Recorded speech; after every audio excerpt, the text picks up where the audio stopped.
fantastic. This is GT racing right now. He's got traction, he's got with the outside of both of them. Maloney! Oh, he's taken Anderson. Anderson's up to him. Oh my God! Big crash. Oh my goodness, half the field's going to get rolled. Second very close. These guys are going to want to make their way through the field very quickly. Oh, there we go. Oh no! That's massive. This is it. This is over. I can't believe this. Oh my God. God, what?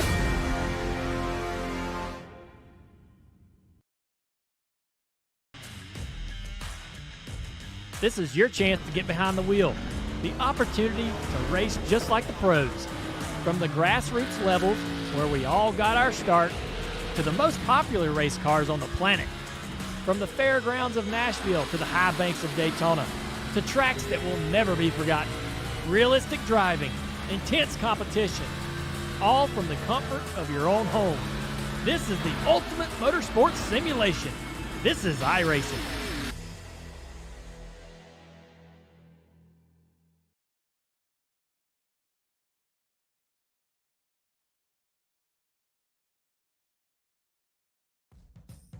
Welcome one and welcome all to SimSpeed TV for the next round of the Majors Series. It's the 8th round in the international region, the World 600 from Charlotte Motor Speedway. We've got the 1987 NASCAR stock cars ready for a 400-lap, 600-mile race around this cathedral of stock car racing in North Carolina. It's going to be a fun one indeed, going retro here in the international region.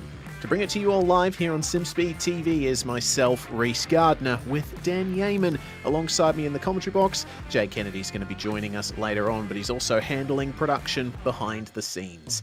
Well, Dan, Charlotte Motor Speedway, what more can you say about it that hasn't already been said many times over by many stock car legends? It's a track that is round about, well, how many years? It's like 62 years old now, which is pretty insane for a stock car track.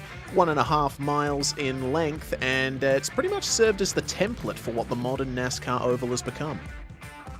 Yes, thank you for the introduction there, Reese. And good evening, one and all, to joining us here. If you're joining us live, that is at least on the broadcast. Then again, if you're joining us on replay later on, thanks to the YouTube feed, good to have you here with us. And well, yeah, this is going to be an interesting one here as we check out the images from Google Earth.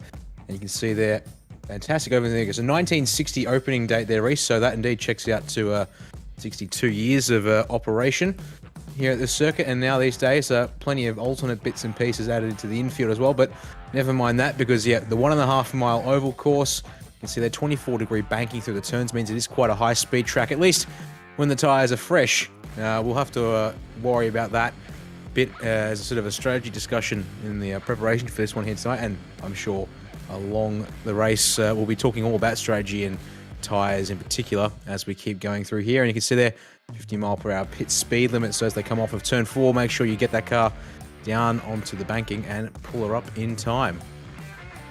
Indeed. Well, looking at the championship standings here, coming through into this round, Sam Harper has had a pretty successful season, but Robert Northway just taking the lead of the championship after the previous round. He leads by only 4 points from Sam Harper, who won the Indy 500 and Daytona 500, as well as the Watkins Glen race to start off the season. So I gotta say, Dan, Robert Northway has had a brilliant mid-season. He has been nothing short of spectacular in the last few races, and he's definitely in with a shot at the championship title, you'd say, at this stage. Yeah, I think that's a good point to make there, certainly. And also with drop rounds in the Majors Series, of course that will shake things up towards the end of the season, but certainly at this point in time, Northway has made a good mark on the championship fight, and, well, being in front is certainly no slouch there at all. But Sam Harper, only 4 points back, could easily swing back in Sam's favour here tonight if things don't quite go the way of Northway. Actually, saying that, pardon me. Yes, so sorry, Sam Harper is certainly here tonight and out, actually currently circulating out on track at the moment. So yeah, whoever comes out on top tonight, Reese, they'll be the ones to lead the championship into the next round of the Majors. And also seeing that pardon me, we were looking at the Pros division, but let's have a look at the Sportsman too, because I was going to say Blake Knack there in third for Pro Class, not too far away, and could certainly shake things up as well. But the other thing, of course, is there is the Sportsman division here in the Majors Series, and Joshua Robertson currently out in front, but once again, a fairly small margin of just 26 points back to Dave Trevethan. Dave and Josh are both here in the server, so again, that'll be a chance for probably one of those guys to come away the championship leader at the end of tonight. If something happens to one of the other guys, or one of the guys there on the circuit race, but you can see lots of good gaps there, and look at that fight for top P5. Let alone that, P7 is all tied up at 133 points behind our leaders for Phil Otto and James Catchpole, both there. Yeah, Connor Brown not too far behind either. 143 points down and only 10 points behind. Of course, the Majors Series supports a charity for every single round. This round, we are supporting Sarge's Place in Washington State, a homeless veterans shelter located in the town of Forks. It's run with the United States Department of Veterans Affairs Healthcare for Homeless Veterans contract, providing support for veterans who are struggling with finding a place to live. If you want to give Sarge's Place your support, head on over to sargesveteransupport.com and make sure to lend them your support. They can certainly do with a lot of it. So, now we'll get into the racing action here, at least in the next 4 minutes. The drivers currently in the final minutes of practice. Qualifying has already been run. These are the keys to victory tonight. Of course, it's a very long race, 600 miles. You have to find your consistency. These cars are very similar mechanically to how NASCAR stock cars are today, but they're not as aerodynamically nice to drive. They rely a lot more on mechanical grip. They definitely produce a lot less downforce, so they end up sliding a lot through the turns, also with much older kinds of tires as well. You got to manage your fatigue because it's such a long race. You got to keep the spare car handy as well. You get one spare car in the Major Series, use it wisely, and don't waste the tires, Dan, because we've been given some information that suggests the tires will drop off very quickly. Yeah, no surprises there when it comes to the tires on a stock car, especially one that's a little bit older and less technically advanced than what you might expect these days. So here's the important information regarding those tires. The drivers will have 12 sets to work with in the race tonight. Well, actually, if you include their starting set, that's 13 sets in total. So that means you can break it down into 13 even stints of racing tonight, because even then, 13 even stints across a 400 lap race, you're still talking doing 31 laps per set of tyres here tonight. And we're told that if you push these cars extremely hard, you're burning those tyres off in 7 to 8 laps. So clearly, tyre conservation and management is going to be the name of the game. We do not have a green-white checker as per 1987 rules, which does mean that if this race comes in a yellow in the final, I believe in the final 3 laps or 4 laps there, Reese, we will finish lap 400 under yellow and take the checkered there. But of course, that does mean the yellow flags will certainly dictate roughly when you can take the tyres a bit. But in saying that too, you have to pace the car, pace your tyres if you want to make sure you've got a set to play with there at the end of the race. Yeah, you do. Well, I've seen some information that suggests it's going to be 1 set of tyres on the car and then 11 more for 12 total. Not too sure how it's being counted here in the session, but regardless, that is a set number of tyres that the drivers have to work with, and they need to be careful not to waste them. Last minute here of the practice session, and just have a look at the exit of turn 4 here, just how much sliding is going on in these cars. Running older bias ply tires, these cars, which require a little bit more sliding to generate the maximum amount of grip, but also the fact that, as we highlighted earlier, there's so little downforce on these things. They're definitely a bit closer to stock specification than today's quote-unquote stock cars.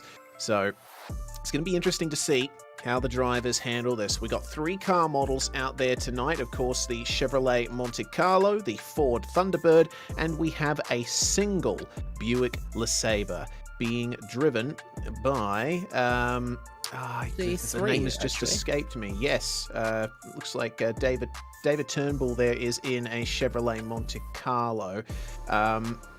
It was going to be Hayden Kirk. That's the one. Yes, indeed. I had his name in my head, and then it left, as Hayden Kirk is driving in a very striking Lego livery for this race. So let's see how he goes flying the flag for Buick as we check out the starting grid. The grid's been set in pre-qualifying. It's going to be Championship 1 and 2. Starting 1 and 2 on the grid, Robert Northway and Sam Harper. With Gavin Barber and Daniel Stevens starting 3rd and 4th, it's Hayden Kirk and David Turnbull on the 3rd row. 4th row is going to be Dwayne Burns and Shane Bowen, the longtime teammates at Kinetic Avatar. And rounding out the top 10 is going to be Craig Tilson and Josh Thomas, last season's sportsman champion in the international region. Thomas Hinz returns to this championship after a couple rounds absence, and Jonathan Bain is going to start alongside him in 12th. 13th place, and actually one of the 3 Buicks in session tonight, as it so happens. Blake Neck in the 42 is starting there tonight, the second of the Les Sabres on the grid. He'll be joined by Dean Mole on that 7th row tonight. And then Chasten Teets is the first of our sportsman cars there, starting out of position. Pardon me, it's Jake Fox, apologies, starting 15th. Things flip there. It's Chasten Teets alongside him in 16th. Phil Otto and Julian Mookie round out row number 9 here in our top 4 in sportsmen. Joshua Robertson and Stuart Elder next there in 19th and 20th. 21st place to Dave Trevethan, 22nd to James Catchpole, and then 23rd place to Connor Brown, the 3rd of our Les Sabres tonight. 24th to Simon Francis, and then it's Matt Chalker and Evan Horswell to round out our 26 drivers here for the Majors World 600. And it looks like Evan is not currently out on the circuit, so we may only be starting here with 25 drivers, Reese.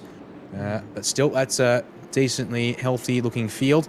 And well, I haven't covered too many oval races in my time as a commentator, and this certainly is going to be the longest of them to by far, given that the longest until now was this year's Majors Indy 500. Yeah, indeed. Add the Daytona 500 to that as well, and you've already got 1,000 miles of oval broadcasting under your belt, Dan, but get ready for 600 more as the green flag flies and Robert Northway gets an excellent jump off the start there. Sam Harper going to have to slot into second, already under some attack here from Gavin Barber for MFR. Side by side between Hayden Kirk and Daniel Stevens, Buick versus Chevrolet. All General Motors there battling over the 4th and 5th positions, and Kirk, it seems, not looking to get too feisty this early on. It's David Turnbull makes his way down there, trying to gather himself up versus Hayden Kirk. But at the end of the first lap, it's going to be Robert Northway leading by just over half a second from Sam Harper. So things are going pretty well from so far. It's been a nice clean start for everyone as well. People are aware of the fact that these cars are so difficult to drive and they require a lot of patience to make their way around this circuit. Indeed, credit to getting a nice clean race underway here indeed. As we focus on there, it's Dan Stevens. And at number 3, to be honest, on the side of the car, it looked like a 5 for half a second, but maybe that's just my brain melting for some reason at the start of the race, which is probably not a great sign, but we'll hopefully not have too many problems there. So second place of our Chevrolet Monte Carlos currently. It's a Thunderbird 1-2, Monte Carlo 3-4, and then Hayden Kirk there, still the lead of our Buick Les Sabres, and mind you though, obviously had quite the advantage over Blake Nex, who was the next in the Buicks. The Lego Buick paint job, certainly.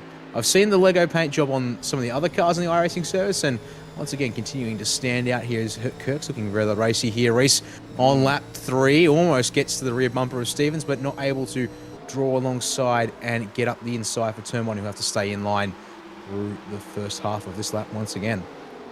Indeed, that Lego livery actually fits really well with the boxy shape of the Buick, doesn't it? But have a look at Sam Harper. He's catching up to Robert Northway here again, taking advantage of the draft down the back stretch, running a little bit higher in turns 3 and 4, trying to late apex it, not get the tyres too spun up as they come off the banking onto the quad oval. got to try and preserve these tyres. We will keep you updated on how long tyre stints are and potentially how many tyre sets drivers have used. So at the conclusion of the 4th lap, now 5 laps in, we have a few big winners in terms of position. Julian Mookie and James Catchpole have both gained 3 positions each. Unfortunately, Jonathan Bain has lost 6 and now 7th as James Catchpole gets past him. And Jake Fox down 5 places. We're on board here with Jonathan Bain as it's looking quite feisty here in the second half of the field. This is the battle for about 17th position, going forward to about 15th place as James Catchpole tries to keep Jonathan Bain behind him. And it looks like Daniel Stevens has actually lost 2 places now as David Turnbull is battling with him now for what is 5th position. Stevens running high there, losing out a little bit in the middle of the corner. Turnbull puts the power down and will make his way through onto the quad oval. So extra position each there for Kirk and Turnbull. Yes, it's good to note there whilst we were thinking about the mid-pack fight there. Stevens looks to be opting either he's running it up high delivery, but alternatively, Reese, he might just be overdriving the entry into turns 1 and 3 here. Seems to be a little bit vulnerable down the straights as a result, of course. That might be something to keep a note on here in the opening part of this race. There's a little bit of side-by-side there, a couple of cars back behind Daniel. Looks like it was Thomas Hinz looking to the inside of Joshua Thomas, but they've all gone back to single file down the front stretch. And then, see there, we had another couple of cars. Chasten Teets and Dean Mole side-by-side as Teets gets up the inside for turn 1, and he'll slot in front of Mole there as they make their way around the corner. All nicely single file here. And well, top 10 cars, they're covered by 1.8 seconds.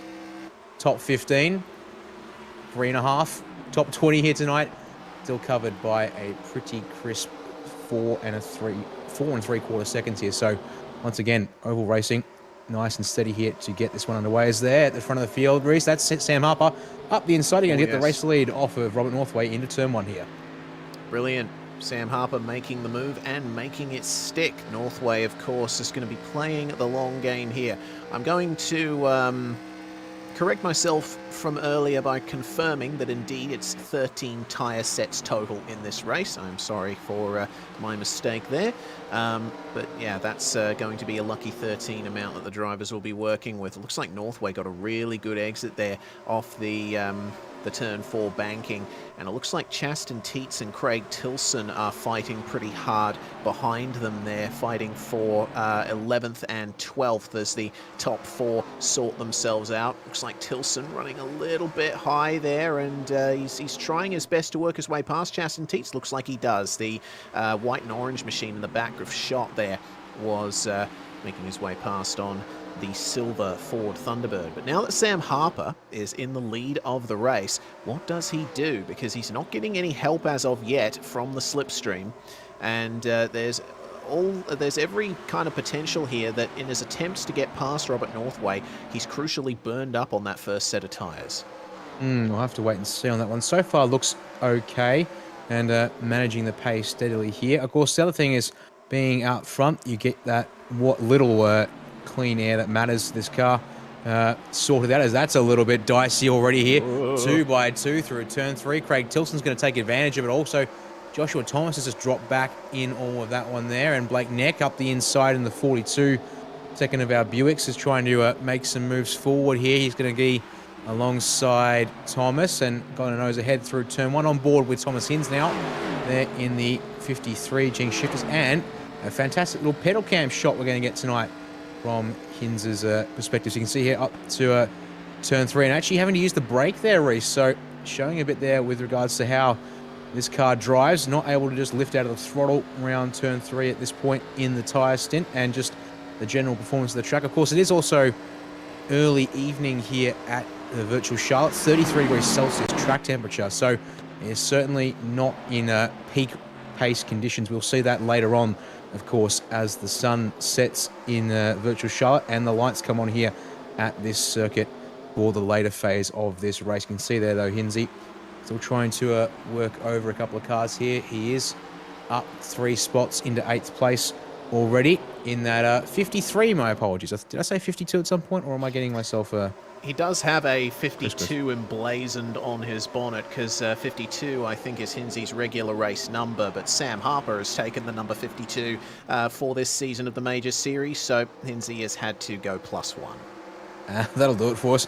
And, well, we'll worry about that later on. Let's check back in here with Hayden Kirk, Reese, because up to P4 now, and starting to really harry the back of Gavin Barber here, who's looking like he's hanging on for the time being, but, well, tiniest bit of a breakaway to David Turnbull, but more crucially also behind Turnbull, Daniel Stevens looks to be starting to hold up the pack a bit, because he's got Dwayne Burns and Thomas Hinz now looking quite racy directly behind that purple middle finger car.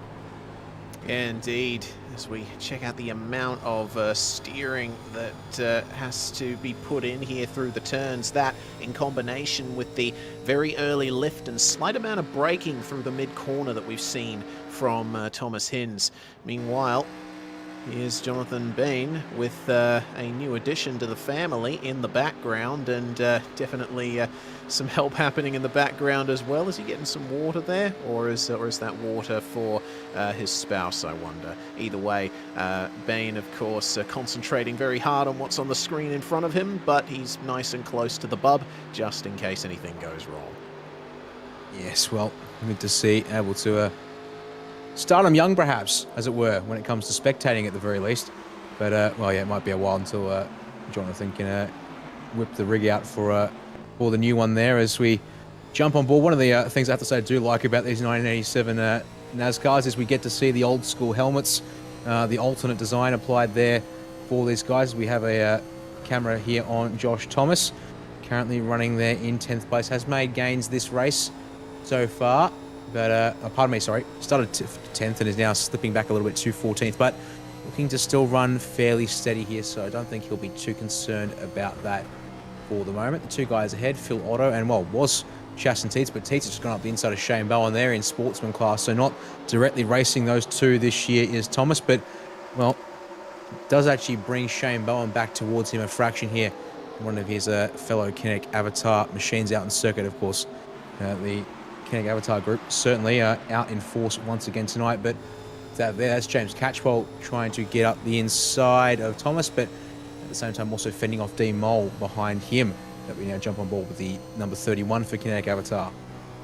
Indeed, and there goes Josh Thomas up the inside of Phil Otto, just up ahead. And will he be able to get the move done? He has cleared the bumper. Unfortunately, Otto is now leaving himself open to an attack from James Catchpole, who ran some very good times in practice. And there we go, that's Phil Otto down another position as a result of that. Still up 2 places is Phil Otto, from 17th to 15th now. It does seem like there's been a few drivers who have really suffered here in the early stages of the race, but Blake Neck here in the number 42 is not one of them. Up 3 places, and now trying to take 9th place from Craig Tilson. Tilson's one of the very few cars in the field that is still in the position he started. In fact, there's only 2 others, Dwayne Burns in 7th and Gavin Barber in 3rd. Blake Neck is looking to change that. Yeah, he's looking racy here, Blake, and it makes you wonder, of course, such varying weather conditions due to the sheer length of the race here and the way we will transition into the virtual nighttime race.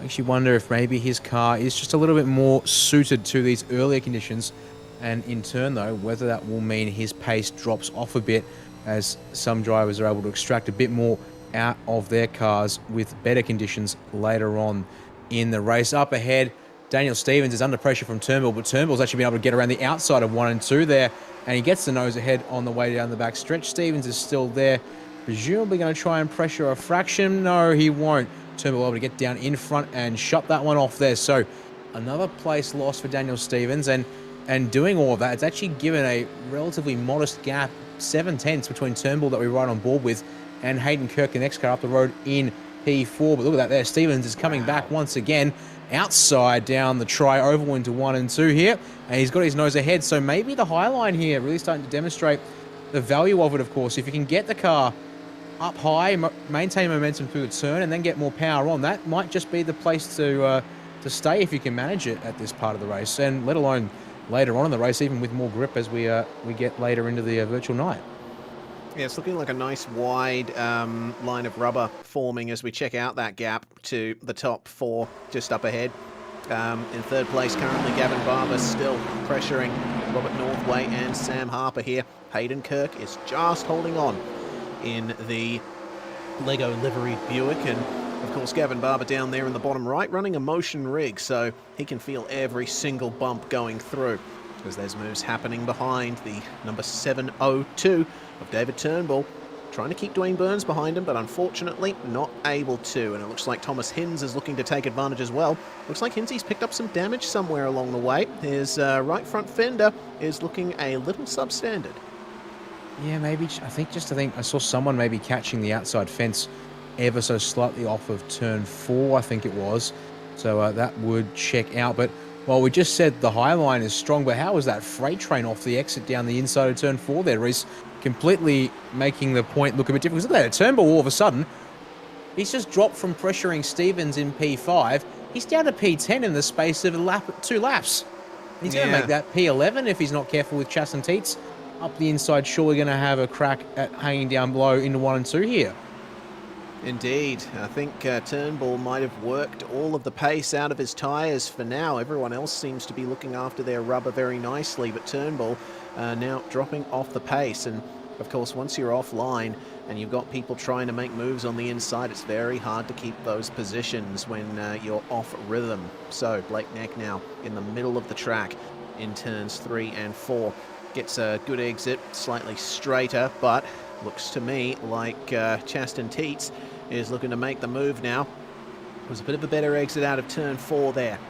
And Thomas Hinz moving past Daniel Stevens as well, who seems to be suffering a few issues down 3 positions, and it could be 4 here if Craig Tilson manages to get back by him. Remember, Tilson and Stevens were battling just a little bit earlier, and Tilson getting up the inside into the third turn there.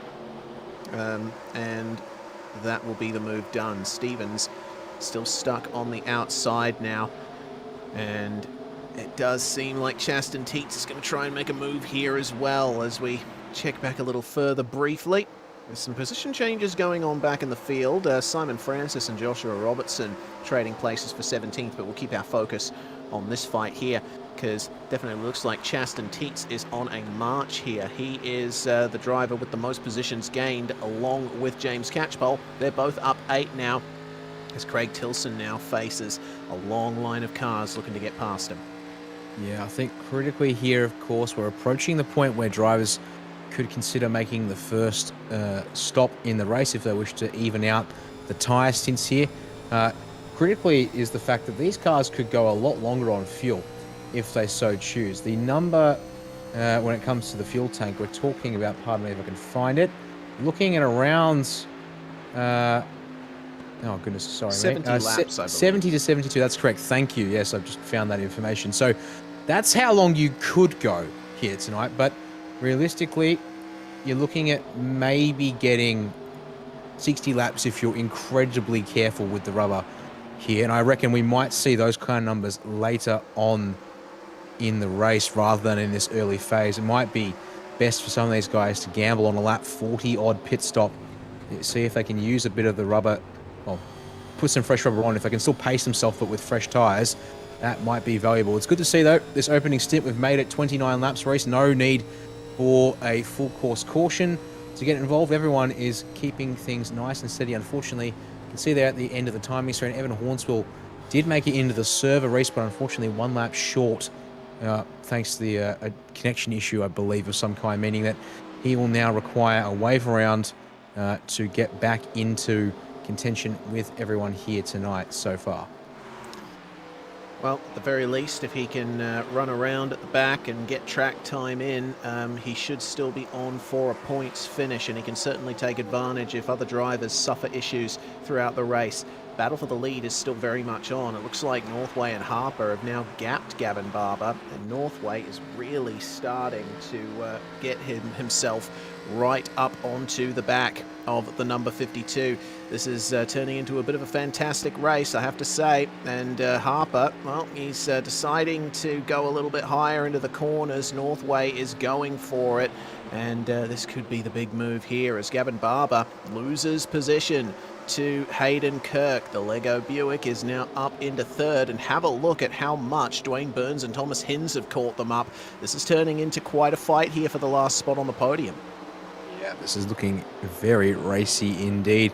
We're very curious to see how much pace does Kirk have left in that car now.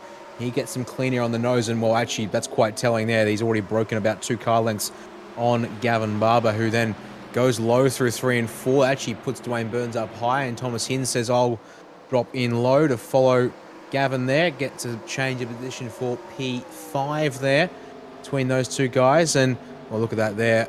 Up the inside for Hinz, straight out off of turn 4. He's going to get past Tilson there, so up a spot he moves. Just saw it was a Shane Bowen having to fend off, well, pardon me, he was just trying to have the move on at David Turnbull for 11th, but didn't quite make it stick. So Joshua Thomas and James Catchpole now riding close there. And Blake Neck is now looking up the inside of Daniel Stevens. And pardon me, it was Tilson and Tietze racing away. It was Gavin Barber who lost the spot to Thomas Hinz there in for P5, now P6 for that 25 middle finger entry. It looks to me like Blake Neck putting on a good defence there versus Stevens. As a little bit of understeer for David Turnbull just behind. Turnbull, one of many drivers who are now dropping places, and a couple of drivers that have suffered the most so far in this initial stint are Jonathan Ben and Jake Fox. Ben is down 8 and Fox is down 6. Daniel Stevens also down 6 places. David Turnbull -5, and it could get a little bit worse for him here if Shane Bowen can get by. But Blake Neck trying his best here in the midst of all of this, side by side now with Craig Tilson. And Chaston Tietze continuing his motoring on forward through the field, as that's almost contact between Tilson and Neck, but they do manage to keep it clean, and it looks like Neck is going to complete the move. Yeah, there we go. That bottom line is still strong around here. Now, you mentioned David Turnbull perhaps falling back to the field a bit. He did drop to 10th and 11th, but he has seemed to stabilise in that 7:02 entry tonight. So I think oh, there's a spin next contact between Tilson and Blake. Oh, goodness me, Blake Neck hangs onto it, but now the rears are absolutely fried. Down on the apron, gathers it back up. We stay green as a result, but Blake Neck surely going to be thinking now potentially about an early pit stop to get off of those tyres, because, well, they've just been absolutely roasted by that slide to hang onto the car there through 1 and 2. Man, that was well held by Blake Neck as well. I saw the amount of counter steer he was putting on in that number 42 Buick. But yeah, he'll definitely have to jump. Oh yeah, looks like he's decided to commit. Here's the replay of the contact. Tilson just giving a little bump to the rear bumper. And yeah, once again, very well held by Blake Neck. You can see him working the wheel in the cockpit there. And that double 2-stage drift almost, because you're the first drifting it down the banking, and then it hits the apron, or crosses the apron line, I should say. And then it can straighten out for a fraction, but then, well, he has to get the drift back into it. We'll talk about that later, though, because back to live pictures we have gone. And look at that there. Thomas Hinz has gotten past Hayden Kirk in the meanwhile, so we now have ourselves 3 and 4 together. Gavin Barber is still hanging on to P5, but he is now half a second, 6/10 back off of Kirk, which around here looks to be about 6 to 8 car lengths. So certainly plenty of air there. And well, look at that there. Dwayne Burns still stuck behind Barber for P5. That was Tilson very high through 3 and 4, and that means several cars. Catchpole goes through. Shane Bowen looks to get through the tri-oval, and that should be a done deal through 1 and 2. We think, oh, spinning Catchpole's loose by himself into the fence. There's going to be yellow number 1. Oh, Tilson involved in that too. Of course, the new damage model present on these machines, so bumpers go flying, and the caution flag is out. That is very heavy damage there for Tilson and for the number 021 of James Catchpole. Man, that's such a shame for Catchpole. In the instant before that incident happened, he was the driver to gain the most positions. He was up 13 places. All of that hard work has been undone, and it looks like he's sure to have to take a fast repair in the midst of that. Now, we'll get another story of this one. Was contact involved, or did he lose it by himself coming into the first turn? Oh, he did, yes. Looks like the rear just got a bit loose on the way into the first turn and spun across the front of the field. Fortunately, Blake Neck having to go for another big Tokyo drift there. North Carolina drift, I should probably say. But no other cars involved in that other than the two that made contact. So now we'll see everyone come in for their first stop of the race. It would be foolish not to take tyres at this point. Yep, and well, if you're going to break it down into stints, I guess a 40-lap stint to make it a perfect 10% of the race done. Not too shoddy there, so unfortunately you can see Catchpole already on the lane. He will go. So look at this here, Craig Tilson up high out of turn 4, almost in the fence there for the 022, and then Catchpole goes straight on through, but we're coming up to, unfortunately, the moment where it all comes undone, and then you can just see, yeah, the rear end breaks loose from for Catchpole, and then flick spin bang, and oh geez, Tilson's got a double dose of front end damage from all of that, thanks to the fact his car did the 180 into the path of David Turnbull there, unfortunately. So that makes 3 cars who have suffered contact as a result of that incident. There we go, fast repair used by Craig Tilson, so he ticks that one off the box. And you know what? We said it would be crazy not to pit. We have found someone who has chosen not to pit. Now, Matt Chalker, this actually is interesting to see here because Evan Horswell is still a lap down, but he's in front of Chalker, so... Okay, I'm just being reminded by producer Jay Kennedy that the lucky dog rule is in effect, so that is what has allowed Horswell to get back into it, and he's actually passing a whole bunch of guys here at the moment who are coming out of the pit lane down on the apron. He will still have to come to the pits to get himself back in sequence as we check the replay once again, thanks to Virtual Racing School with David Turnbull, and then, oh boy, that's something you don't want to see here through the middle of turns 1 and 2, and bonk. Yeah, unfortunately, nothing Turnbull could have done at that point. Had already committed to the corner, and you can't exactly make quick changes of direction in these 1987 stock cars. They run much softer suspension than their modern counterparts, as we see the 702 back into the lane of David Turnbull. Still carrying damage to that front end. I'm wondering if he's going to take his fast repair here, because he's already been in the pits once. And I don't think there's going to be a tyre change there. I don't know, maybe he's decided to get some... Maybe he's decided to get some fuel here on this occasion. Just top up the tank. That one, Reese, or perhaps just more damage repairs to keep the fast repair in hand. Blake as Nick we with jumped on another board. Great save. Yeah, on board. Like, I did want to come and have a look at that one there because, well, he had to absolutely let loose, it seemed, to try and slow the car down. And, well, what better way around an oval it would seem to slow the car down than to fling it into the turn. And this is actually a little bit interesting here. Evan Horswell's brought this car into pit lane, but he's going to go to a lap down again. Now, that's very interesting because he got the lucky dog there under the yellow period, and oh, he got himself a black flag. In fact, several drivers from the sportsman class have received black flags, presumably to do with pit entry or pit exit violations here, Reese. And that's a shame to see for many of the drivers. Northway, meanwhile, has jumped Sam Harper. So did Simon Francis. And the reason for that is Simon Francis only took 2 tyres coming into the lane. This could certainly be interesting here in terms of tyre strategy if Francis has only taken the outside tyres here. I suppose if you were to take only 2 tyres, yeah, the outside ones would be the ones to go for, but you will potentially be facing a big lack of pace here. I guess Francis going for track position here as the lights are now out on the pace car. It's going to be Northway and Francis leading them away with Harper and Kirk up behind them. Dwayne Burns and Thomas Hinds up into 5th and 6th there, gaining 2 and 5 positions respectively. But Francis, the driver with the most positions gained, as the power is put down for Robert Northway. And we go back to green flag racing action. Francis already under immense pressure here from Sam Harper and Hayden Kirk, having to go high. And the challenge now for Simon Francis will be if he can hold on to that track position and what kind of behaviour we can expect out of his car. Side by side for second, they're allowing Northway to really get away from them, but Hayden Kirk has got his hands full here. He's got Thomas Hinds, Dwayne Burns, Shane Bowen, Daniel Stevens all up behind him. Here's the view on board from the independent in one of the very few Buicks in the field as we have more drivers coming into the lane. There's a wreck in the back. Josh Robertson and Julian Mookie along with Matt Chalk are all coming into the lane. That wasn't a wreck. That was literally just drivers going into the lane under green flag conditions, I think probably to serve those black flags.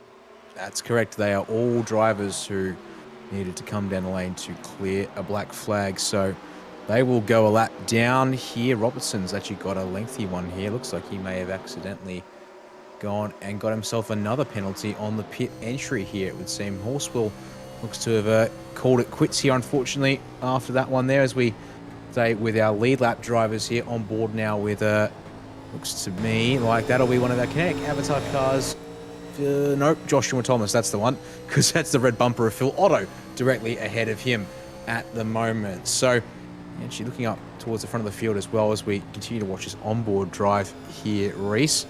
See, just trying to manage the pace there. Seems to be doing so for the most part.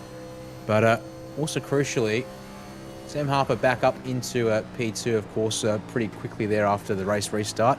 But he now has to try and either find 1.3 seconds or let Northway run around there at the front.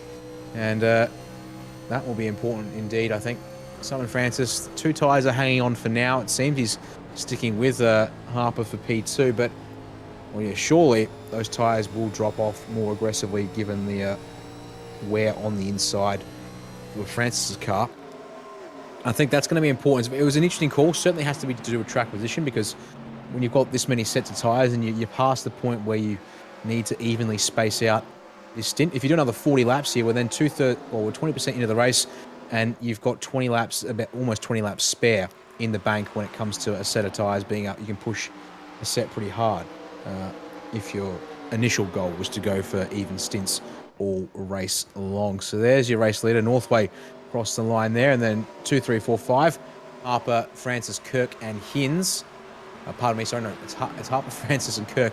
Yeah, the 4th car there is Joshua Robertson in the Sharp Tech 1 Sim Sports entry there. Unfortunately, now the driver he's actually 2 laps down now thanks to the penalties he's had to serve. So that will be a very long recovery for him. Obviously, plenty of time to get it done, Reese, but that's a long and winding road for him if he wants to get back to where he'd rather be tonight.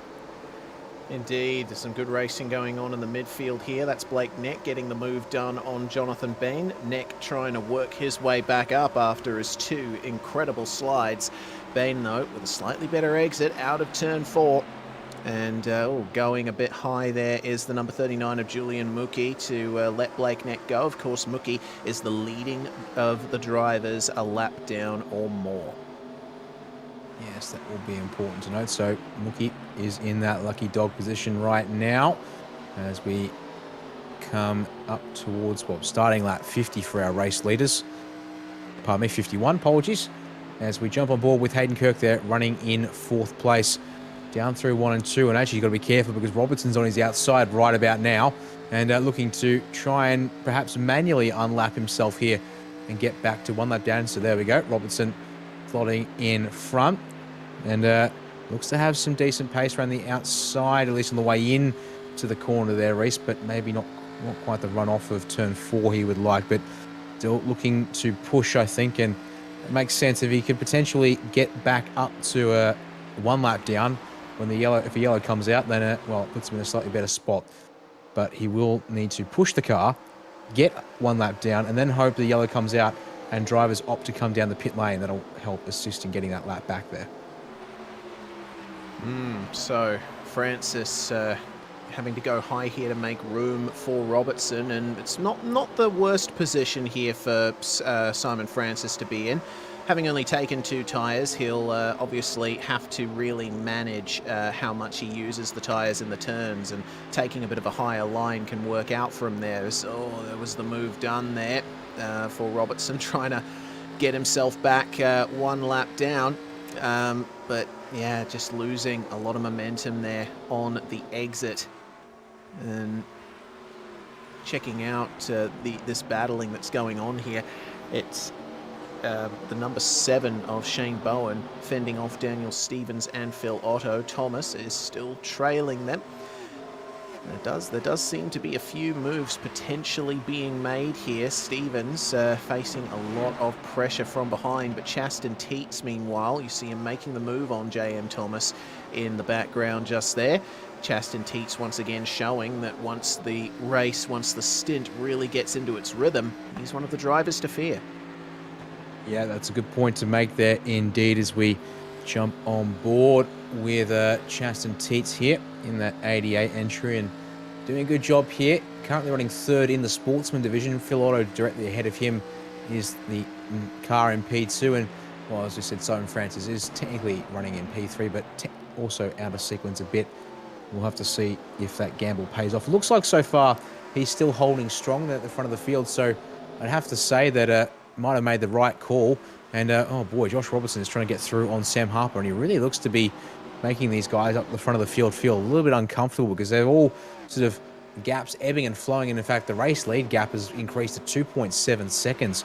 I'm going to say mostly attributing that down to the way Robertson has been on the back bumper of Harper for a couple of corners there, and that's just enough to unsettle the rhythm here, it would seem, for your second place driver. Now we hope that Robertson can continue to push on, close the gap down to Northway up front, and get where he wants to go, and then press on from there, because it's making for a bit of an interesting part in this race, and it's keeping Simon Francis in it, that's for sure. He lost a bit of time having to do his own bit of negotiation there with Robertson a couple of laps ago, but it seems again that the traffic giveth and the traffic taketh away here, even though we're going around and around in circles on an oval. And those of you coming from a road racing background might be wondering, where's the blue flags? Well, blue flags aren't a thing in oval racing, at least in this part of the world. The drivers that are a lap down or more are pretty much free to race with the drivers on the lead lap, just as long as they can keep it clean. As we check out Phil Otto trying to round up Daniel Stevens for 8th place at the moment, and Stevens still got a reasonable gap ahead to Shane Bowen. Have a look at how deep he goes into the first couple of turns, though. Stevens might be burning through that front right a bit here to try and stay in touch with everyone else. Otto, though, he has to worry about Chaston Teets, who once again is on an absolute charge and running a little bit middle of the road here with who is that behind him? Josh Thomas and Dean Moll. Once again, now that we're into that rhythm, it seems that the middle of the road is the way to go if you want to look after the tyres.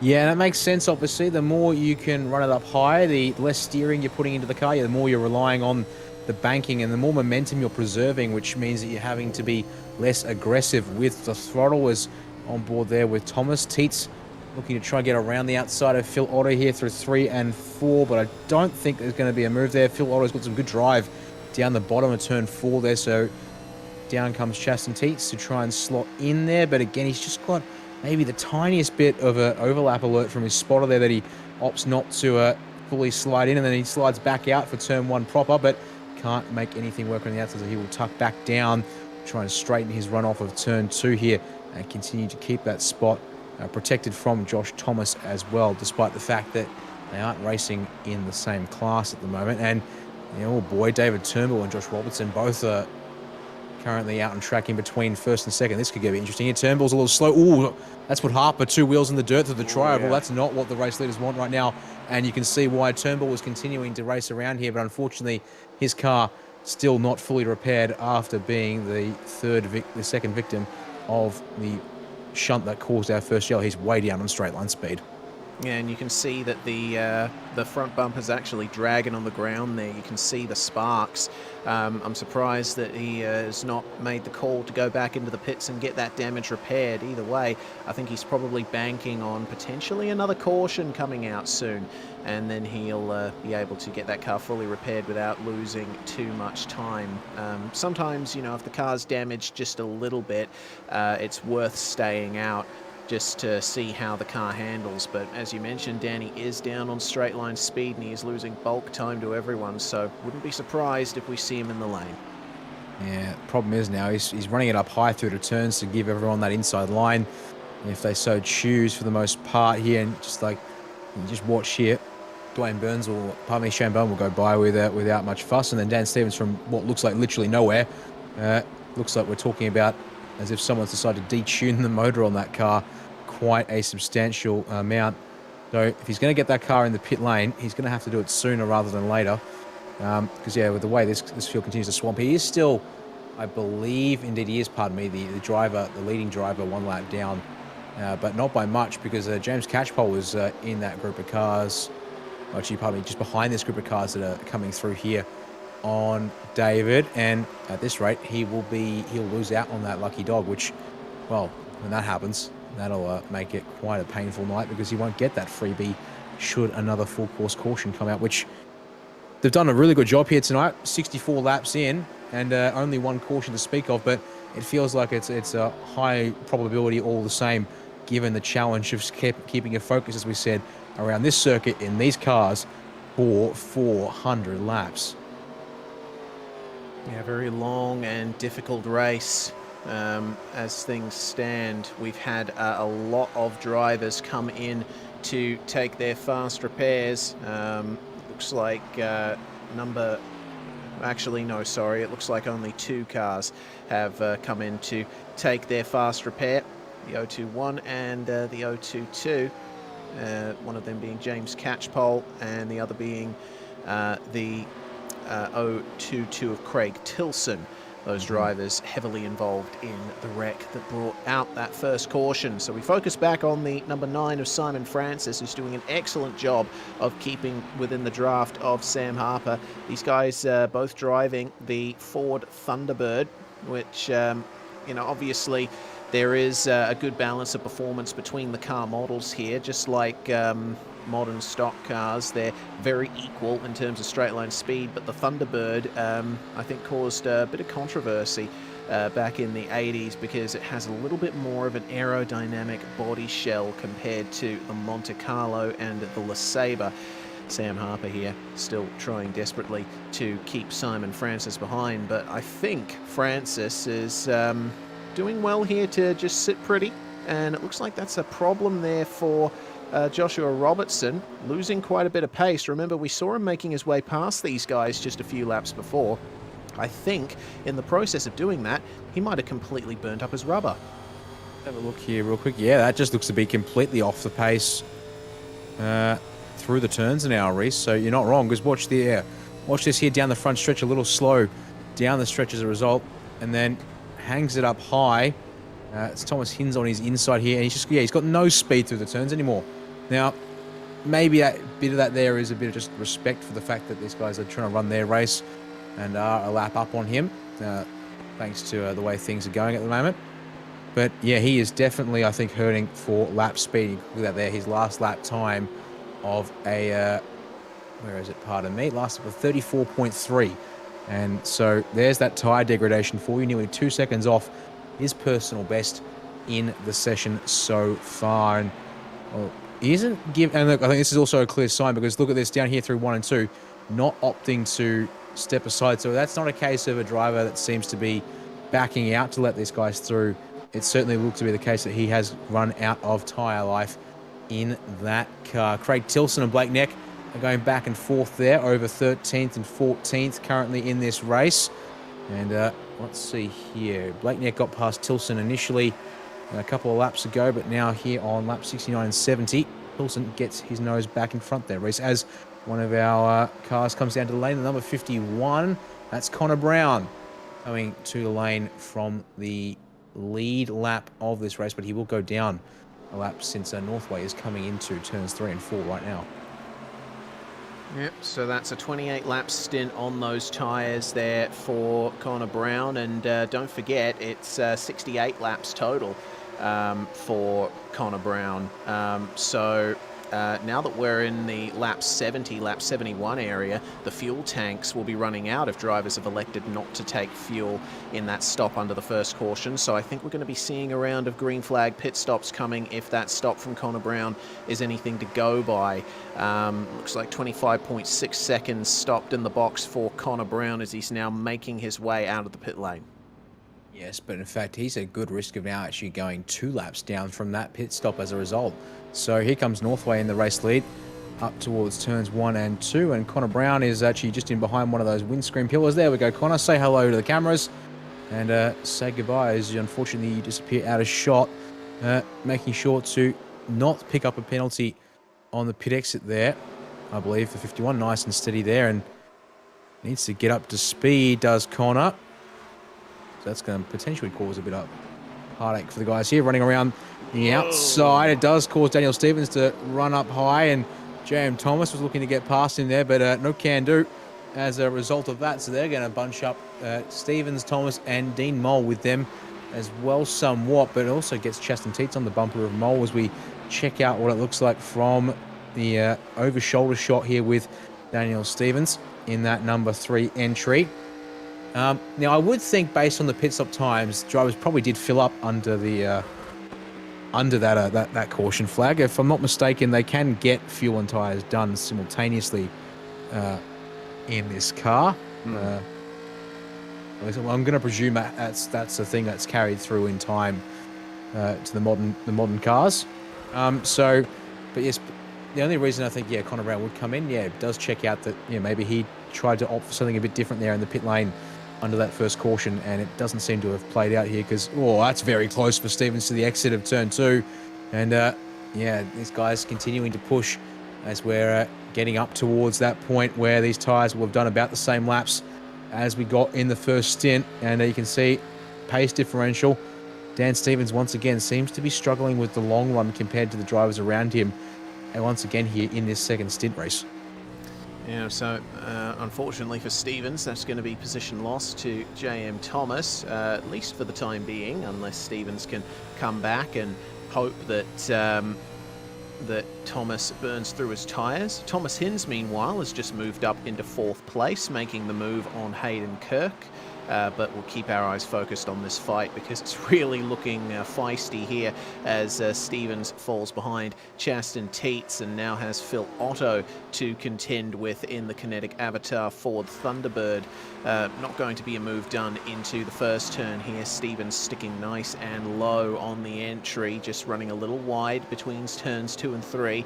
But hooking up the exit nicely there and nearly getting into the wall on the exit. Want to try and avoid that. It does seem that Stevens might be suffering some issues here with his rubber. You can see like the fire coming out of the exhaust. He's definitely lifting hard on the way into these corners and is definitely suffering in terms of mid-corner speed. We'll check it out on board here from Phil Otto as he has a look up the inside of Stevens into turn 1. Actually, it does seem that Stevens has been able to hold on in the mid-corner that time around. It's a nice smooth exit out of turn 2 onto the back stretch. So I think for the time being, this is how things are going to stay. Otto lifting out incredibly early there.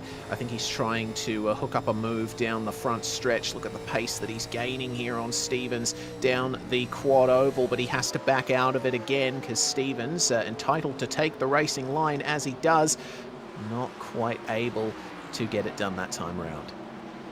Yeah, up high once again there though through I believe that is it's 1 and 2, pardon me, because I'm looking at I've got a different car on my end. Let's have a quick look there at these two guys. And yes, that was 1 and 2. I was actually looking at the group just ahead of these two drivers. As is that a bit of counter steer from Dan Stevens into the corner, or is that just because of the way the body works that I'm actually seeing left steer, but he's having to straighten it back out into the midway through the turns. He's obviously there, loses the spot to Phil Otto. On board here with Stevens. Looking pretty constant with the turn there through 1 and 2 this time. Reese. But yeah, I just thought I caught something there. Was watching from the in-game TV cameras there through 3 and 4 last time around. Let's see what it looks like here through the corner this time. Nope, keeping that fairly steady left turn there. So maybe figment of my imagination, but maybe we should check a couple of spots throughout the road race because it's looking a bit dicey here. Too wide between our Connect Avatar drivers of Shane Bowen and Dean Mole, but it's keeping Chaston Teets busy here as Teets goes up the inside of Bowen there for 9th place. And big counter steer there from Mole. Rear end got loose on him in the middle of the corner, as that's a problem for Blake Neck. He's got damage. Looks like he's had an appointment with the outside wall. He's been able to keep it off the racetrack and we stay green. Meanwhile, Thomas Hinz continuing to work his way forward. He's lining up a move on Simon Francis for P3. It's all going off here in the latter stages of this second tyre stint. And side by side between Chaston Teets and Shane Bowen. Teets up the inside, gets it done nice and down low. And move completed by the time they exit the second turn here at Charlotte Motor Speedway. Hinsey, meanwhile, has made his way past Simon Francis and is now into the top 3. So the 2-tyre decision for Francis starting to work to his detriment. Here's what happened to Blake Neck, meanwhile. Was this contact from behind? Let's have a look. No, actually, he gets loose by himself in the middle of the corner and then a big smack to the wall. And it looks like that has put the front right suspension completely out of whack. Blake Neck is now in the pits, and he'll be taking his fast repair for sure. It looks like that is how it's worked out there for the number 42. So Simon Francis now, those outside 2 tyres he took starting to fail on him now, and bringing him back into the clutches of Hayden Kirk and Dwayne Burns. Burns right on the bumper of Hayden Kirk. But now that it's lap 83, we're starting to think if there isn't a caution, then the tyres are definitely going to be falling off now. We're going to be seeing a lot of pace difference here from these drivers, and we're going to be seeing a lot of mistakes being made. Yeah, we're talking 40 laps of racing for the drivers, well, for everyone that came into the pits. There's look at that there. Unfortunately, David Turnbull is still circulating here at the moment, and all that does, unfortunately, is put him now 2 laps down on the race lead. And this group of cars that are making their way through here, 1 and 2. And I just heard Robert Northway words to the effect of pitting this lap, so we are going to get some green flag stuff. And in fact, yeah, Northway has backed it up because Sam Harper's joined him there on the outside of 3 and 4. And yep, Northway is backing off. And to the pit lane comes your race leader, or former race leader, I should say, because there we go. Opting to break this one down into 40-lap stints is Northway. The rest of the field, though, continues on, and they'll run this car, it seems, for the moment, as long as they can manage here. So I would expect, based on what people were saying about balancing fuel and tyres, that the drivers who have all staying out here, they might be able to go as far as lap 100 or so, but you can see that would be quite a lot of work for the inside tyres of at number 9 of Simon Francis. 100 laps on a set of rubber that hasn't been changed on the left side at least. Well, those tyres will be absolutely crying out, and indeed Francis joins Northway on the lane, but that was looking a bit dicey on the way in. But no, he's got that car down to speed in time. No black flag for him there on pit entry. Well, still, I think that's a decision that's worked out well for Simon Francis to only take those 2 tyres as well. That was a big issue there for Hayden Kirk. Big oversteer on the exit of turn 3. It looks like he might be slowing it up to go into the pits on this lap. Nope. Is he? No, actually. He's decided to stick it out for a couple more laps, loses the position to Dwayne Burns as Francis completes his pit stop, and he's going to come out in 17th, a lap down on the race leaders. Here's the replay of what happened to Hayden Kirk. Right in the middle of the corners. Oh no, actually, that's what happened to him. A bit of understeer through turn 3 and giving the wall a good whack on the outside. So the outside tyre's not looking good for him, and he's decided now he's going to bring it into the lane. Yep, that's probably a fair point, or fair call to make there. For Kirk, gets it down nice and steady there, and unfortunately now the Lego machine is a bit scuffed on the right side of the circuit, right side of that car, I should say. As we look here at Robert Northway making his way back through the field. Now, he is, where is Robert Northway? Down in 17th currently, and that was Not a passer position as Phil Otto is still running up in 8th place. But, well, how about that there for an indication of the performance that a fresh set of rubber gets you here on track. So look at that there. 32.4 was his first flyer. And I reckon he's got a bit more pace in that there. He uses all of a circuit out of turn 4. Does Northway this time. And across the line, he's going to stay in the 32.4s here. So trying to just time the runs right, not work these tyres too hard because, of course, everyone else is on old rubber and you're on fresh rubber. And that's certainly a tempting proposition to go hell for leather. But you need to make sure you're not overburning your tyres because now everyone else is banking laps, which might be able to get them an advantage later on in this race. D Mole here looking to keep up with teammate JM Thomas there down the tri-oval race. Might have the inside, well, has the inside for 1 and 2. Can he get the job done? Thomas rolls out of that one there. That is most definitely a nice and easy change of position between those two guys. Yeah, so slots in behind does JM Thomas, and point that I want to make here is the fact that the tyre undercut is especially strong. I mean, we can see that in the pace difference, but Simon Francis is now 4 seconds ahead of Hayden Kirk, whereas he was starting to fall off the wagon a little bit beforehand. Kirk has come out in 21st place, got Matt Chalker in between himself and Francis as we check out the 022 of Craig Tilson, who's currently the last driver on the lead lap and facing up against an awful lot of pressure from those drivers behind. Simon Francis, of course, being one of them. Ooh. And Tilson, big understeer into the first turn, and that is going to result in a clout to the wall and more pace lost. It looks like he might be looking to bring it in here this time around. Actually goes down under the apron nice and early to keep out of the way of everybody, but almost fails. Gets back onto the racetrack ever so briefly. Fortunately, no other cars around, and that's going to be Tilson into the lane for his third stop of the night.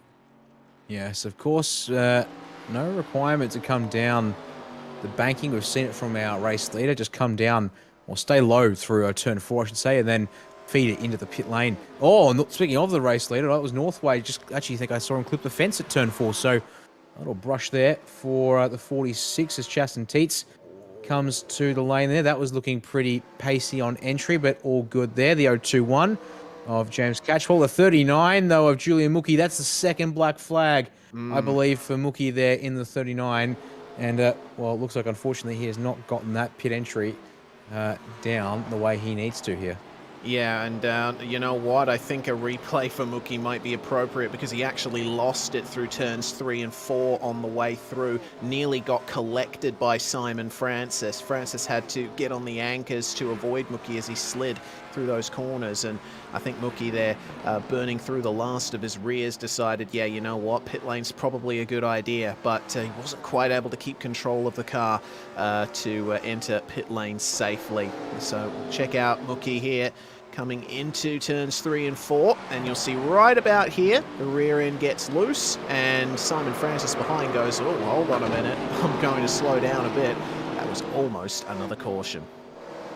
Yeah, I was going to say, unfortunately, they've let us down a little bit when it comes to the frequency of the cautions. We said started with if I'm going to be a bit cheeky here, Blake Neck almost gave us that caution exactly on lap 80 to keep everything in synchronization, but no, we press on for 15 more, and well, a couple of close calls here, but everyone seems to be going. Joshua Thomas, that's a long stop for him, but everything looks okay. Maybe getting some damage fixed up there. We can see a bit of a scuff the right side of his machine, and he's away there with a 45-second time in the box. That does see him now 2.5 laps almost down on the race leader, so that will be a long climb back for him, I think. And look at that there, pushing on pit exit, trying to stay, well, as fast as he can, but down on the apron there, Reese, and as close to the white line. He's dead careful not to get a black flag for tripping that up, but no, he's sigh of relief there, evidently, for JM Thomas. Oh, big understeer on the way up onto the circuit. Sam Harper, meanwhile, has come into the... Sam Harper's not come into the lane, actually. It looks like he's hit the wall, has Sam Harper. Yep. Oh, huge damage to the 52. Yeah, that is big. That is big. And as a result, Thomas Hins and Dwayne Burns have gone to the race lead. And, well, after driving a commanding stint, it would seem, Sam Harper just caught out as the tyres continue to fade, and he's trying to get that car back to the pits here. Thankfully down on the apron now. He's blown a tyre, has Sam Harper. It was a very heavy hit to the wall after big oversteer through one of the bank turns there. Harper just manages to get it into the lane, and he'll thank whatever deity may be out there for that. But regardless, after driving such a good race, he is just massively out of sorts. I can confirm that he did get into the wall. It just looked to me like the rear end got loose on him, and when he tried to correct it, it just flicked back on him, and he hit the wall in turn 4. Yeah, unfortunately, trouble there is, oh boy, we're seeing a lot of drivers coming down now with green flag stops. Just told Thomas Hinz has had a bit of a moment on pit entry. Indeed, a full 360, well, into the dirt there, trying to bring that car down to the limit of speed. I think he's gotten away with it just as we're going to jump on board with Hinz with another replay thanks to Virtual Racing School. And, well, that's one way to get it down to pit limit of speed there, Reese, but not the fastest, to be sure. That will obviously cost him a bit of time, to put it mildly, in the lane. But, oh, look at that there. Back to live pitches, a 31. That belongs to Dean Mole, who's one of the drivers who's still out there on his tyres. Hasn't pitted since lap 40, and I think he finally gives it up here as he tries to dip below the apron in turn 3, but he's going to have to do it after turn 4 here. And, watch out, Dean! Oh! Gets it rotated towards the fence, but straightens her up in time for pit lane. And he follows Dwayne Burns. Part of the 19 is Dwayne Burns into the lane. So there we go. More drivers coming in, but Shane Bowen, Phil Otto, Gavin Barber, and Daniel Stevens. They continue on along with Stuart Elder. So 5 drivers left to pit in this race. And, well, we've seen some absolutely dicey driving from the guys who are hanging out there on what's left of their tyres. We're going to see what happened to Sam Harper on the replay, thanks to Virtual Racing School here into turns 3 and 4. Yeah, so gets into the turn there, and you'll see right about here. No, did I give the wrong lap? I think I may have given the wrong. Maybe, yeah. All right, we're going to keep with it here. We're going to see what we can find here as Dwayne Burns makes his way back out onto the circuit. It's Chasten Teets and Hayden Kirk out there on track at the moment. That was Chasten Teets' 4th position. So here's what happened to Sam Harper. Coming into 3 and 4, you'll see in the mid-corner, the rear end just gets loose on him. And, oh yeah, we saw that little puff of smoke just before he overcorrected. That was a tyre popping. So this is a very real problem that drivers are going to be facing out here. If their tyres are getting too old, if they've worn them down too far, they stand a chance of blowing them. Well, consider me a bit of a novice then, because, yeah, I certainly was aware it's a vague possibility, but not seen it yet. And, yeah, it's a good point to make there, because it's not it's not the tyres at the rear lighting up so much as it was, yeah, that one there. So 2 remain. Oh, Dan Stevens is one of those 2, but he's gone for quite the slip and slide on pit entry. Stuart Elder's followed him in to only just watch that unfold there, and Stevens now has to wait for...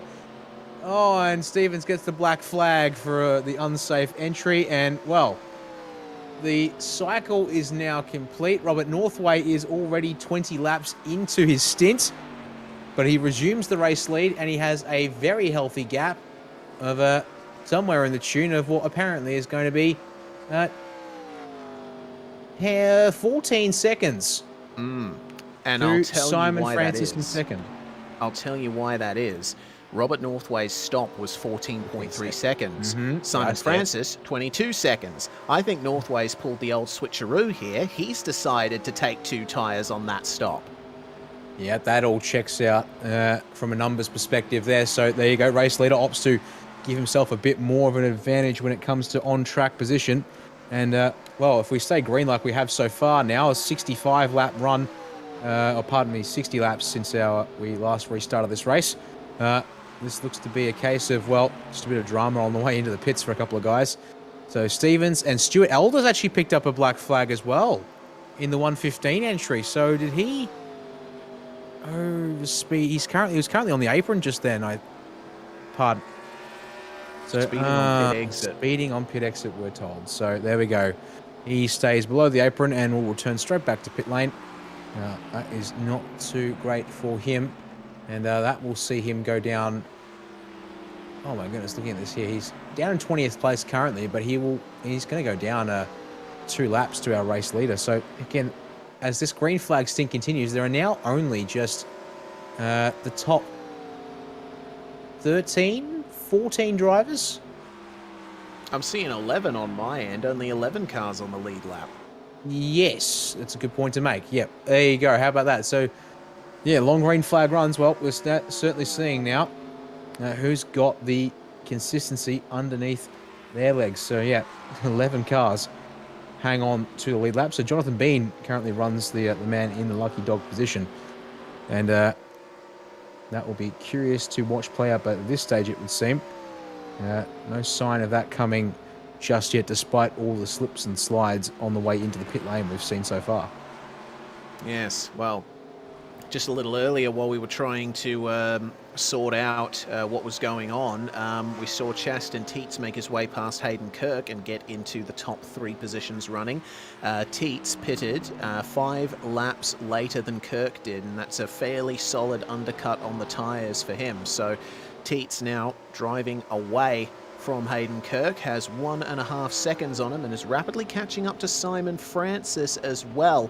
Has 7 laps fresher tyres, does Chaston Teets, versus the driver of the number 9. So is really rounding him up now. 32.9 on the last lap for Chaston Teets versus a 33.185. So this is certainly going to be interesting here for Chaston. Didn't qualify the best, but it seems that when it comes to race strategy and race pace, he's certainly up there with the best of them. Yeah, that's a good point to make there indeed. And gap holding steady now inside a second. Oh, has been inside a second, I should say. Apologies for a little bit there, but just continuing to keep Simon Francis honest as we take another look at Sam Harper's car through turns 3 and 4. Really nice close-up there. So we should see the right front go down in a moment. Unfortunately, we're going to lose the car for a second as Harper's coming through the turn. And there's the poof. And yeah, it doesn't match up with the rear tyres, so... Yeah, it must have been the right front. Yeah, certainly the right front was down after the collision with the fence. But seeing body sparks there, and that would only happen if the body is making contact with the ground. So that supports that theory. And there's the tyre skid marks as he finally meets his maker with the turn 4 fence.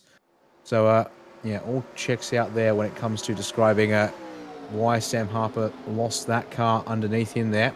So, he's our first driver, and so far our only driver. Reese to push it a bit too far there, perhaps. But, well, a clear warning of what can happen if you gamble on running the tyres as long as you can here, with the speeds and the loads and the amount of work you're putting through this car. Burns and Mole there, just making their way past Hayden Kirk. Kirk is one of the drivers with the oldest sets of tyres in the field at the moment. Here's Hins and Harper. Harper's managed to get back out onto the circuit and still on the lead lap to boot, which is it's very fortunate, I think, for Sam Harper. Still in the running here as Chaston Teets makes his way past Simon Francis and gets up into second place. Chaston Teets is on an absolute charge in this race. I've said it before and I'll say it again as we check out on board here with Thomas Hins getting back onto the throttle out of turns 2 and 3, or 1 and 2 rather. Currently in 8th place, and Sam Harper having taken some repairs some laps ago. These guys are actually on the same tyre strategy. Don't forget that Thomas Hins had that huge incident coming into the lane himself too.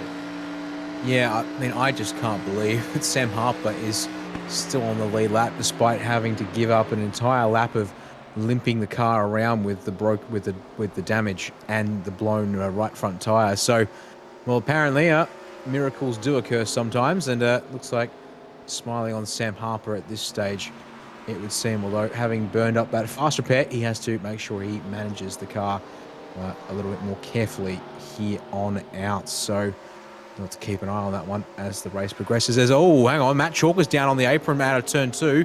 Looks like he's recovered it there, so we're staying green there as the 76 gets going. But that's, I think it's just a moment out of the corner. They didn't catch the whole thing, so I'll quickly check on that one there for us, because he seems to be going, and we'll keep on racing here.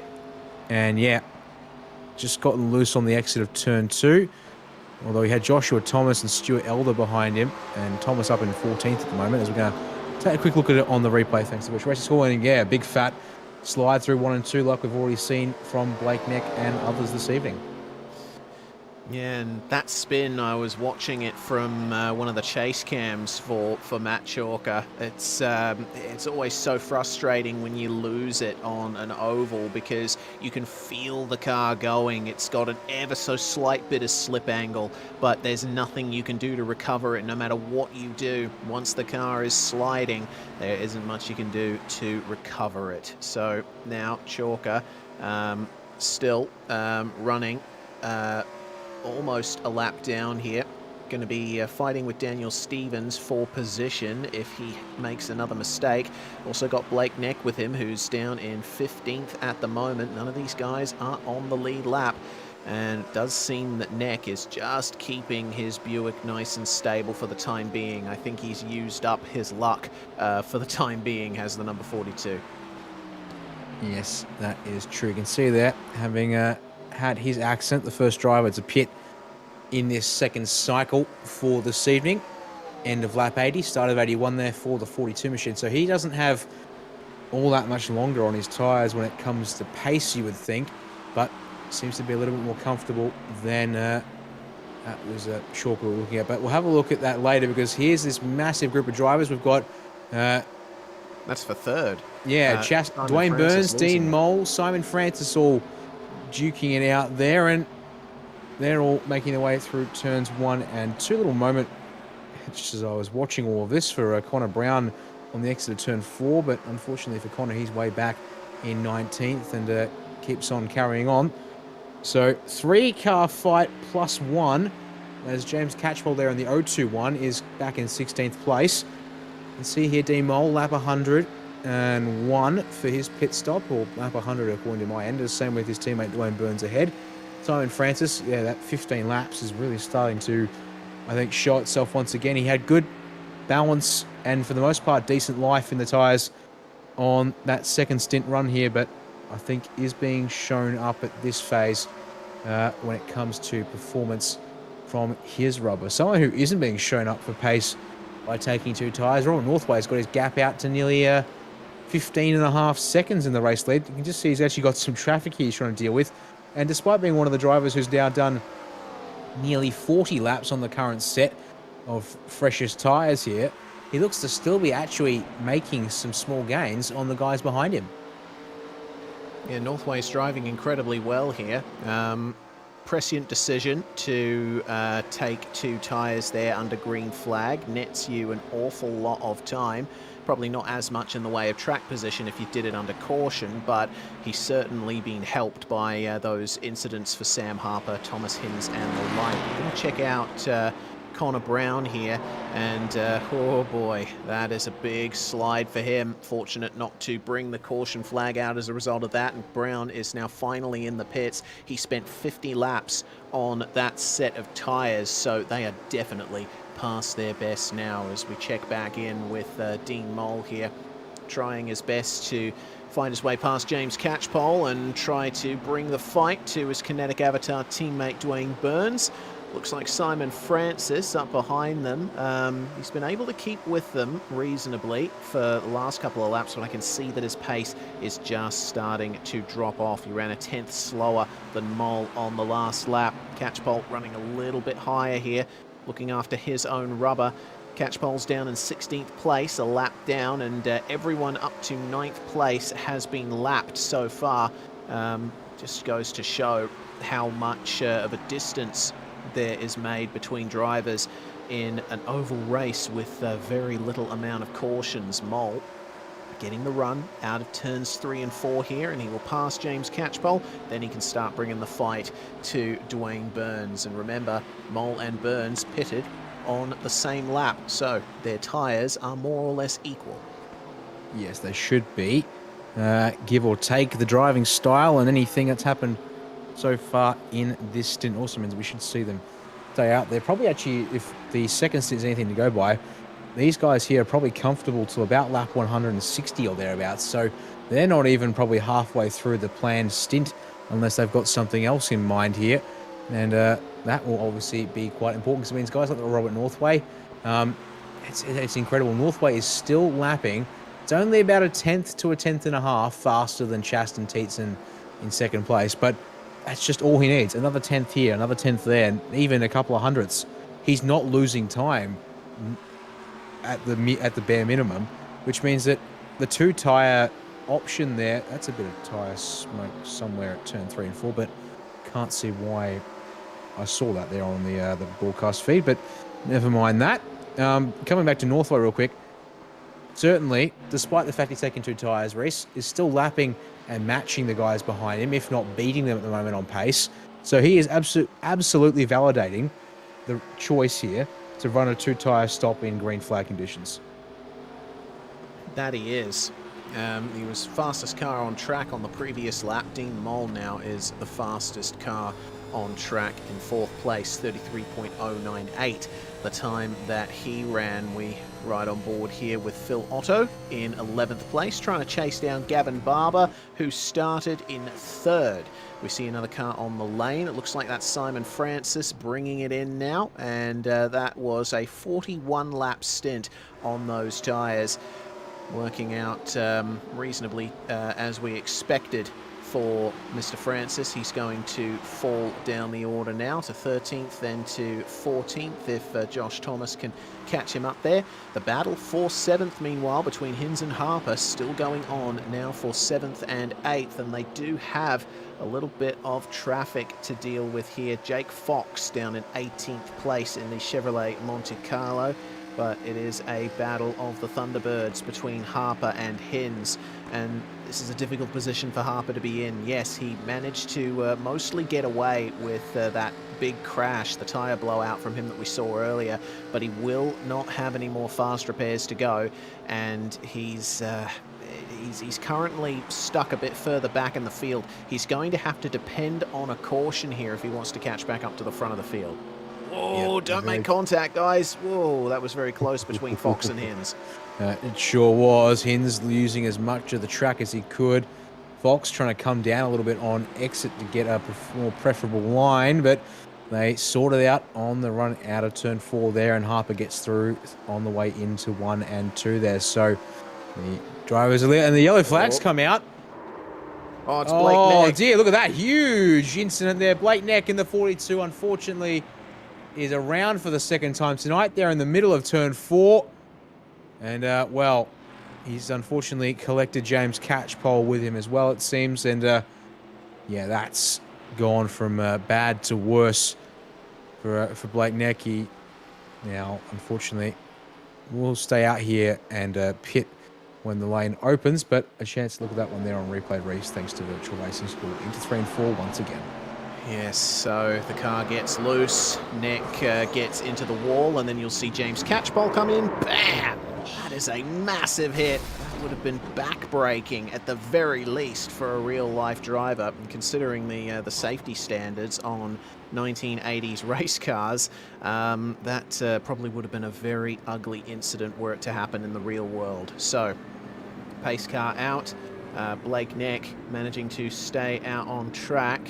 We'll see if he decides to bring it in. Surely he will for damage, but the field is neutralised once again. Chaston Teets, though, is not going to have much of a chance to get past Robert Northway. Northway, though, race leader, coming into the lane for another set of tyres. 47 laps on that set for Northway, and I think it's given that he's going to be changing all 4 of them this time. However, what will Chaston Teets, Dwayne Burns, Dean Moll, Hayden Kirk, Shane Bowen do? They could potentially gain quite a bit of time on Northway if they decide to go for 2 tyres. On board with James Catchpole here, and he already committed to the corner. Probably could have gone a bit higher, but Blake Neck's rear bumper now obscuring his field of vision. Yeah, I mean, certainly, as I said, committed to the corner already when the accident's happening, or as it's unfolding in front of him there. So, as you said, with these kind of cars, with the grip they've got through the turns, and with the way these guys were running long into a stint there, so little opportunity there to get anything done. 4 tyres this time for Robert Northway. Gavin Barber's actually going to be hanging out there, and that's got him up into 2nd place. Actually, no, to the race lead goes the 25. No, they're actually going to switch back there on pit exit. So Northway actually maintains the race lead despite the fact that Barber stayed out, but Barber is going to come down the lane now that he is on the lead lap with these guys. So see here who comes. A couple of cars are coming down the lane this time. Actually, they're already, they're coming down the lane now. That's a bit of an interesting call, Reese, because these are all guys that need to try to stay on the lead lap, but they will not get the chance to do so, and also take service under the safety car, it would seem. Well, they might not have had an opportunity to come down. We're not too sure about that, but what we can tell you is that it was a 2-tyre stop for Hayden Kirk in the 371, the Lego Buick, and he comes out in 2nd place behind Robert Northway. Chaston Teets in the top 3 now, and the leading sportsman driver, Phil Otto, has completed his pit stop, and he will come out in 11th overall, 2nd in sportsman. Yes, because I'm trying to say there's a lot of lap cars ahead of Northway currently. Daniel Stevens at the back of that train there, and those are the guys that will want to get themselves unlapped here. I believe we'll have 1 to go at the line, if I'm not mistaken, and that will allow those guys to circulate around and join the back of the queue. And we'll, speaking of drivers currently driving around under yellow, we've got a chance to speak to one of the drivers from Middle Finger Racing in the former Dan Stevens. Well, Dan, welcome back up to the commentary box here this evening. How have things been going from your perspective? It's certainly been a lot of long stints, which is definitely good for the racing quality, it seems, but also really testing you guys out there when it comes to tyre life and management. Well, I can tell you one thing, these things are a lot quicker than the Jettas. Very, very true indeed there. Yeah, I honestly, I should have put it a lot earlier than what I did. I had 2% left in my right rear tyre at the end of that stint, and I had someone up my ass when I was pitting, so it was very. To go into the pits at speed with worn tyres was just not going to work out well, as you saw. Yes, indeed. A couple of drivers are having some issues on pit entry, but well, yeah, we'll leave you to it because, of course, the safety car is bunching the field up to 3 and 4. So good luck for this next run here, and hopefully we'll get a chance to chat to you later on in the race. Yeah, buddy. Thank you. Dan Stevens definitely working hard here in this World 600 at Charlotte as the pace car comes back in. It's going to be Robert Northway and Hayden Kirk leading them away as the green flag flies. Northway went just a little bit before the green flag, but Kirk was right with him. Fantastic start there for the 371 Buick as they make their way into turns 1 and 2. Now, there's a bit of side-by-side going on for looks to be 4th and 5th between Dwayne Burns and Dean Moll. Looks like Moll has managed to get the run on his Kinetic Avatar teammate. Thomas Hinds is right there with them, as well as Sam Harper. The top 7 at the very least, all together on the racetrack now, and this is going to be some very heavy fighting for position, all the way down to Jonathan Bean in 10th place, last car on the lead lap. This is going to be such an interesting race from here on out. Northway has put the power down by some margin as Thomas Hinz makes the move on Dwayne Burns, gets up into the top 5. His next target is going to be Dean Mole. Sam Harper will try to get a little semblance of a draft off the number 19 and try to stick with Hinzy, but Robert Northway is the one with the advantage. Meanwhile, thinking of second place, because it looks like Hayden Kirk has just lost it there to Chaston Teets, who has had an excellent restart, throws it into turns 1 and 2. And wow, Chaston, I gotta say, now that he's on strategy once again with everyone else, he's showing that he potentially has the pace to win this. Yeah, it's going to be quite something, I think, to catch Northway. But yeah, I mean, Chaston Teets, second fastest of the sportsman entries in pre-qualifying, because that is how the grid was determined. And crucially, all the pro drivers have to start or get to start ahead of the sportsman guys. So it clearly, I think, tells there that Chaston not only definitely got the pace in it this evening, but also perhaps definitely had the pace over some of the pro drivers tonight. And, well, yeah, no kidding, because here he is, P2, on strategy with these guys around him here with a 4-tyre stop. And now has a chance to see if he can keep Robert Northway honest. And, well, it looks like here off of turns 3 and 4 this time by, he does as that's the wall for Hayden Kirk. Not much, but every little bit counts here, Reese. That's going to hurt that car's run this time by. And, well, it is a bit of a box, but still a bit of dragging bodywork, a bit of deformation to the form of the car there, and that will hurt. That could hurt things for the next couple of laps here. That it could. Well, we'll see what Dean Mole can do to try and catch him up here. Mole, a driver that has had some success in the international region of the majors, one of the few Americans who has decided to race in the international region. Luck just hasn't been with Dean for quite some time, but he's running well at the moment in the top 4 and keeping himself in check here, potentially for a podium finish, as Robert Northway continues to drive away here, but Chaston Teets is bringing the gap down. On board here with Hayden Kirk, we'll see that contact with the wall coming up out of the turn, and okay, so it looks like the rear of the car was what made contact with the wall first. Probably a slight tap in these cars, but as you said, Dan, every bit counts. Meanwhile, have a look at this. Thomas Hinz starting to come under more pressure here from Dwayne Burns. Hinzy's made his way past, but Burns has managed to stick with him, and if anything, this is giving a good advantage to Sam Harper and Shane Bowen behind. Well, advantage for how long, though, I might suggest, Reese, because Hinz's last lap time of 32.6, which is roughly in check with everyone else, but that will be forcing the guys behind perhaps to back it up a fraction, especially when it comes to Sam Harper. I'm looking at the race leader, actually has to drop to a 32.5. But, like, thinking about what Sam Harper could do if he can get some clean air, every 10th he loses now in these opening phases behind traffic, who aren't far off the pace, but just enough, will matter here as we look at James Thomas and Craig Tilson.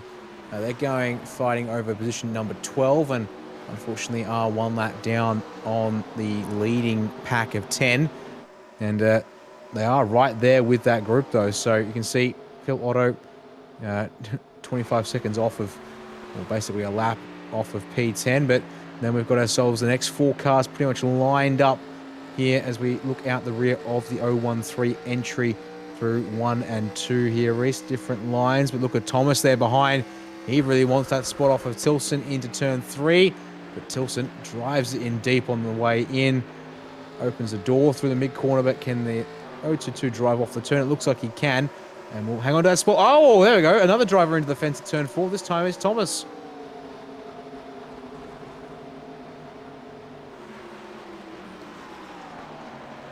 Just a bit of a rush there, but looks to have gotten away with it for now, it would seem.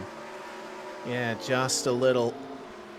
It's always so intense when things like that happen in a race like this. Chaston Teets still trying his best here to gain on Robert Northway, but he is really gaining now. 32.6 on the previous lap versus Robert Northway's last lap, 33.0. He is losing just a little bit though. So now that early stint pace for Chaston Teet's starting to fall off.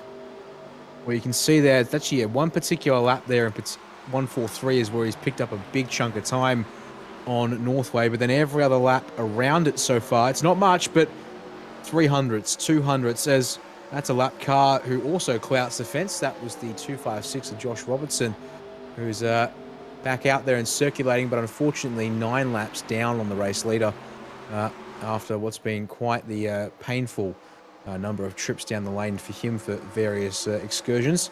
As we check back in with the fight for P number 5 here, Hins. Still holding on to that spot. Dwayne Burns still trying to apply the pressure though. And then you've still got Sam Harper and Shane Bowen just out of shot. There goes Sam in and out on the right side of screen. And then we should be able to pick up, there we go, Bowen just in behind Harper there. As this train of cars continues to stick together here as they start their 147th lap of this race. You can see there are different lines, Reese. Burns looking to really throw it in a bit deeper to turn 1 and try and narrow out or straighten out the exit for turn 2, whereas Ian's opting to keep it up higher a little bit longer. I think is probably a fair description of the contrast, it would seem, for now. But that will make the difference at some point. But the back and forth between these guys is definitely a good look here, an interesting look here at this time in particular. Yep, Shane Bowen with the trio up ahead of him there. Teammate Dwayne Burns separated from him by the second place starter, Sam Harper. And it does seem that everyone's just in their rhythm now. We should be expecting a couple of pit stops soon, though, from the likes of Julian Mookie and Daniel Stevens. Jonathan Bain, meanwhile, is still down in 10th place, and he is another one of the drivers that we should expect into the lane pretty soon. Last pit stop on lap 100. He stayed out under the last caution to try and get some track position back, and it worked out for him in the short term, but surely coming into the pits very soon, pitting under green flag, he's going to lose all that time all over again. Yeah, well, I think in Jonathan's case here in particular, he's stayed out, and that was to get himself on the lead lap here, which is valuable. But as he said, also putting yourself way out of sequence with these drivers who have come down the lane under yellow. Another 20 laps almost since we restarted this run, so that will hurt in due course, you would think. As we check back in with Joshua Thomas, one of the drivers who did stop under the yellow there. Lap 132 for the 386. And, well, you can just actually see there from Josh's camera feed, the glare off of turn 4. It was starting to get pretty bad. It's definitely looking a little bit worse as he's trying to go around the outside of Craig Tilson to get that 12th place spot off him, but he doesn't quite get it to work this time, Reese. And he's got Jake Fox behind him. No, pardon me, sorry. They're two guys here. They're fighting. They're trying to stay with Phil Otto directly ahead of it. Oh, the yellow's out. So there we go. Connor Brown, unfortunately, in the 51 has found trouble. Down at turns 1 and 2. Oh, and someone else has gotten collected in all of that ever so slightly. Not really. So no, single car incident by the looks of things. But that's the saving grace for guys like Jonathan Bean right there. That is indeed. It was actually contact with Dave Trevethan that brought Connor Brown out of it. And it was contact on the way through the quad oval. Trevethan got a run on Brown, trying to get past him, but just moved up a little too quickly and made contact with the left rear quarter of Mr. Brown's machine. So now there's a lot of heavy damage to that number 51. Here is the contact. So Trevethan gets a good run here, but moving up the racetrack, a bit of understeer probably, and knocked him out of whack there. And it looks like Trevethan making heavy contact with the wall, even heavier contact there for Connor Brown, and a secondary bit of contact on the apron for good measure. Connor almost held onto it there the entire way around that incident, but unfortunately not able to hang on to it in full. So Chasen Teets and Jonathan Bean, two of the drivers on the lead lap, opt to bring it down the lane here. So that's obviously really critical for Jonathan Bean to get himself sorted out there. And Phil Otto is the man with the lucky dog. So round he goes to join the lead lap crew. And that now puts us at 11 cars back on this lead lap. So please make sure Phil to stay out here. I think he knows what to do.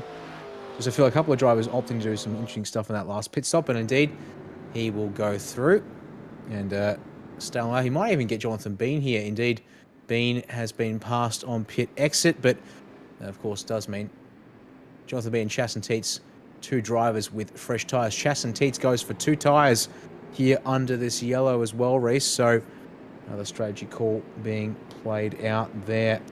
And they'll come out 9th and 11th from the lane. So that will be something to keep our eyes on in the next couple of laps here once we restart this race. Yeah, crucially though, majority of the drivers on the lead lap and in the top 10 are not electing to come in on this caution run. I think for a lot of them, still a bit too soon. Only 22 laps completed on this set for everyone in the top 7 places, plus Phil Otto. So now we'll have to start thinking about this being the middle phase of the race, 154 laps completed. How do you start planning for the end from here? I'm not too sure you can, because there's definitely not much you can predict in terms of when cautions are going to come out. Yeah, mostly steady cadence, it seemed. Well, lap 39, lap 129, now 151. We're reminded for when these cautions have come. Thanks to Jay Kennedy in the background there, helping us out with these things and keeping tabs on them. So that's important there, of course. Looks like we might potentially, we'll have to see how things go here in terms of pit stop frequency picking up. So field is mostly sorted now, I do believe. We'll see the lap cars, I believe, will be sent to the back of the queue here as the lights should go out. Yes, indeed. There we are. So that's the 1 lap to green signal, of course. Time for these guys to get back in formation. Yeah, so Northway once again will be the one to restart this race from the lead. You'll have Hayden Kirk back alongside him once again when we get going. And then it's going to be Dean Mole with Thomas Hinz on that second row. And then Dwayne Burns and Sam Harper out of 5 and 6 for the restart. So, all but 4 of the drivers in this field from the Australia-New Zealand club. We've got Dean Mole from Indiana and Chasten Teets from the Virginias, and Sam Harper and Stuart Elder from the UK and Ireland. Pretty interesting international field here. Right on board with the pace car. Going to be making its way into the pits very soon, getting ready for the restart for lap 156 of 400 here in the Majors International Region, World 600 at Charlotte Motor Speedway, of course supporting Sarge's place. Pace car comes in, and we'll see when Robert Northway decides to go. He does decide to go pretty early, but once again, Hayden Kirk is with him, and the Lego livery Buick slots into second, but Thomas Hinz getting a slightly better run off the restart than Dean Mole did. They're going to keep going side by side into the first couple of turns. Just behind them, Sam Harper trying to make his way past Dwayne Burns, not successful for the time being, but Hinzy gets a good run there on Dean Mole. Might try to sweep around the outside of him coming into turn 3. Mole suffers a little bit of understeer there underneath Hinz in turns 3 and 4, but they managed to just get away with it. Oh, there's all kinds of pandemonium in the back half of the field, though, with our guys who are 1 lap or more down. Stuart Elder found the fence through 3 and 4, run up there a little bit perhaps by one of the cars he was racing, but it's just absolute pandemonium here in this group. There are various different tyre strategies at play here. A couple of guys on fresh rubber, other guys who are running around for the past 20 laps on the same tyres. So this is going to definitely make a difference for a few guys. And, well, see here focusing on Dan Stevens, who's currently in 14th place. It puts him, one of the guys, actually, pardon me, we actually got drivers on the lead lap all the way back to, still 11th place. Just that my timing is focused on Phil Otto at the moment, which confuses the crap out of me when it comes to figuring out who's on the lead lap. But so Stevens is not too far off of potentially trying to get the lucky dog, but drivers still racing around him here. Josh Thomas trying to get back up the field. Does have a nose ahead through 3 and 4 here, Reese. You can see there, just basically nothing left between the two of them as they're continuing on, and they're trying to put pedal to the metal. Into 1 and 2 they go. And does the traffic help or hinder? Well, which one of those drivers does it help or hinder, I guess, is the more important point to make here. Is, watch out there. They both go for the white line there. And you can see now it's Connor Brown in the 51 and also the 76 of Matt Chalker. We're going side by side and having their own race. And it looks like J.M. Thomas is going to win that one out there with Dan Stevens for the time being, Reese. It's brought Jake Fox right into contention as well. Fox has worked his way back up almost to his starting position of 16th, which is currently held by Daniel Stevens. This trio behind the traffic, they've got the number 76 of Matt Chalker just up ahead of them, and Chalker coming up to 28 laps into this stint. Meanwhile, Thomas is on the 8th lap of his stint. Stevens and Fox on the 7th lap, as well as Dave Trevethan, who's a little bit further behind these guys to the tune of about a second. So they're making their way around. Mr. Chalker now. Stevens gets it done nice and cleanly. Chalker has to slot in now in between Stevens and Fox as we check out replay on the right-hand side. This is what happened to Stuart Elder. This big understeer into the wall at the restart, and was behind Chalker when that happened, and that is a fair graze to the safer barrier there, and it's going to lose him an awful lot of time. Lucky that all the other drivers there were able to get away with that. No big incidents on the way out of that restart, other than what we just saw. Meanwhile, Thomas Hins back up into 3rd place now. Made his way past Dean Moll on the restart and is starting to catch up to Hayden Kirk, who, remember, at the last pit stop took 2 tyres. So his rubber is going to be a lot worse than the drivers around him. Chaston Teets as well. He's worked his way back up to 5th on the restart. He's another driver who only took 2 tyres, but crucially, he only pitted 10 laps ago. Yeah, Chaston Teets, one of the few from that lead lap group to come down the lane on that last caution there on 153. So he does have that advantage on the outside of his car when it comes to tyres, but we'll talk about that later, because Hinsey looking to the inside at turn 1 on Hayden Kirk, and he's already got a nose ahead here through turn 2 now. Does Kirk have anything left to fight with? He will have some tyre life left in it, but obviously having worn inside tyres isn't going to help the case, but he's on the right side of the track, I suppose, to be able to challenge. But no, Hins is ahead now and should have that one more or less signed, sealed and delivered, you'd have thought, Reese. But look at the drive on the outside here for Kirk. So yes, he's only got 2 tyres on the right side of that car, which matches the tyre life of all 4 for Steve Mole with them there as well, along with Hins, and of course Northway up ahead.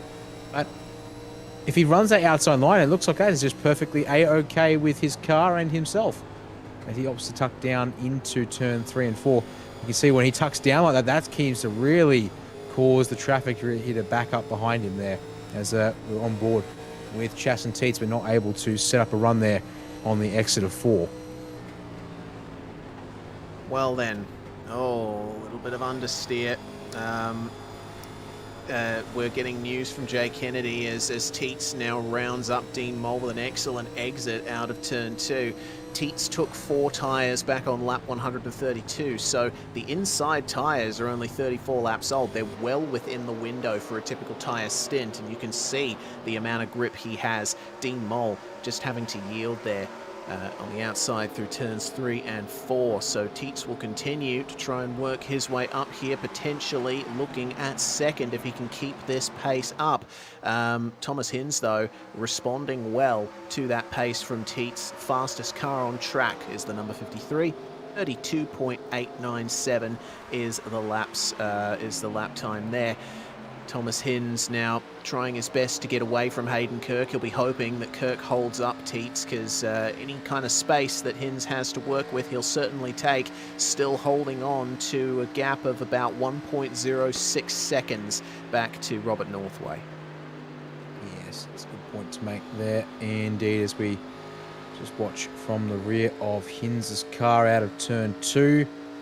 Looking back at Hayden Kirk, you can see there Kirk keeping that car nice and steady for the time being. And yeah, I was more referring to there the fact not so much Chaston Teets, who obviously does have that inside tyres to match everyone else around him here, but more to the point, Hayden Kirk, who, well, she's the odd one out from that statement that I've just made, because Hayden Kirk, of course, he said, came to the lane on 131, 132, took 2 tyres, so his inside tyres will be approaching 70 laps old in a couple, I believe. Last caution was on 129, and he would have pitted around lap 80 something then under green.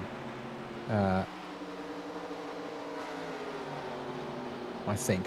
Unfortunately, I don't have the historical pit plot to remind myself of those numbers, but we'll worry about that later, because it really is starting to show for Hayden Kirk there in the 371 machine. One of the drivers there, Dean Moult, who came down the lane on 132 with the 4 tyre strategy. Of course, seems to be playing out in his favour for now, but has to try and find a way around that Lego Buick. Random fact from our producer Jay Kennedy, 400 kilometres of the race have been completed, and we've still got 560 kilometres to go. Just goes to show how long this race is. We usually think of the Bathurst 1000 as being an incredibly long and arduous race, but this one certainly has a beat in terms of distance, but much higher average speeds, it being a 1.5 mile high banked oval. Moult making his way past Kirk there, and we'll see if Kirk can hold on. Coming up to what we would think is the end of a typical tyre stint before you start getting the danger of the blowout through the turns. Does seem like Kirk is still holding on just by a little bit to this kind of pace. 33.2 the time that he set, so he's definitely the slowest car in the top 10 at the moment, but crucially still got the track position, and if a caution comes out, he can get right back on strategy with everyone else. Chaston Teets, meanwhile, moving his way up to 3rd, and he's closing in on Thomas Hinz. They've got a little bit of traffic to... No, actually, they haven't got traffic to contend with. That's the race leader, Robert Northway, just up ahead of them. Hinzy has brought the gap down. It's under half a second for the race lead now, and it seems that in this middle phase of the race, the likes of Thomas Hinz, Chaston Teets, Dean Moult, they are really starting to come to the fore. Robert Northway probably burning through his rubber a bit too much. His last lap was a 33.2. Meanwhile, everyone else was in the 32-second bracket. And we'll see again here as they come across the line, 33.259 for Robert Northway, and it's a 32.9 for Thomas Hinz. He is absolutely motoring. He is indeed. That's actually quite a shocking turn of pace. At least, well, shocking drop in pace, I would have to say, for Robert Northway. Because look at that there. Already at the bumper around the outside. And that's why there, Robert Northway is going to play the strategy card once again with an early green flag stop. And that's fascinating. Yes, we are 40-odd laps into this race, but wasn't expecting that kind of cadence from Northway. Actually, I take that back, Reece. He pitted after 40 laps on tyres. So that is it's no surprise really to see Northway doing it. And maybe that says a lot about what he's trying to get out of these tyres here. Because every time we've had a green flag run of around 40 plus laps, Northway looks to pit early on. And looks like he's going to continue that rhythm once again here. But obviously risky could go down, or is down a lap now here on these guys who have, you see this cycle past him on their way through turns 1 and 2. But now he's sort of in that sort of a danger period where if a caution comes out, he gets trapped a lap down, and he's not even going to be the one who would get the lucky dog if that was to happen. Yeah, so Northway's definitely going to be hoping that the race stays clean from here on out. Thomas Hinz moves into the race lead. Dean Mole, Chaston Teets and Hayden Kirk all together on the racetrack at the moment. Kirk has fallen back into the clutches of these guys. And, well, actually, that's Kirk making his way back past Chaston Teets, I think. So Kirk has gotten a pretty good run of pace here for the time being. It's brought Dwayne Burns right back into it as well. All of these guys, apart from Chaston Teets, are on the same tyre strategy. So you would expect that at least a couple of them will come into the pits at the same time. And that's a big lift from Chaston on the way into the third turn there. I'm wondering if there's a couple of issues being faced there by Chaston Teets now that his inside tyres are really starting to show their age. Well, I don't think it's so much the inside tyres showing their age, Reece. I reckon this might be a case of the outside tyres being overworked, and any benefit that he gets from coming down the lane 20 laps after these guys took 4 tyres has been wiped off the face of the earth. As we check back in with Robert Northway, you can see there, down back to a 32.0. He's nearly a second a lap faster than your race leaders. So that will help him, of course, in this quest to get back onto it there with them. But he's still got to find 1.5 seconds, which, well, at the rate he's going, will not take all that long. Still nearly a second a lap faster than Craig Tilson, the man who holds that final spot 1 lap down in the 022. And, well, put himself back in contention for a lucky dog should we get a yellow before these drivers choose to pit here. So focusing once again on our lead group of drivers, Dwayne Burns there in the 19. Has a bit of space around him now. Chaston Teets, again, does not look to have the pace to go with him up front, and nor does he really have the pace to go and continue chasing the front 3, I'd say, Reece. And crucially, it means it's Dean Mole and Thomas Hinz who are the closest 2 of this lead group, and they've got 2 tenths between them on the exit of turn 2 here. Lap 180 of 400. Crucially there, though, Robert Northway going to get Craig Tilson almost certainly here into turn 3 and get that leader of the 1 lap down crew there for Northway. And you see the sheer amount of extra pace Northway has. Look at how much he gained on Tilson there, with Craig unfortunately stuck on the outside and dealing with some very old tyres himself, 48 laps old. Still a lap younger than the tyres of the top 4 on track at the moment, as it seems that there was a little bit of smoke there on the back stretch. Something has gone wrong for a driver out there, and it seems that it's Jonathan Ben. Something has gone wrong from here with one of the 256. That's Josh Robertson. But actually looks like Ben lost it by himself. He did manage to get onto the apron, and the wall actually helped him straighten it up there. So stay green, not much harm done. Yep, so another case of a driver, unfortunately, having a bit of a slip and slide through turn 2 in this case. But indeed, yes, as you mentioned there, continuing on there, that was an interesting little bit of what looked like wobbling on the exit of turn 2 for J.M. Thomas, but is up to speed, so never mind that. But we're being told that got very close to finding the fence through 1 and 2 just then. That's why he looked a little bit loose on exit, but he's continuing on, and all seems fairly fine and well for him for now, at least. Meanwhile, here's your race leaders, Reece, and Dean Mole continuing to apply the pressure. It's now inside 2 tenths, and he's got half a second back to Hayden Kirk in P3, so he's got the chance now to really focus on pressuring Hinzy in front and not so much worrying about Kirk, who's close, but yeah, not this close, back there in P3. It does look like, at least from looking at them now, Mole has done a very good job of looking after his tyres, because he certainly has a slight pace advantage over Hinz in the corners, but that's a bit of understeer there in the mid-corner for turns 3 and 4, so he's lost that time now.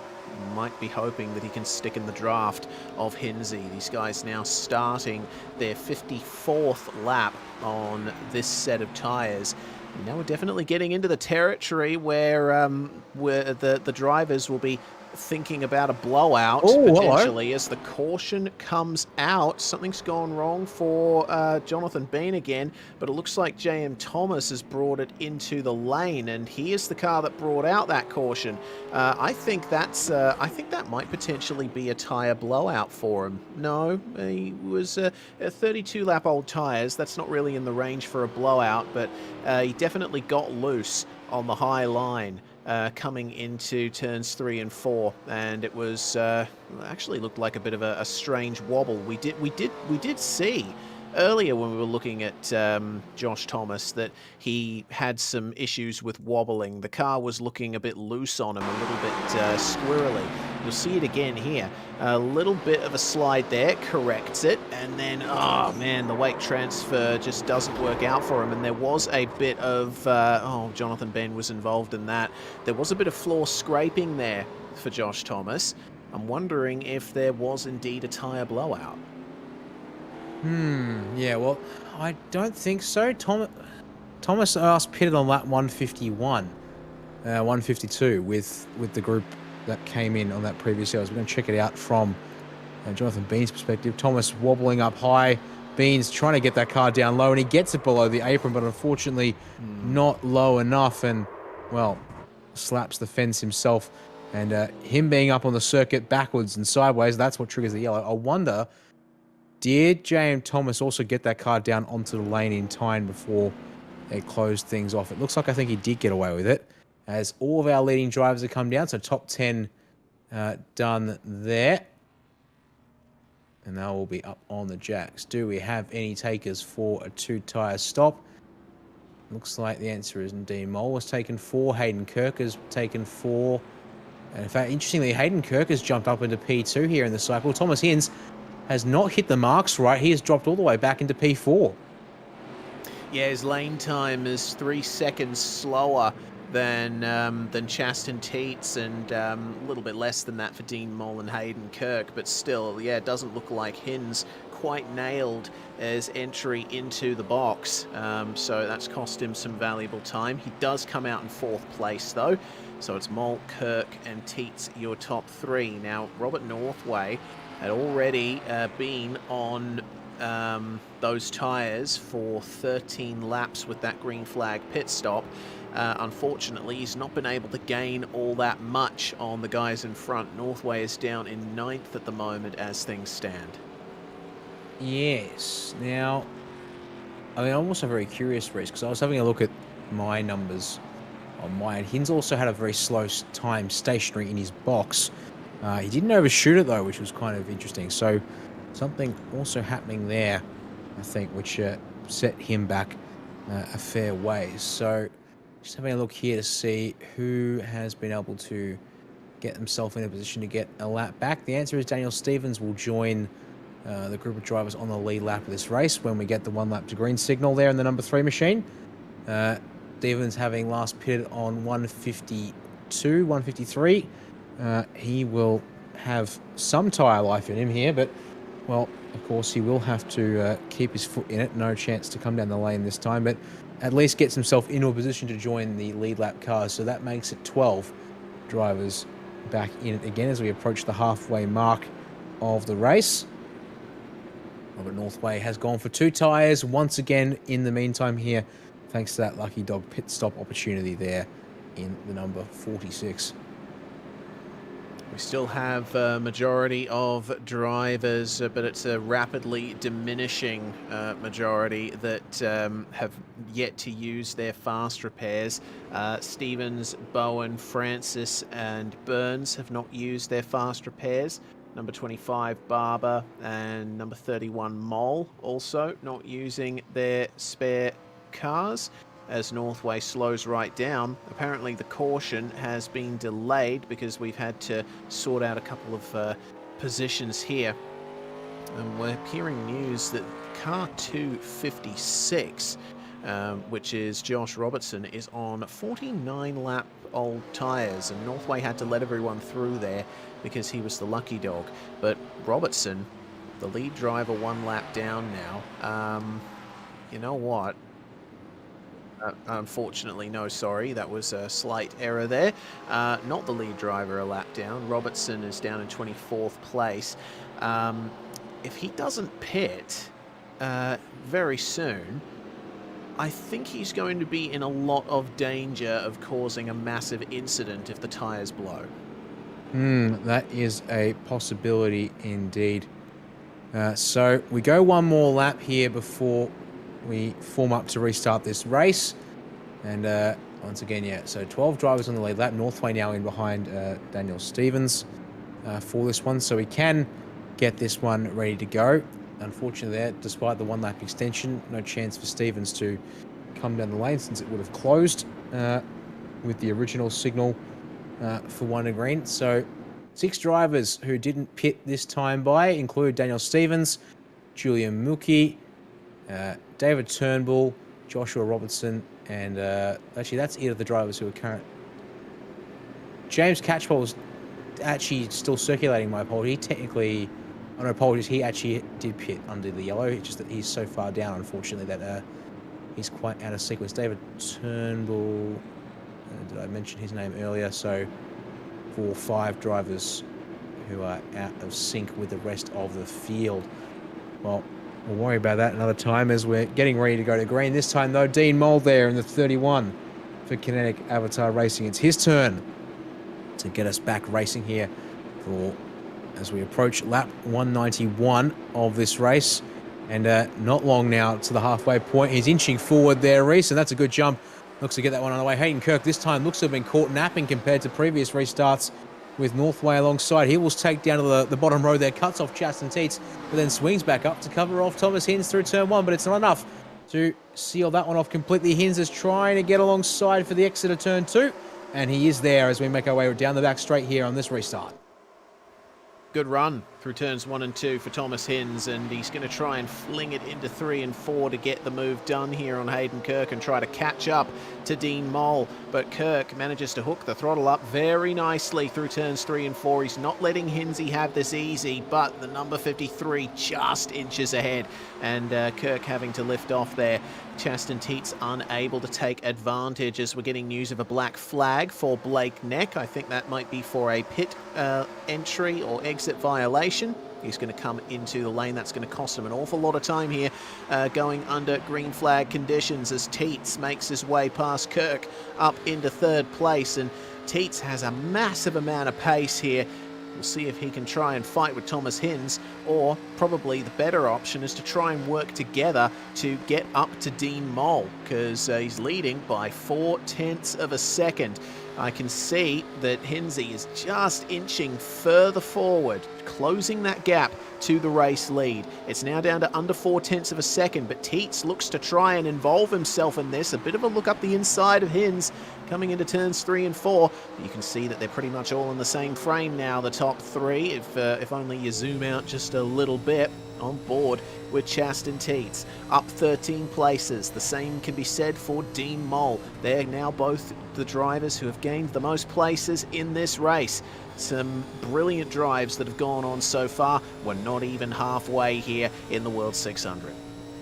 Yeah, it feels like it's definitely been a lengthy one here. And in fact, we are 2 hours on the clock for this race here already. So we are certainly going to go past 4 hours at this current pace here tonight. And, well, I'll be looking forward to wrapping that one up once we get there. But still plenty of action to sort ourselves out. One of the drivers I think we should have a quick talk about is he's obviously been in the fight somewhat, Reese, but Sam Harper, having now made that continued recovery drive after finding the fence with the tyre blowout and that green flag run. And look at that there. He's up to P6. The race leader is just there at the front of the train. And, well, doesn't get much better for a man who unfortunately found the fence and got himself a mechanical black flag for pushing the tyres too far in this race. Yeah, Harper's doing well. Right on the back now of Burns and Kirk. and doesn't seem like it's too far of a distance ahead to potentially making life difficult for the top 3.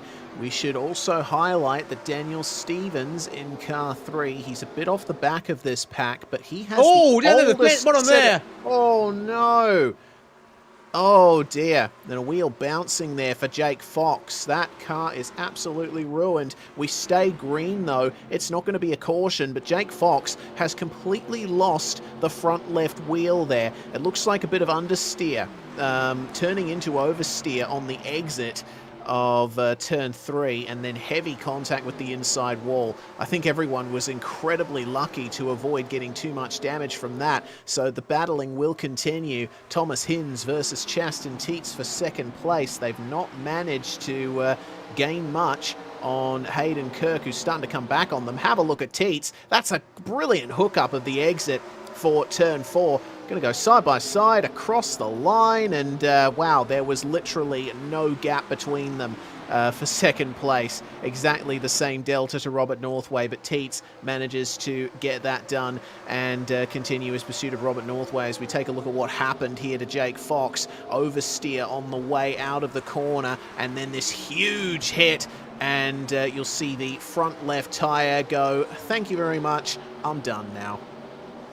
Yeah, and well, yeah, no wheel tethers in 1987, that's for sure. And yeah, we're incredibly lucky. Jake Fox keeps that car driving straight and then back down under the apron. And well, we stay green here as lap 199 of this race is underway.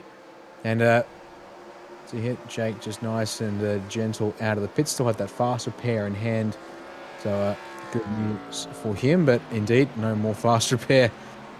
So 200 laps to go, or I should say, sorry, 201 laps to go, and going to have to take it nice and carefully. And an update on a couple of drivers who received penalties recently. One of them was a J.M. Thomas, possibly for a pit lane violation or possibly a restart violation.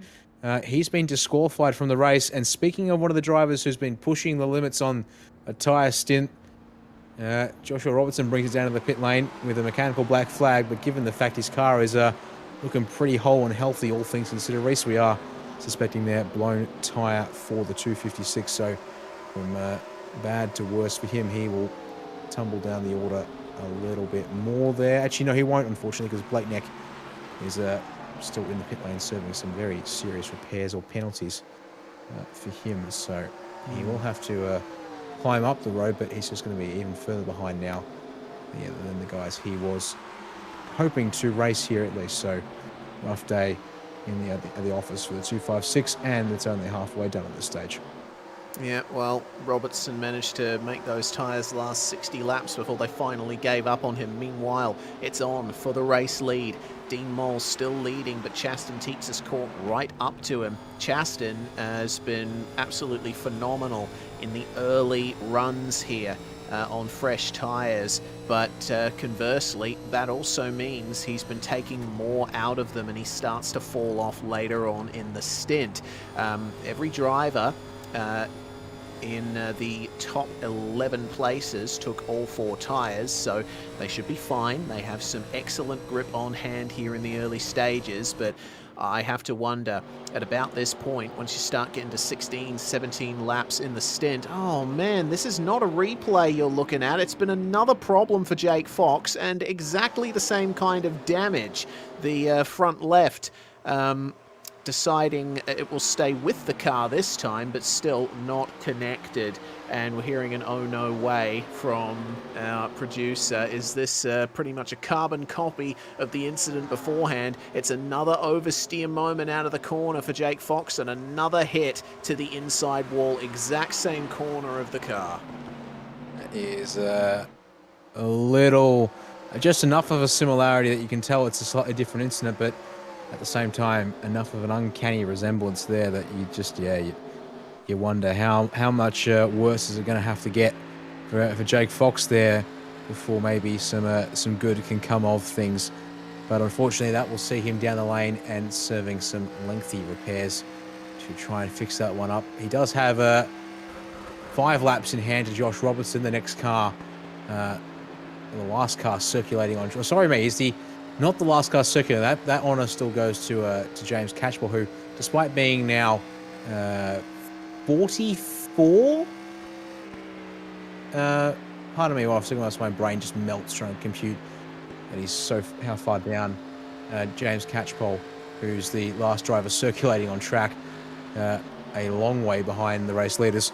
But credit to the 021 of Catchpole. He's 58 laps behind the race leaders, but he's not given up yet. And despite the fact how insurmountable the numbers would seem, I have to give credit to him there for continuing to race, despite there being not a lot he can do apart from just keep circulating at this stage. Well, we look at Daniel Stevens, car number 3, and the only driver on the lead lap to not pit under the last caution. His tyres are now 54 laps old, and you can see how ginger he has to be on the throttle and on the steering inputs just to keep that thing going. Surely he is going to come into the lane soon. He's probably been banking on a couple more cautions at the very least to try and vault his way a little further up the field. But man, everyone around him on 20 lap or newer old tyres. It's going to be tough out there for Dan in the Monte Carlo if he wants to continue like this. We'll keep an eye on him as we check him out going around the circuit. Let's see his lap time here, 33.099. Tell you what, he's actually keeping pretty good pace with everyone. It's low 33s for just about everybody at the moment. Now that the tyres are past their best for those who pitted under the caution, and Dan, it seems, has done a very good job of looking after that rubber. Well, absolutely. That's a good point to make there. Obviously, we're getting to that point now where it's like, well, just how much is left in those tyres? We've seen a couple of drivers fall afoul of blowouts, and, well, obviously, Stevens needs to go as long as he can gamble on, but at the same time, needs to be very mindful of the fact that he surely won't have much left in these in those tyres. So, has to weigh that one up there. Is staying out worth it, which would potentially allow him to pit with everyone else under a safety car? Or does he just come down the lane and get it out of the way, which will then unfortunately almost certainly put him a lap down on the drivers that he's trying to race against, and has gotten back onto that lead lap thanks to not pitting under a previous safety car. But yeah, well, going to be a tough one there for him. Sam Harper, though, was running P6 race, and now he's got Shane Bowen pressuring him all that spot as they come into turn 3 and 4. You can see there again a case of being able to put the power down early on the outside and force the guy on the bottom to stay narrow here. This is the kind of fighting that I wouldn't have thought Harper would want, but, well, low 33 still for both of these drivers here, Reese, but looks like Bowen's got his measure at this particular point in the run. Over under, though, for Sam Harper. Goes to the inside as Bowen suffers a bit of understeer from an early entry, but Harper cannot take advantage. Didn't quite get the throttle application right out of turns 1 and 2. So they'll keep going as they are. And I got to say, once again, checking back in with the lead battle, Chaston Teets, his tyres have fallen off now. He's fallen back into the clutches of Thomas Hinz, who's starting to size him up. There is the number 19 of Dwayne Burns, meanwhile, who we briefly checked out, but on board with Hinz. Now 2/10 behind Chaston Teets, and you can see that Teets is starting to take those slightly wider lines into the corners, try and preserve what's left of his rubber, and Hinzy trying to keep himself active there, a little bit of fidgeting down the flat-out sections, but tap of the brakes, get the weight onto the front tyres, get the car rotating a bit through the mid-corner, and back on the throttle to gear up for the run onto the backstretch.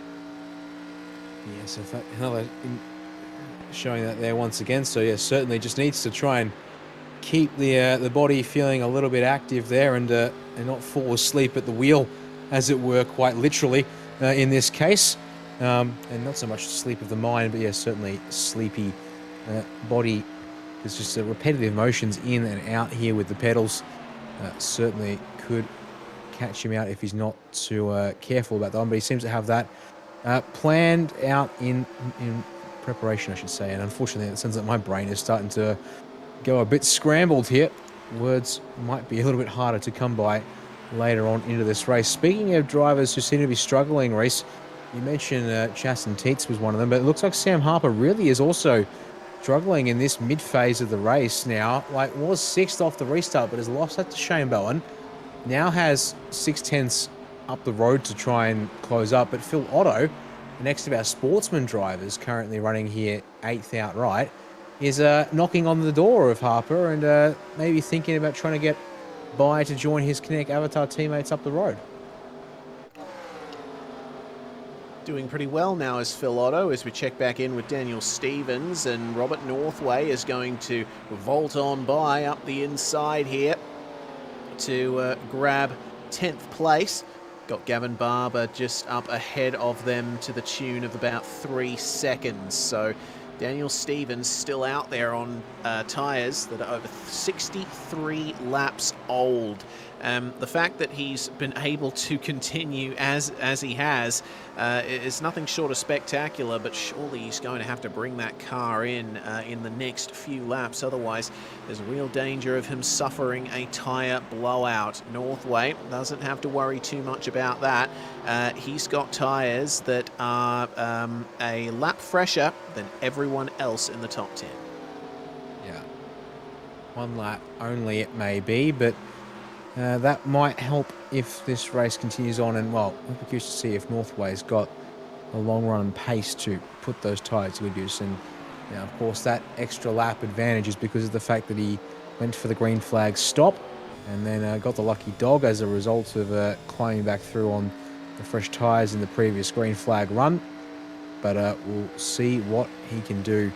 He does have to get through the more cars to try and close up to the back of this group. He's not that far off the race lead, you'd say. It's a barely 8 seconds and a bit of change. But around an oval here, that feels like an eternity, perhaps. Or can feel like an eternity, especially when you're lapping here in the 33-second bracket. Back up towards the front of the field, of course. We're looking here with Thomas Hinz. And did I just hear Robert Northway say he's going to pit again here from the green flag? That's interesting. He might be trying to reverse engineer something here. We do see a car coming into the pits, but it's not Robert Northway. It's David Turnbull. Northway avoids going into the pits this time around. Last pit stop for David Turnbull was on lap 150. And wow, yeah, 65 laps old tyres for David Turnbull. I think definitely a pertinent decision to get the car in there. Unfortunately, he overshot his box and he had to reverse back in. It's going to cost him a little bit of time, but it's not going to matter all that much. He's still got over 3 minutes back to Joshua Robertson for position. We keep an eye on Northway. It's another lap completed for him. I don't know, maybe that might have been a bit of a fake out from Northway.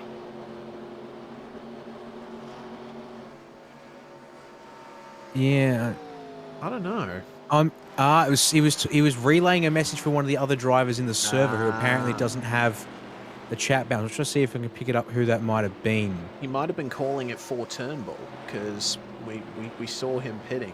I'm not too sure. Either way, Daniel Stevens is finally going to make his way in after a monster 68 laps on those tyres. How that car is still driving, I have no idea.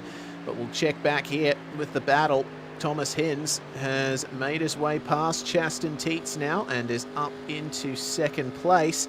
They got Dwayne Burns just behind them as well, looking to take advantage. Remember, all the drivers that you see here in the rough foreground of frame are on the same age set of tyres, but Chaston Teets doing his typical push hard early on strategy to try and get track position. Here's a replay of the move.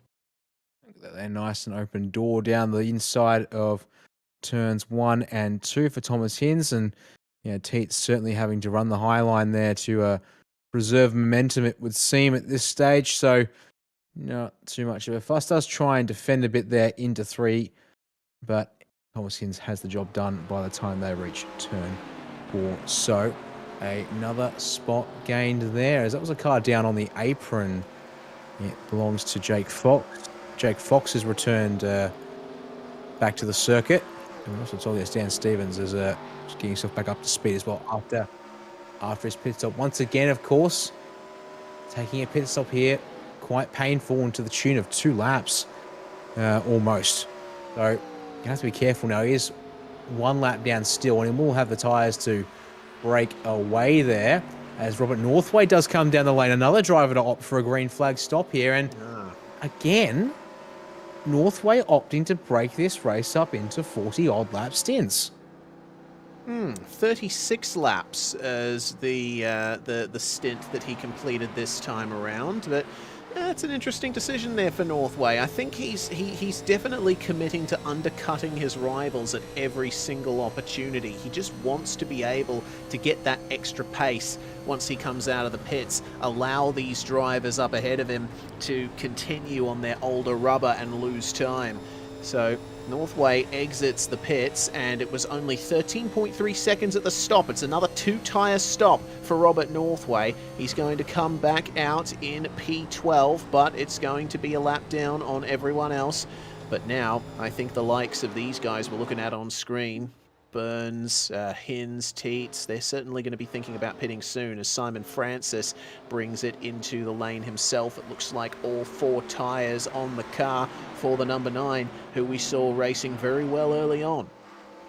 Yes, unfortunately, trouble for Simon Francis has brought it down onto the lane. He too also now has a black flag, so that will presumably be for something well, here at Charlotte, that'll be something to do about speeding on pit entry. There's not exactly a procedure when it comes to the entry. It's just get down and be to the left of that cone that you can see past the grass there at the entry point. So unfortunately, Northway spinning through turn 4. Oh no, that's a big incident for Northway. He spun it round. The caution is going to be brought out as a result. Oh wow, he had to get that turned around. That was so close to collecting a couple of cars, but very good incident avoidance from the drivers on the racetrack. Fresh out of the pits was Robert Northway, but it seems that those older inside tyres might not have worked out for him. We'll see what happened to him here coming into turns 3 and 4. It just got loose when he went up onto the banking. There's a little bit of an uphill gradient onto the banking that the drivers have to negotiate, and a little bit of a hump as well. So I think that might have just unsettled the rear end.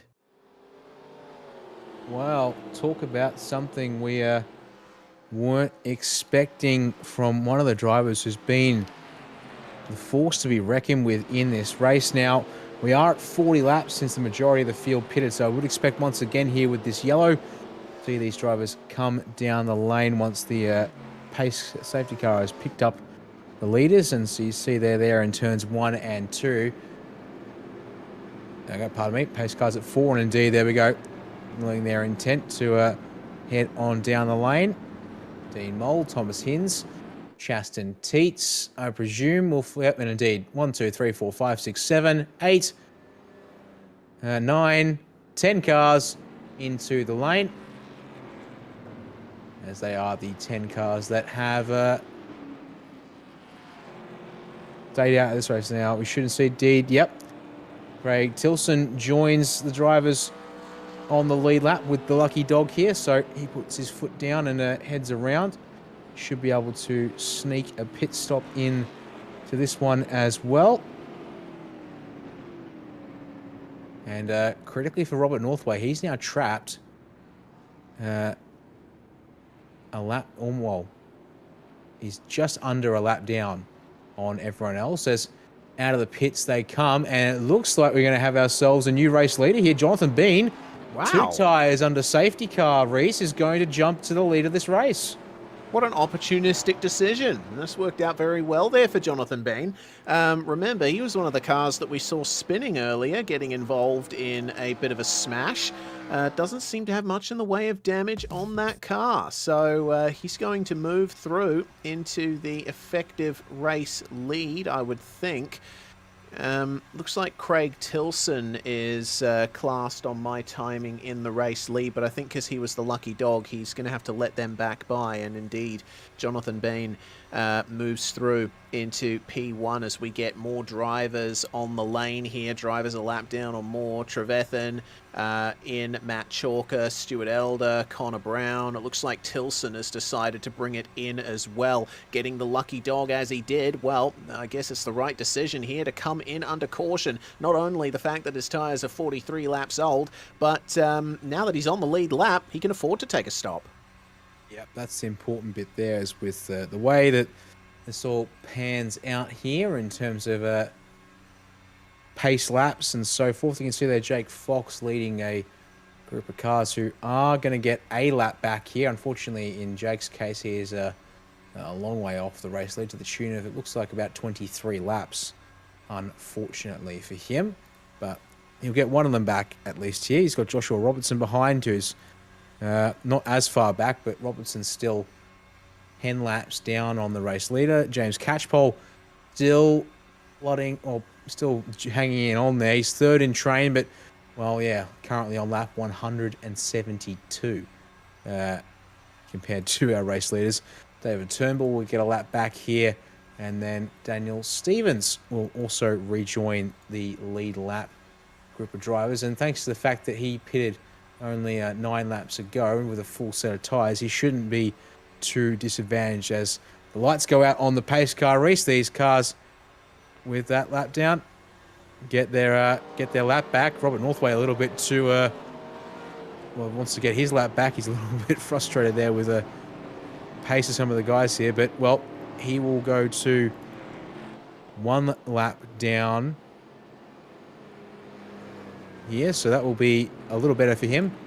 As, oh no, Craig Tilson with the lucky dog has got a black flag next to his name, Reese. Oh no, I think might have been a problem entering or potentially exiting the pits there for Craig Tilson. So he just gained that little advantage there with the lucky dog, and now that has been negated. That's a big shame there for Tilson. But the rest of the field is going to be forming up here with the lights off on the pace car. And it's just about time to go racing again. This time it is Jonathan Ben who is going to lead them all the way as the rest of the field come up behind our top place getters. Pace car in. Robert Northway decides to go very early. Looks like they've managed to catch on to that as well. It is Mole in second, but no longer, as Chaston Teets moves under him coming into turns 1 and 2. Thomas Hinds making it work there as Bain had a massive loss of pace there in turns 1 and 2. They're going to go 3 wide for the lead on the back stretch. Bain undoubtedly going to move up a little bit on the way into turn 3 and allow Chaston Teets to move on by. So Dean Mole now back into the first position here. Bain is losing a lot of time here, and unfortunately it seems that the 2-tyre strategy has not worked out for Jonathan. I think he just may have grabbed the fence on the way into turn 1. I think maybe not so much the 2-tyre strat race. I think we're more seeing here it's a case of just the pace difference. Unfortunately, Jonathan, certainly a capable steerer. Here comes Teets. Not quite the fastest racer out there this evening, unfortunately. And, well, these guys here on fresh rubber, they're going to absolutely put the foot down. Oh, was that the fence a second time there out of turn 4 for Bean? He just tries to keep it up high and let these guys do their thing. And, well, that's what you said. Robert Northway back to the lead lap of this race.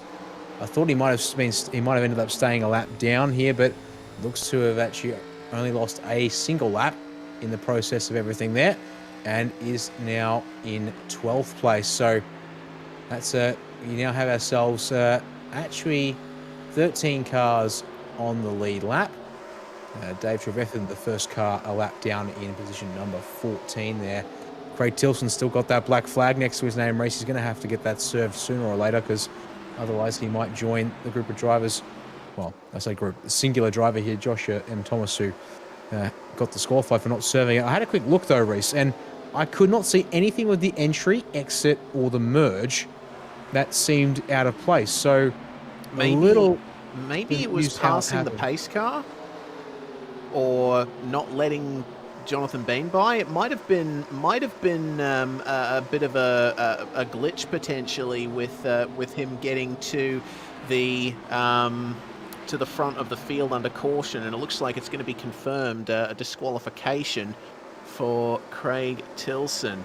That is a massive shame for the 022. He's going to bring it down onto the apron and bring it into the pits.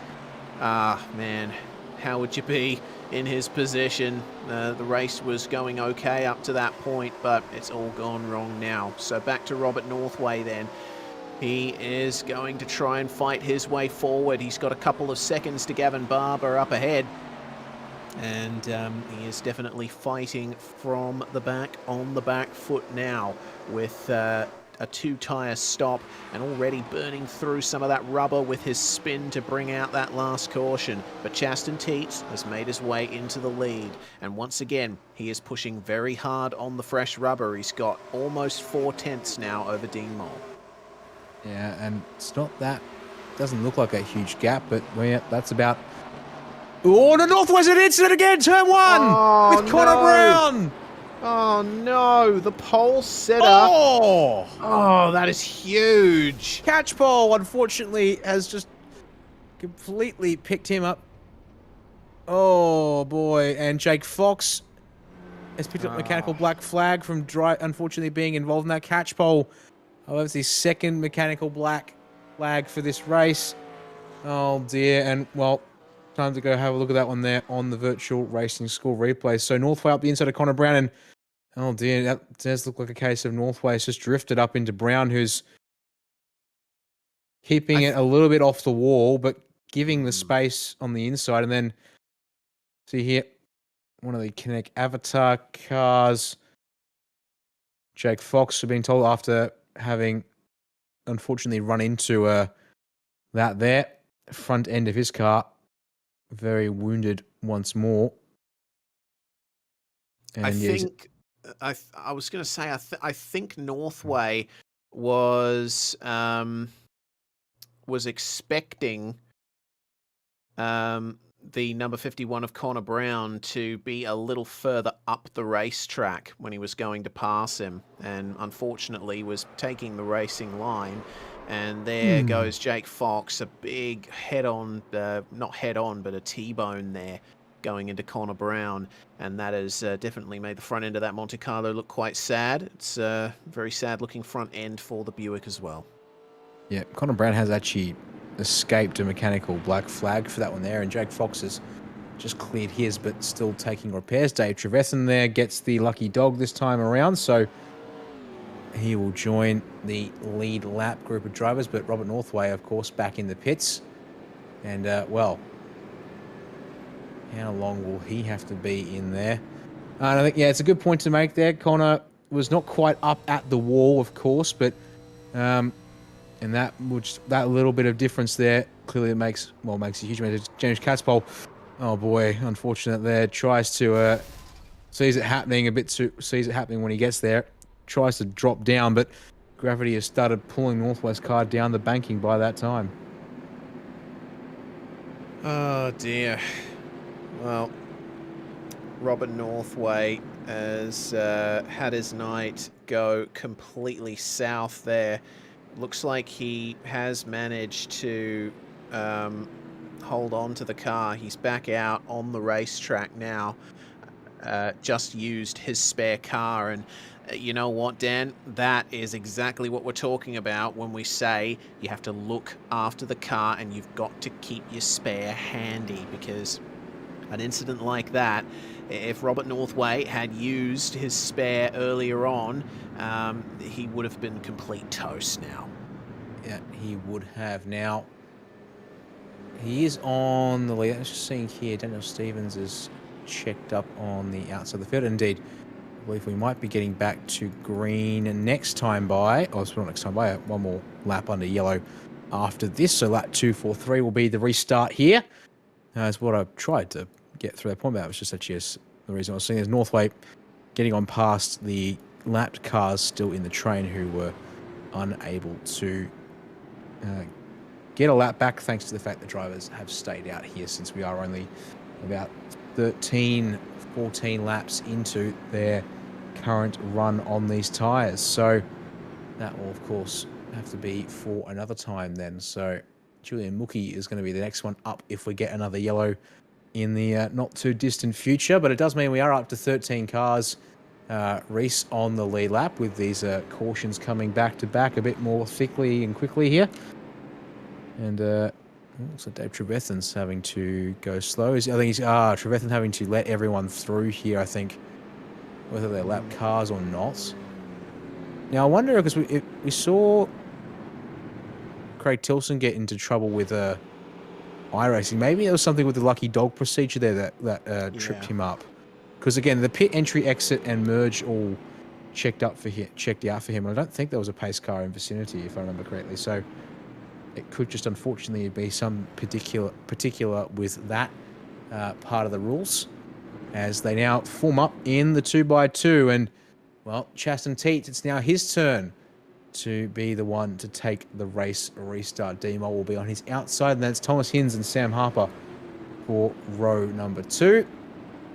And then Hayden Kirk and Dwayne Burns for your third row in this race restart. So all eyes on the 88 there to the inside. We won't have all that much time to decide when to go, but will he go early? Will he go late? The answer is he'll go just before the green flag flies there, Reese. We restart on lap 243, and Teetsi's got a nice jump off the start, and Dean Mole has immediately left the door open to Thomas Hinz into turn 1. Sam Harper would like to follow him through.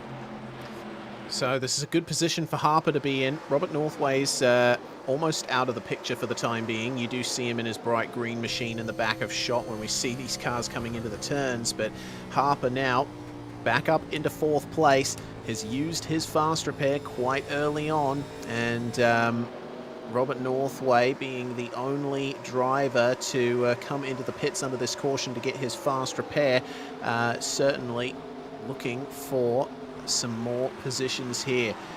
Northway now up into 6th, just passing Dwayne Burns there, and he's looking to try and size up Hayden Kirk for 5th. This is what 11 laps difference on tyres looks like. You see how much Northway is catching these guys up. He wants to get to that race lead as soon as he possibly can, but got to be careful not to burn through those tyres. Now, Teets has gotten away to a reasonably good start in the lead there. Thomas Hinz staying with him on the restart, managing to nab 2nd place from Dean Mole, and we'll see in the next couple of laps just what kind of pace we'll be looking at here for the number 53 as he tries to keep the 31 and the 52 behind him. Nobody quite going down to the white line apart from Chaston Teets in the entry to the turns, but have a look at Northway. That is a brilliant exit, and now he's going to face up against Sam Harper once again. This is the first time these two have been this close together on track since probably the first stint of the race. Yeah, it's been a while since we've seen these two have a go at it, and yeah, 11 laps is what separates the two of them here. And I mean, maybe this is a case of Harper also just trying to play the long game here in the management game, whereas Northway is willing to burn this set of tyres somewhat here and then just get position. It would seem, because in contrast there, you can see the run off turn 4 much favoured Sam Harper with the high exit off the turn. But, well, how much more has Northway got in that car? The answer is he's willing to put got a lot more, or willing to put a lot more there on the exit of turn 2. He easily opens up at least 2 car lengths.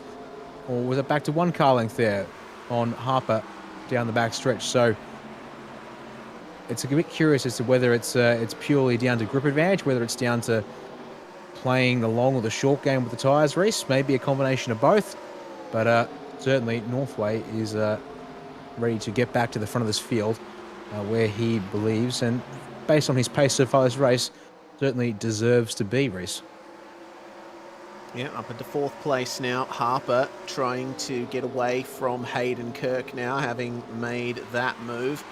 Dean Mole still sticking with the top 2 here. Thomas Hinz starting to round up Chaston Teets ever so slightly lap on lap 0.05 of a second faster than Teets on the last lap was Thomas Hinz. As these next lap times come in, Hinsey is nearly actually he's over a full 10th faster than Chaston Teets, as Northway is now on the rear bumper of Dean Mole. What a great recovery this is for Mr. Northway. The fact that he had such a big incident, and had he not had the fast repair in hand, would have been definitely race over. He is definitely squaring off the entry to these corners, making sure that he gets as straight an exit as possible to blast by his rivals on the back stretch. But now he's 10 laps into this stint on these tyres, and they might start getting away from him a little bit if he keeps this up, but he's going to round up Dean Mole round the outside and get back into the top 3. Yeah, just willing to put everything into that car at this stage, it would seem. They closed up on the race leaders, or at least Thomas Hinz in P2 more precisely for now, but then look at that there, just power down from Northway, not messing about there in the 46 he is. And already looking at the inside for turn 1 on Hinz. So into the corner we go. Northway gets it down very low. And there you go, look at that there. Left front on the white line. We haven't seen too much of that this evening. The driver's often giving a bit more space to the line. And he gets the job done. Hinz thinks about a move back into turn 3, but it isn't going to happen there. So round turn 4 they go. And quarter of a second is what Chaston Teets has left for a gap. So let's go up to 3/10 there on corner exit, but well, exit Northway will certainly try and cut that down to about nothing in the next couple of turns. In fact, look at that there. Takes a 10th out on the way in, but actually losing time quite substantially on the way out. So I think he had a wiggle in the mid corner there. Okay, that would make sense too. I think, just saying, it looks like maybe the line he's starting to run is beneficial on entry, but even there, that looks like a fairly decent run off of turn 4. And actually, there you go, the clock completely stabilizes right on 0.302 for the longest time. So there we go. That actually would make more sense there through 1 and 2. Gets a little loose, but you see all the time gain there on the way in. And then the time ticks back on the way up a bit. But net gain for Northway? No, not really. He's actually going to lose a bit more of that time that he initially picked up on the way into turn 1. Seems that Robert Northway's pace has stalled now a little bit. Only ran a time 1,000th slower than Chaston Teets did, but Thomas Hinz is starting to come back at him now. The yellow flag is back out. Meanwhile, something's gone wrong for Matt Chalker. Looks to me like a hit to the wall, and ended up turning around Joshua Robertson. Yep, unfortunately, Robertson... Oh, excuse me. Oop, dip. Robertson has been in the wars tonight and is, well, nearly 10 laps down on the race leaders. But, well, we'll have to get a chance to get a moment to see what happened there. But it looks to me like a bit of an excursion from Matt Chalker has picked up Robertson in the process. And we'll have a look at it here thanks to the replay from Virtual Races. So actually, there we go. So Chalker's going to surely hit the fence there at 4. He does. And, oh dear, down off the fence at 4, gets to the right rear of Robertson and turns him into the latest model of a 1987 cartwheel. Although it's a bit of a flat spinner, I guess, more than a cartwheeler. Yeah, so it seems. We'll check it out again here from Robertson's perspective. So up into the wall is going to go Chalker, just losing grip at the front, maybe a bit too narrow of an entry. But then he goes to the bottom. But then, oh man, it was just not the best timing there for poor Josh Robertson. Chalker getting bouncing off the wall there and just tagging him in the rear and spinning him around. Well, this has neutralised the majority of the field. We do see that Robert Northway and Thomas Hinz have stayed out here in this pit cycle, but everyone else in the top 10 has decided to come in. We got Harper, Barber, Kirk, Burns, Stevens, Bowen, Ben, Mole, Teets, Otto, Trevethan, and of course Matt Chalker into the pit lane. Yep, Julian Mookie there. As you can see, the number 39 Sportsman entry is the next of our drivers to receive the lucky dog. So we now are up to 14 cars on the lead lap. So, well, it seems that at the rate we're going here, we're going to actually get people back into this race by virtue of quite a couple of lucky dogs. Now, in saying that, the next car in line is Simon Francis, and he's got 1.5 laps to make up, almost 2 on the race. In fact, he's actually, my apologies, Simon Francis is currently pacing behind the race leader. So he is the first car now down a lap on the race leaders, but he is 2 laps down on the race leaders here. So in fact, a bit caught out, unfortunately, by the decision from Northway and Hinz to not pit. That's trapped him here for the race restart, and for good measure, he'll be sent to the back of the queue behind the lead lap cars as well. Righto. Well, I think that now story for Northway and Hinz is, as we're on the 7th caution of this race, how long are they going to be able to make these tyres last? Because the cautions, while it does seem like we've had quite a few of them, they've been quite spaced out, I have to say. It hasn't exactly been a caution fest. It hasn't been like some oval races that we've had in the majors in the past where we've only gotten 4 or 5 laps in on a green flag run before the caution comes out again. So they might put themselves into a little bit of trouble here. I think Northway, though, is definitely the better placed driver out of the top 2, because Thomas Hinz is coming up to the 29th lap completed on this set of tyres. And I think, you know, if you're really taking it out of the tyres, then 30 laps is certainly the stint length. But Hinzy, I think, has been pretty good on his tyres so far. He might be able to make them last, but again, he's got Chaston Teets behind him, and we know how aggressive Teets is on the restarts.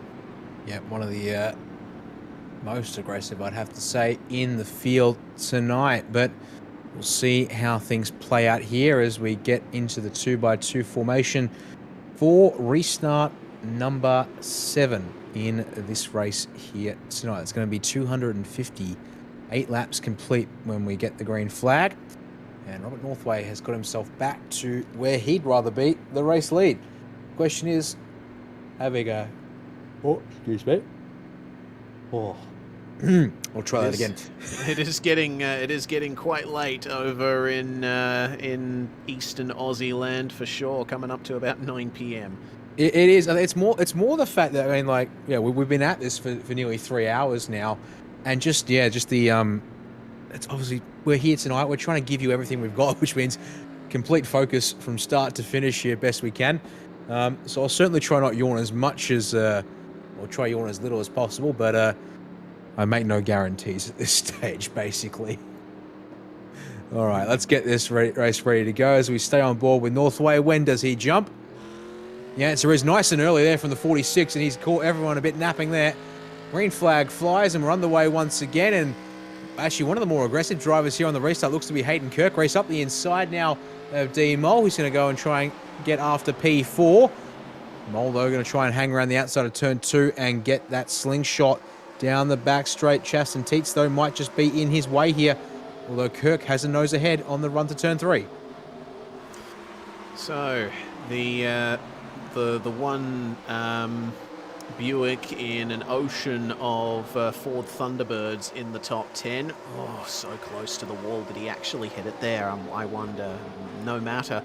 The focus should be on Chaston Teets because he's just made the move on Thomas Hinz to get into second, and now he's getting after Robert Northway, and look at that. Kirk is going to follow him through. Hinzy back to 4th. I think Hinz has been absolutely unsettled by that particular move there. And well, yeah, speak about aggression. Chaston Teets is on the bumper of Robert Northway right there and then.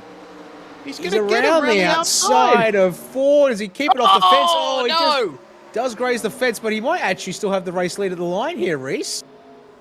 No, if not like very just close. Missed out on it. It was 0.02 of a second, but he does take the lead coming into turns 1 and 2, and wow.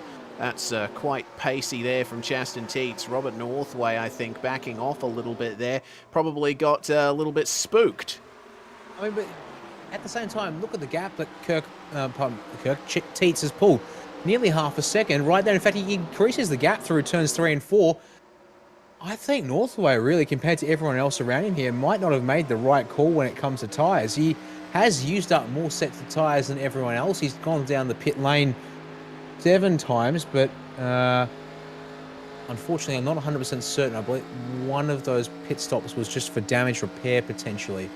So he may have only used 6 changes of tyres. And look at that there. Hayden Kirk is going to go around the outside of Northway once again at turns 3 and 4. And I'm being reminded, yes, used up 6 sets. Has done 2 tyres twice. But if I remember correctly with this, unless, because you can do 2 tyres, that all have used up 2 tyres on the left, on the right side each time, which means he's got spare left sides, unless they can be rotated around in iRacing land. Yeah, I'm not too sure on that. Well, Sam Harper, meanwhile, has made his way past Thomas Hinz as well and up into 5th place. Harper, of course, another one of the drivers who pitted under the caution. Northway now, 24 laps done on those tyres. Thomas Hinz, 35 laps done on those tyres. So those two are at a massive disadvantage when it comes to the rest of the top 10. They currently sandwich Harper in 5th place, but you see that the exit is working out beautifully for the number 52. And don't forget that every time Sam Harper and Robert Northway are together on track, they're not just battling for position, they're battling for the lead of the championship. Remember, there's only 4 points in it between them for that lead. And looks like Harper getting it done on Northway there. That's definitely going to set him up well for that. Meanwhile, we'll check out what happened here to Hayden Kirk. Little bit of a tap to the wall there. Oh, that was so close to absolute disaster for the Lego Buick, but he managed to keep it going, and he's keeping it within a second to Chaston Teets up ahead.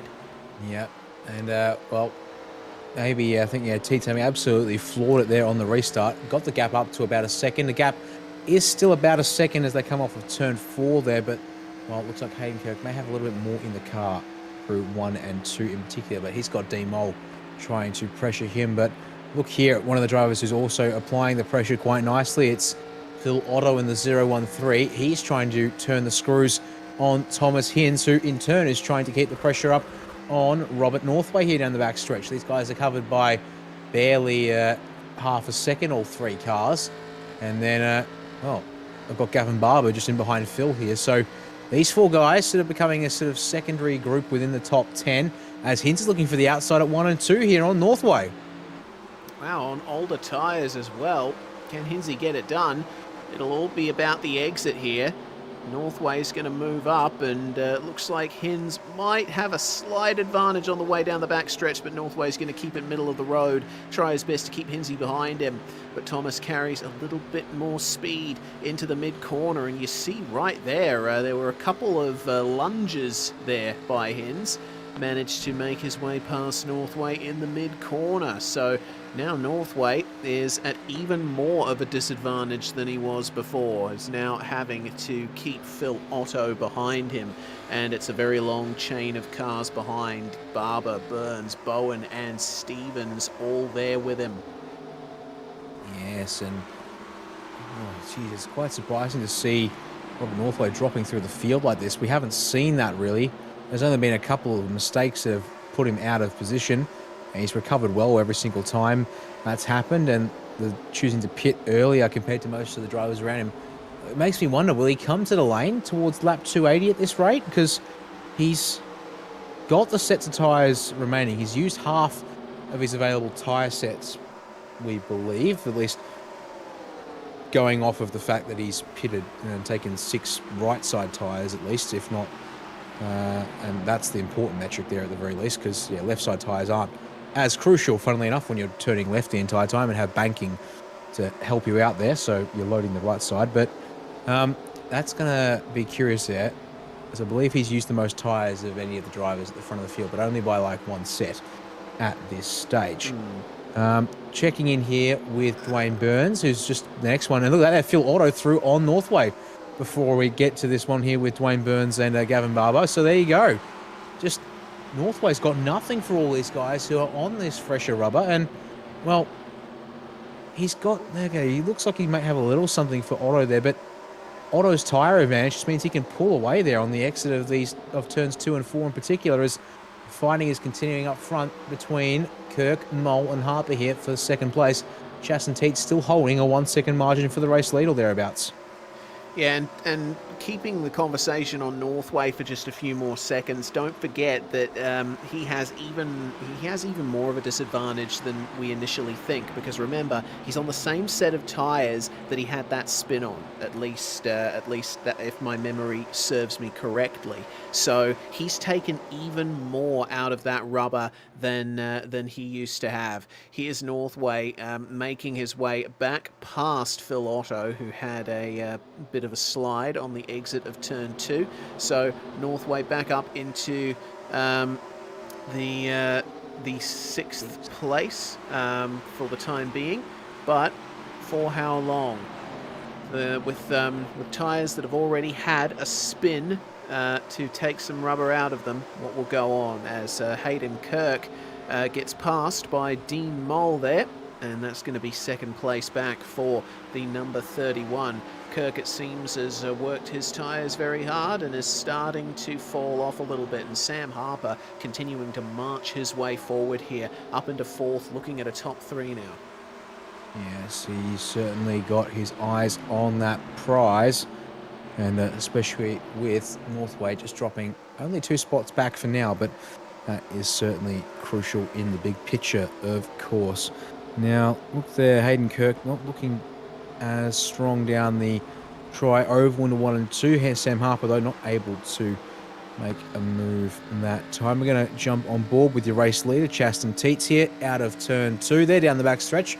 Gap has closed up all of a sudden from 1 second to 6/10. Has he burned the tyres, or did he just have a little moment earlier on in the lap, I wonder?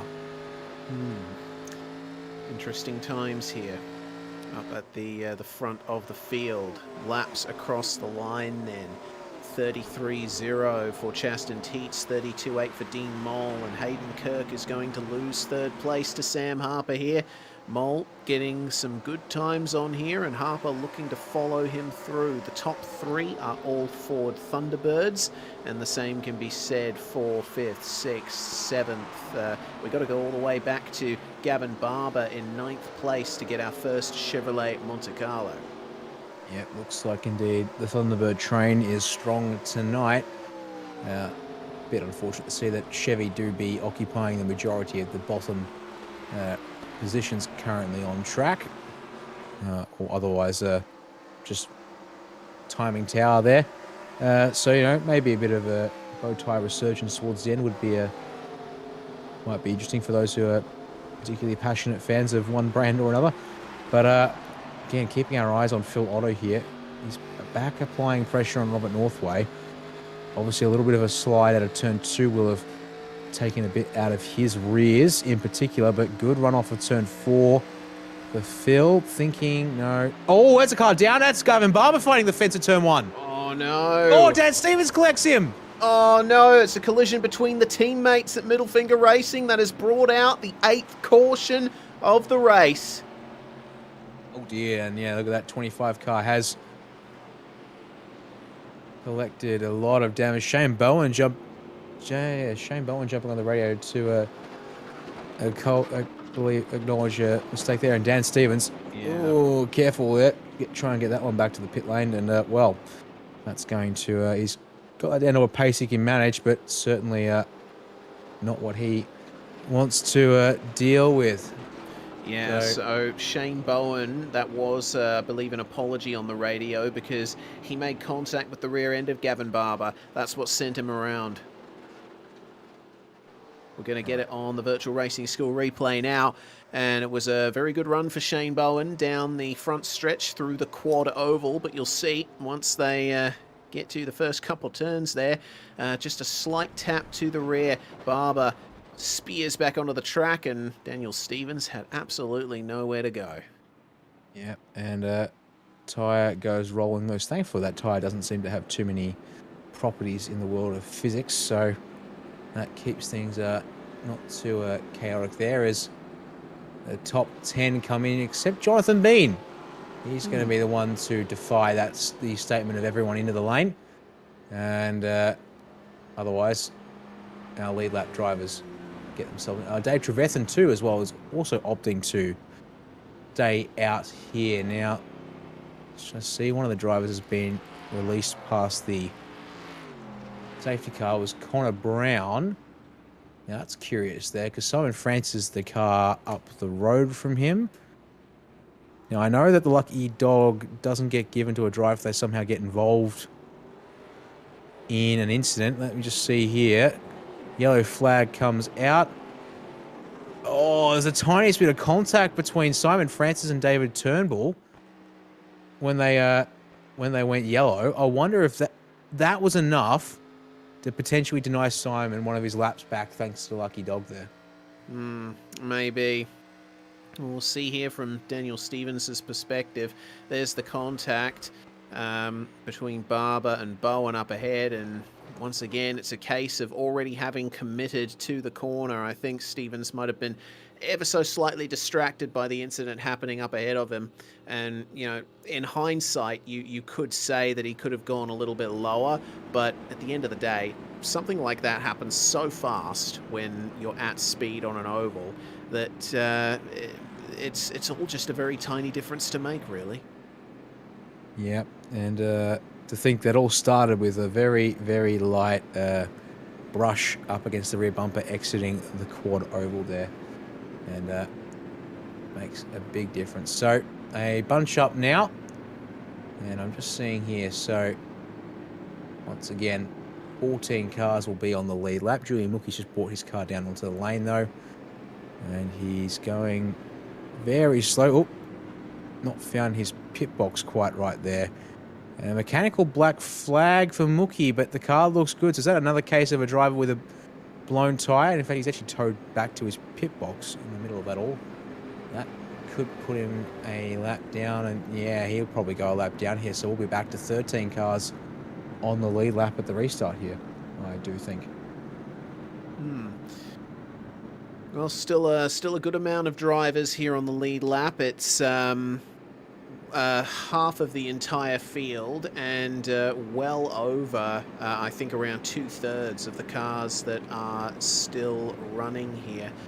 So as the field makes its way around and forms up behind the pace car, lights are off, and we'll get things going. Coming out of the pits just ahead of them is Julian Mookie, who was the last car on the lead lap, and it looks like he might be able to keep that, but he's going to come back to the rest of the field behind some lapped cars, I would believe. So now it's going to be Dave Trevethan and Jonathan Bain, the two drivers who did not enter the lane there up at the front of the field. Matt Chalker also didn't come in under that caution, but Chalker is currently down in 19th place, 6 laps down on the leaders here. So this is going to be interesting. 25 lap old tyres for Jonathan Bain and Dave Trevethan. How much of a pace difference is there going to be, and how much of a hard time are these drivers behind them going to have trying to find their way through? Pace car will jump into the lane momentarily, flick to the left, and when does Jonathan Bain decide to go? He goes nice and early. Dave Trevethan, I think, caught sleeping a little bit there, and we'll see.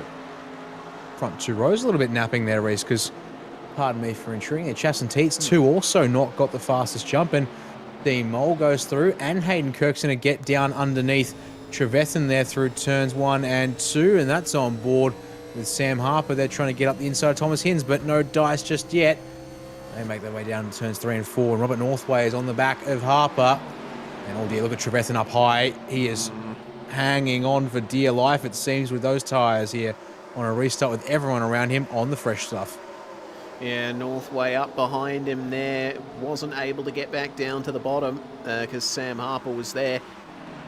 And it looks to me like they've sorted themselves out there. Robert Northway now passing Dave Trevethan. Trevethan going back to 8th place now, but he's still up 13 spots from where he started, so it's been reasonably profitable so far. Jonathan Bain still holds on to 3rd place. It's Dean Mole in the lead by half a second over Hayden Kirk, but this is an incredible battle here. Robert Northway versus Sam Harper versus Thomas Hinz for 5th, and Northway's going to try and get underneath Harper coming into turn 1, not quite able to get it done. They just avoid making contact, but Northway sees the door open on the inside. That's cars with the space given by his championship rival, and Northway will try his best to move up into 6th place. He does get it done, and Harper's going to have to yield on the entry there. Yes, indeed. Now, the other driver who stayed out, Reese, in the form here, Jonathan Bean, has not been hung out to dry and suffered as much as the other guys around, well, as much as Trevethan did. Obviously, they're making their way up to him and getting past him without too much fuss. But he looks to be hanging on quite a bit better, given he's still in P4. Northway's coming, though, and will take P5 if he can get there. Oh, Bean, though, trying to keep his pace up, runs up towards the outside wall there and doesn't leave Northway all that much space in the end of it all. But once again, Northway with the grip around the outside is going to just absolutely clear Bean on the exit of 4 here. And so he is a little bit of a traffic obstacle. This time it's Thomas Hinz looking to the inside at 1 and 2. Can Hinzy keep that car planted down on the inside? It's there, and there's the traction, it seems. Able to get the drive down low. You have to seal the deal, though, in turns 3 and 4 here. Chaston Teets, meanwhile, makes the move on Hayden Kirk for 2nd place. And that looks like a nice easy done manoeuvre for Chaston, who once again is showing great aggression on the fresh set of tyres at the restart. But Robert Northway's really catching them up now. He's got a little bit of clear air to work with. Hinz is having a bit of trouble finding his way past Ben in the background, though. Harper manages to get alongside him. They just avoid making contact. Harper, I think, was just an instant away from going for a slide there. Now Ben's going to have to make way for Dwayne Burns on the inside, and he's got Phil Otto in tow. Ben is apparently happy with his car behaviour. That's the reason why he decided to stay out of the pits, to just get track position. And, you know, even if he does get swamped by all these guys, it's still going to work out okay for him. If another caution comes out within the next 30-odd laps, and he'll be able to bring that thing in and pretty much equalise his tyre strategy with everyone else. Robert Northway, meanwhile, is now right on the back of Hayden Kirk and Chaston Teets for 2nd place.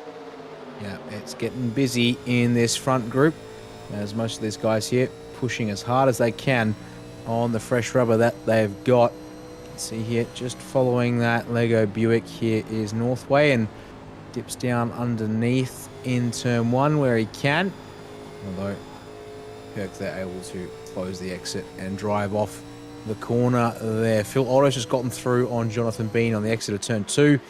This time by a little bit of a moment as well for Bean, as the door was shut in front of him. That's going to allow Shane Bowen to plant the foot around the outside and bring the middle finger cars of Bean and Daniel Stevens back together on circuit there.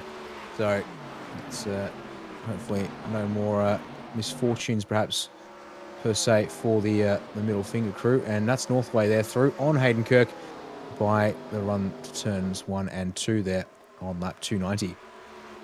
Up into 3rd now for Robert Northway, looking at 2nd because Chaston Teets is not quite catching up to Dean Mole like he initially was as we come around to start the 291st lap of this 400 lap race. We're almost at 3/4 distance at with 2 hours left in the allowed race time, maximum of 5 hours to complete 400 laps. So, oh boy, I really hope we get some good green flag runs to the end here, because it has already been quite a long night here at SimSpeed TV, but I tell you what, it hasn't exactly been boring. There's been a lot going on in this race, and it's been a pleasure to watch all the way through. Yes, that's very true indeed. Now, Chaston Teets actually giving up 2nd place there to Robert Northway. Leaves the bottom wide open, and in fact, actually, well, not so much, and on top of leaving it open, actually basically says, here, take it, over the radio before he opens the door there. So Northway given a clear air to have a swing at Dean Mole, and fair enough, I guess. I mean, obviously we'd like to see Chaston Teets duke it out for the outright position and result, but at the same time, he isn't racing these guys all around him. His closest competitor is Phil Otto back there in the 013, and then you have to go back to Dave Churethan and Julian Mookie, the only two other sportsman class drivers on the lead lap of this race. Sam Harper trying to line up Thomas Hinz here for a move. These guys fighting over 5th place right now. Robert Northway has pretty much left them behind. He's really taken a lot out of his tyres as our race pole sitter. But look at Harper. He's trying to line up Thomas Hinz here for a move. Has to go to the outside on the way into turn 1. Will he be able to motor it round the outside? Definitely goes for the lunge, and it looks like Hinsey almost yielding it there on the entry. They're going to have to start thinking about Dwayne Burns here, who's made his way back up to his starting position of 7th. Hinsey might think about responding to Harper here. No, has to leave it for now. But for the time being, Sam Harper is going to have to find some mechanical grip and find his way forward to catch up to Hayden Kirk. Kirk, I think, has a little bit of draft benefit there with Chaston Teets still up ahead of him, but have a look at the gap, the way it is gradually decreasing here. It's coming down to about 0.5 of a second, which is well within draft range, so we might see Harper and Hinz looking at passing for 4th place very soon. Yeah, keep our eyes on that one, but we'll see if Hayden Kirk drops back into the clutches of Harper there, because at the moment there is that little bit of 0.3 of buffer, which seems to be holding steady-ish for now. But again, different lines through turns 1 and 2 sees that gap shrink a fair bit there, although it does open up a little more on the exit down the back straightaway there. Thomas Hinz continuing to try keep the pressure on Sam Harper there for 5th place, but Harper seems to have his measure for now, and no real surprises there in the sense that these guys are all lapping fairly similarly to each other. In fact, 32.88, 32.85, 32.86. That's Harper, Hinz, and Dwayne Burns for reference. But there we go, off of turn 2. That looks a little bit closer for Sam Harper on Hayden Kirk, but he's going to have to get at least another 1 or 2 of those before he can really get a move going here. Well, be it here at the exit of turn 4 or down at the exit of turn 2. It looks like turn 4, pretty similar race. Looks like Sam's gains are coming more so through 1 and 2 at this stage. Well, 1 and 2 is where we are now. And Hayden Kirk stays middle of the road while Sam Harper decides to hug the inside. Is this going to translate into a good run down the back stretch? Well, Harper's exit compromised slightly. That is going to allow Hinz to get ever so slightly closer, but Harper's going to try and complete the move in 3 and 4 here. Oh, he's just not able to get it done. I think it was, maybe in the mid-corner there was a little bit of a scare, but on the exit gets the power down nicely, and it seems Hayden Kirk deciding to throw the white flag there, at least for Sam Harper, still giving Thomas Hinz a heck of a race, and he's probably going to do the same for Dwayne Burns. Yeah, see here out of turn 2, Hinz has the nose ahead, so should have this one relatively sort. A bit of a draft for Kirk though on the high side, thanks to Sam Harper's positioning, will give him an edge there. But then through 3 and 4 we come, and Hinz is going to pull almost clear of Kirk, which means that Kirk's sitting up high here. And here comes Dwayne Burns down the inside of the quad oval into 1 and 2 now. Can he get that car pulled up? He can, and Kirk is going to tuck in and settle down for a bit longer here. It does also drag Phil Otto somewhat into the mix, so we now have ourselves almost a 5-car train stacking up for P4 here. If this keeps going, who knows, we might even make it a 6-car train if Shane Bowen can also get himself into the party here. Trying to line him up now is Dwayne Burns. A little bit of a narrow entry into the first couple turns. It's not going to happen for the time being. Actually, no, I'm looking at the wrong car there. That was it's Phil Otto trying to line it up on Hayden Kirk here. Burns still keeping himself within a good gap to Thomas Hinz up ahead. But Otto has got a face full of Lego Buick here. Probably not for long, though, with the run he's got down the quad oval, and he's going to draw alongside Hayden Kirk coming into turn 1 and potentially get the move done by the time they get to the mid-corner. Indeed, he does.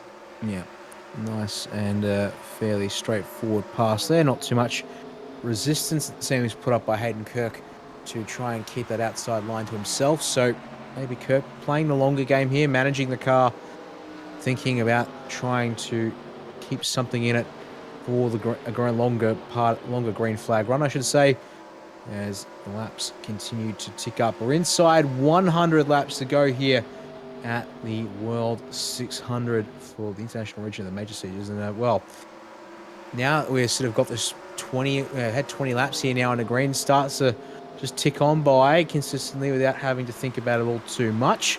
Reese, and starting to see here these guys getting the laps on their tyres. Jonathan Bean and Dave Trevethan, though, have now dropped down to 12th and 13th together, and, well, approaching 50 laps since they last came down the lane for those two guys, and those tyres on both those cars will surely be complaining sooner rather than later. But look at this here for P3. Chaston Teets trying to hang on, but Sam Harper is looking to keep the pressure on a steady burn as he flicks from the outside, run slightly from turn 2 to the apex turn 3. Can't make it an inside pass, though. He's going to have to set one up somewhere else here on the circuit. Turn 1's looking pretty good, though.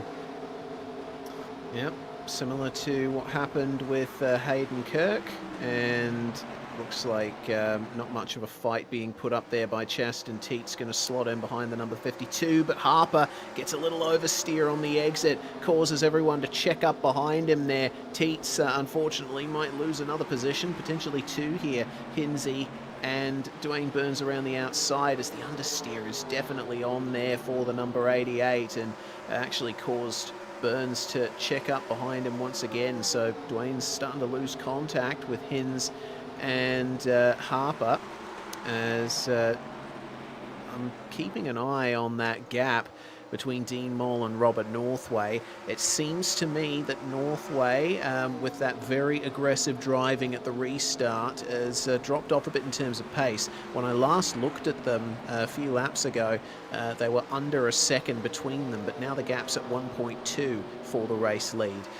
Sam Harper and Thomas Hins, though, the battle for third now, and Hinsey's just been following Harper through at every opportunity. Now that they have a reasonable gap behind them and in front as well to Robert Northway, this might be the point where we start seeing them dice with each other for position.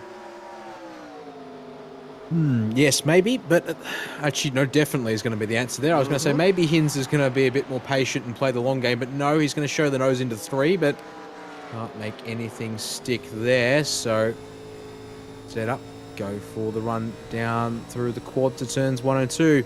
But that little move there wasn't much, but it's enough to allow Dwayne Burns to sort of latch onto Hinsey somewhat and bring Chaston Teets along for the ride as well. So now got ourselves back towards a 4-car grouping here over P4. And let's see, Phil Otto is actually pretty close to Chaston Teets, sorry, still.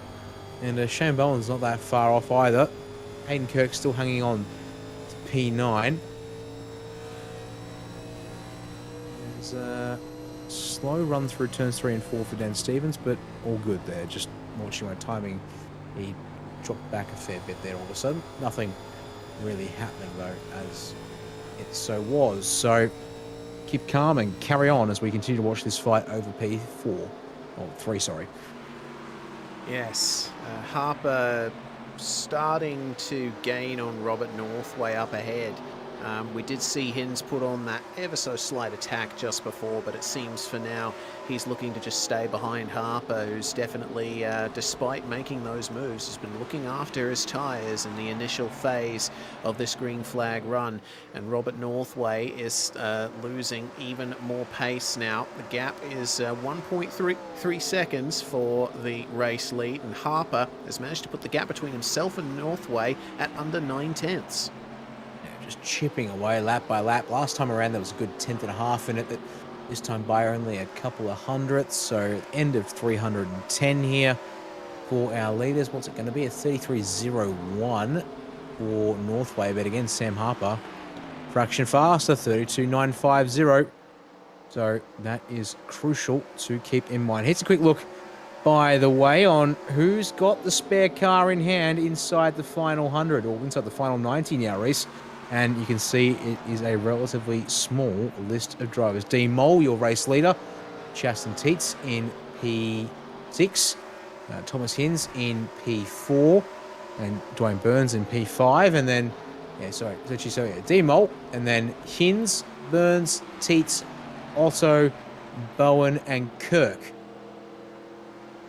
That is it. So, in fact, basically first and then fourth down to ninth. All do have the spares in hand, and that is going to be valuable indeed as we continue to cut down the remaining laps here for this race. The number 9 there is in the hands of Simon Francis, down the lane and back off again just now. Where have you come out, Simon? 2-tyre stop for him.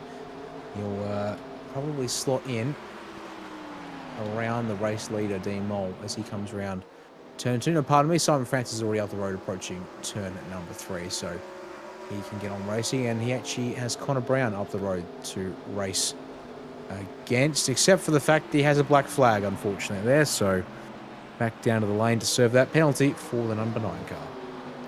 Ah, it's a shame.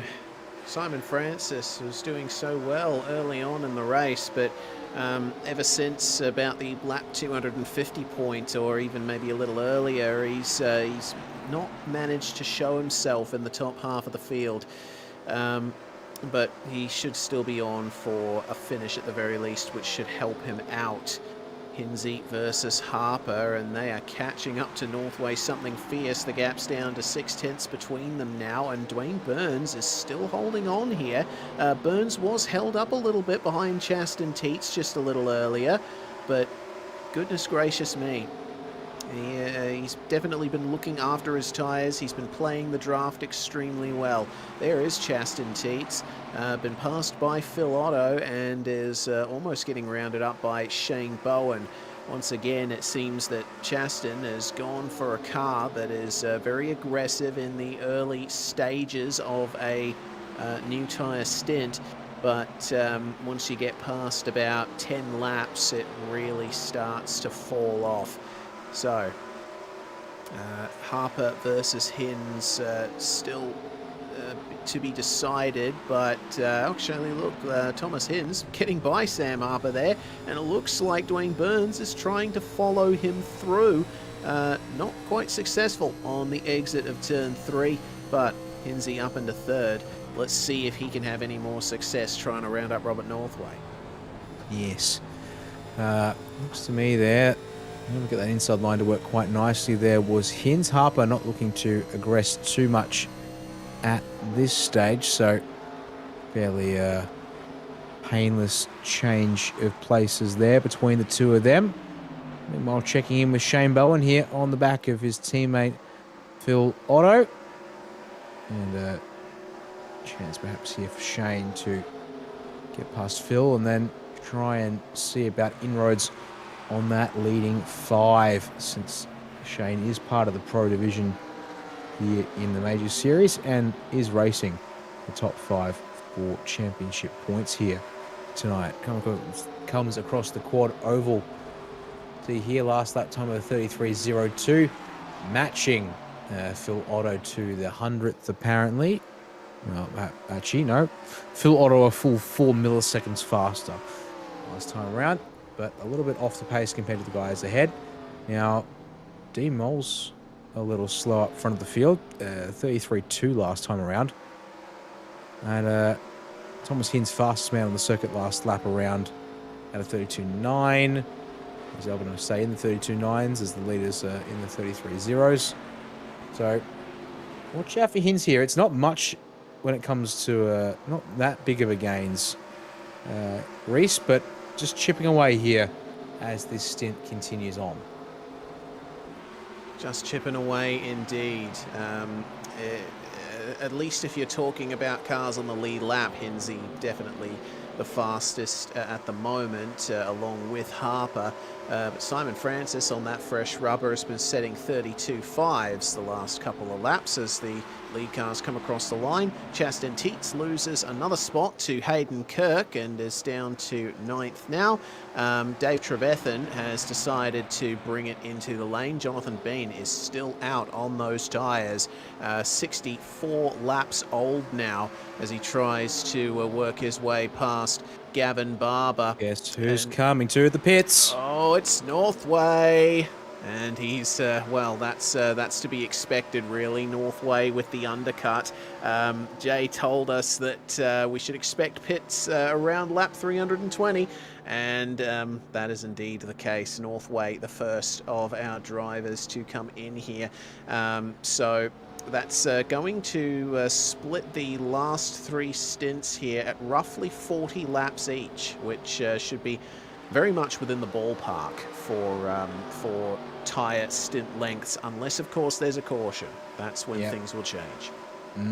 Chaston Teets has brought it down the lane as well this time by, so he joins Northway on the green lap strategy here of pitting end of lap 321 for him versus 320 for Northway. And once again the man comes in under the green and he takes 2 tyres, so Northway apparently not a big fan of the left side tyre job, and instead prefers kitting those right sides, feeling nice and fresh. So that will mean, if he runs this one out for 40 odd laps, those left side tyres will do nearly 80 or just over 80 laps, and if it stays greenish, green for the next little while here, and well, that could be quite interesting indeed. Chaston Teets has opted for 4 tyres in the meantime, so he will be quite the ways behind Northway when he comes out, and should stay ahead of Dave Trevethan, who's the next car behind him on track.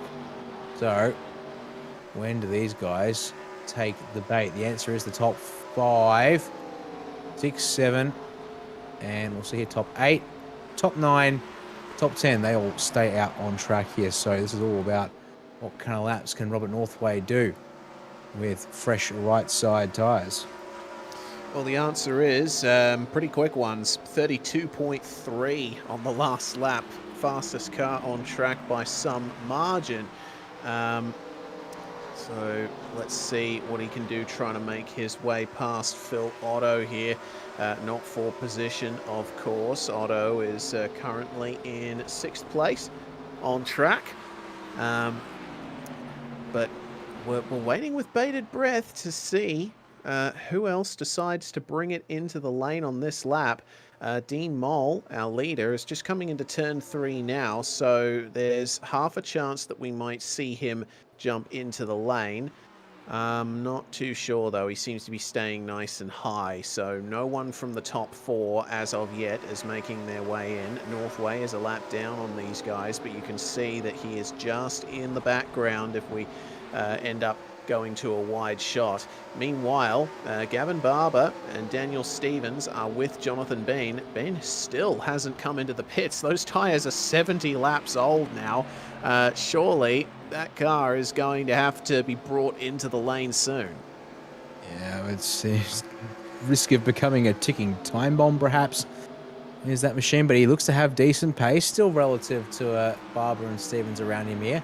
Still lapping in the mid 33-second range. He's only about, well, I say only, that obviously is a bit of a big deal around the oval, but he's matching Hayden Kirk's pace for reference in the mid 33-second bracket as they come across the line. Daniel Stevens had a bit of a shocker there, did a 34.0. That's certainly off pace, as Robert Northway's gone to a 32.0, almost his fastest lap of the entire race last time around there. He needs to find 1/10 of a second, does Northway. But traffic will prevent that from being the case here on this lap. He's now up behind Hins, Harper and Burns. So not far left to get himself back on the lead lap as these guys continue to circulate around. Although every little bit held up like so. That's not a bad thing for guys like Harper and Hins if they can just hold him back for a fraction. Nope, Northway with all the grip down on the bottom there. Reese is going to steamroll past them all through the quad oval here. Yeah, and go for a very aggressive entry into turn 1, I'm sure, to clear Thomas Hinz on the way through. Now, as he makes his way past Mole, not much space there on the inside, but Northway finds it as the door opens there with Dean Mole. There's some interesting strategy information that we haven't quite brought up yet that Jay has alerted us to. Jonathan Bean, of course, keeping himself out on track, and he's approached his 74th lap as it's a new leader. Thomas Hinz takes advantage of that pass and makes his way past Dean Mole to get into the race lead. But Jonathan Bean could play a part in all of this as he brings it into the lane on lap 330.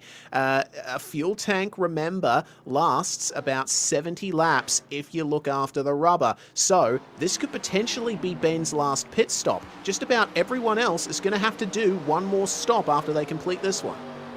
At least that's what the implications will be, and I reckon it's not so much the fuel that will force everyone to pit twice, but everyone just hoping to stay racy and get another set of tyres on the car. Yes. Now, the only way I see that working in Bean's favour is we have to stay green here all the way to the flag. Yes. Now that he's got that fresh rubber on, get some time back on the leaders here in the next couple of laps. And then, of course, now that looked kind of quick, but no, it was all 4 tyres for Jonathan Bean. So gets that car reset and ready to roll. Question is, can he deliver on the challenge here of getting to the end? It's going to be close with 70 laps exactly that he'll need to do.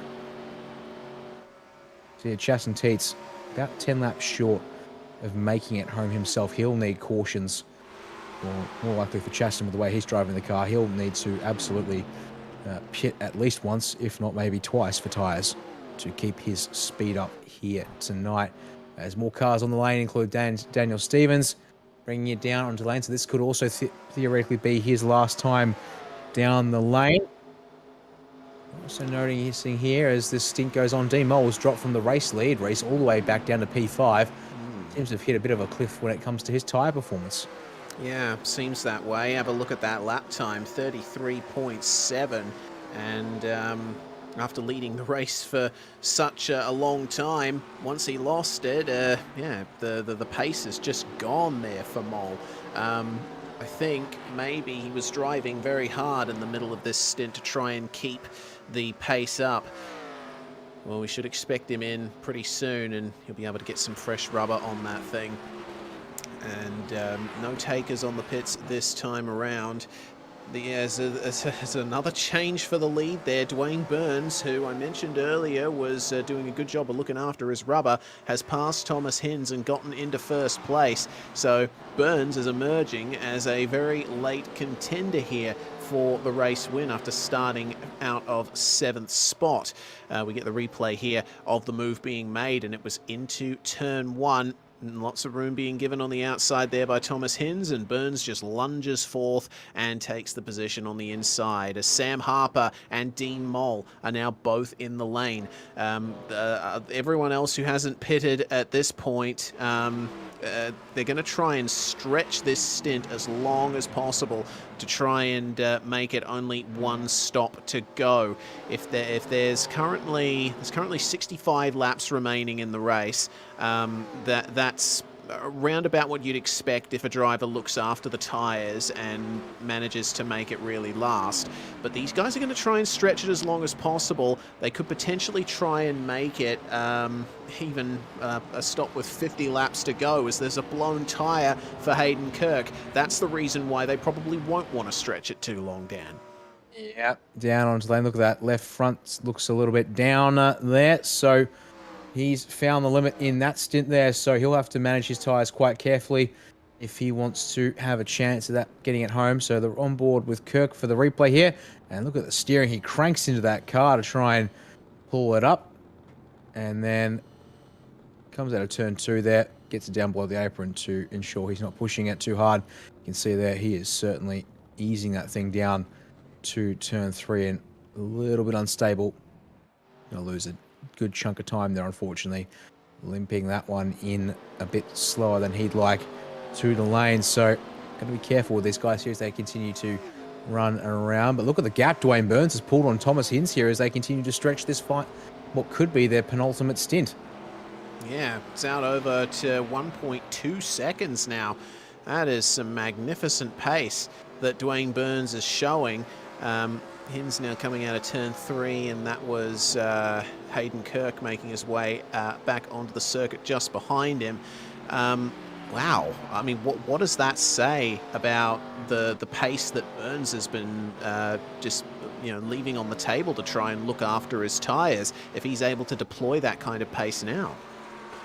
Says a lot about just careful management, but also perhaps talks a bit more to the pace of the Kinetic Avatar cars and where and when they've wanted to push that there, perhaps. As we're checking in here with Daniel Stevens, currently running in 13th place. He's got Dave Trevethan there ahead of him. We come through turns 3 and 4, if I'm not mistaken. Yes, that is indeed turn 4. And onto the front stretch and Stevens try and get that spot off Trevethan there. Both those cars haven't come down the lane. They've also got the race leaders just in behind, as we see there. 1, 2, 3, 4. Burns, Hinz, Bowen, and Otto. And well, consider those numbers there. Kinetic Avatar P1, 3, and 4. They're looking quite strong here in this end phase of the race. There's the driver who pitted first, back on lap 321. So yeah, he's Northway not making it to the end there with an 80-lap final, unless there's multiple cautions. But then again, if there's cautions, he'll likely come down and just bolt on more right-side tyres to that thing. Although he might make it a 4-tyre stop at some point in the future. Hinz and Bowen going down the lane, and we get a yellow right at the same time. Oh my goodness, here we go. This could be interesting timing here. Looks like James Catchpole was the driver that brought it out. Looks like some hefty damage to the bonnet of that machine, and he lost it by himself on the way into turn 1. Once again, going up onto the banking where there's just an ever so slight crest on the outside. The rear end got loose, and Catchpole managed to almost recover it, but, well, a bit of an overcorrection there, and into the wall he went, slows down, and that was a bit of a problem there for the right front. And of course, everyone avoiding it. Good to see that not many cars have been involved. You know, I have to say, it's been a real credit to this field, Dan, as Bowen makes his way out of the lane. It's been a real credit to this field that pretty much every caution we've seen so far has involved at a maximum 2 or 3 cars. Yep, absolutely. That's a good point to make there. Couple of small mistakes when it comes to just racing each other here at this particular circuit, but for the most part, just small mistakes from drivers by themselves, getting a little bit of a spin on as we see these guys form up behind the pace car. Now, the important thing to note here is that Robert Northway has gotten ahead of Hinz and Bowen to the tune of almost a lap with that pit stop, but Dwayne Burns there pits from the race lead and will be followed in by Phil Otto and Gavin Barber. Now, I wonder here, does Northway come into the pits here under yellow, fix himself up with 4 tyres? And yes, he will lock himself into being able to make it home, which of course makes sense. Ooh, a little bit aggressive there with the revs. Right. As, looks to have not done any damage there, but definitely a bit interesting as one of the drivers there getting waved round the pace car. Who was the good person there getting that? It was Chaston Teets, who'd actually gone a lap down, apparently, in all of that. He's been waved by. Now, that's interesting, because actually that meant he got past...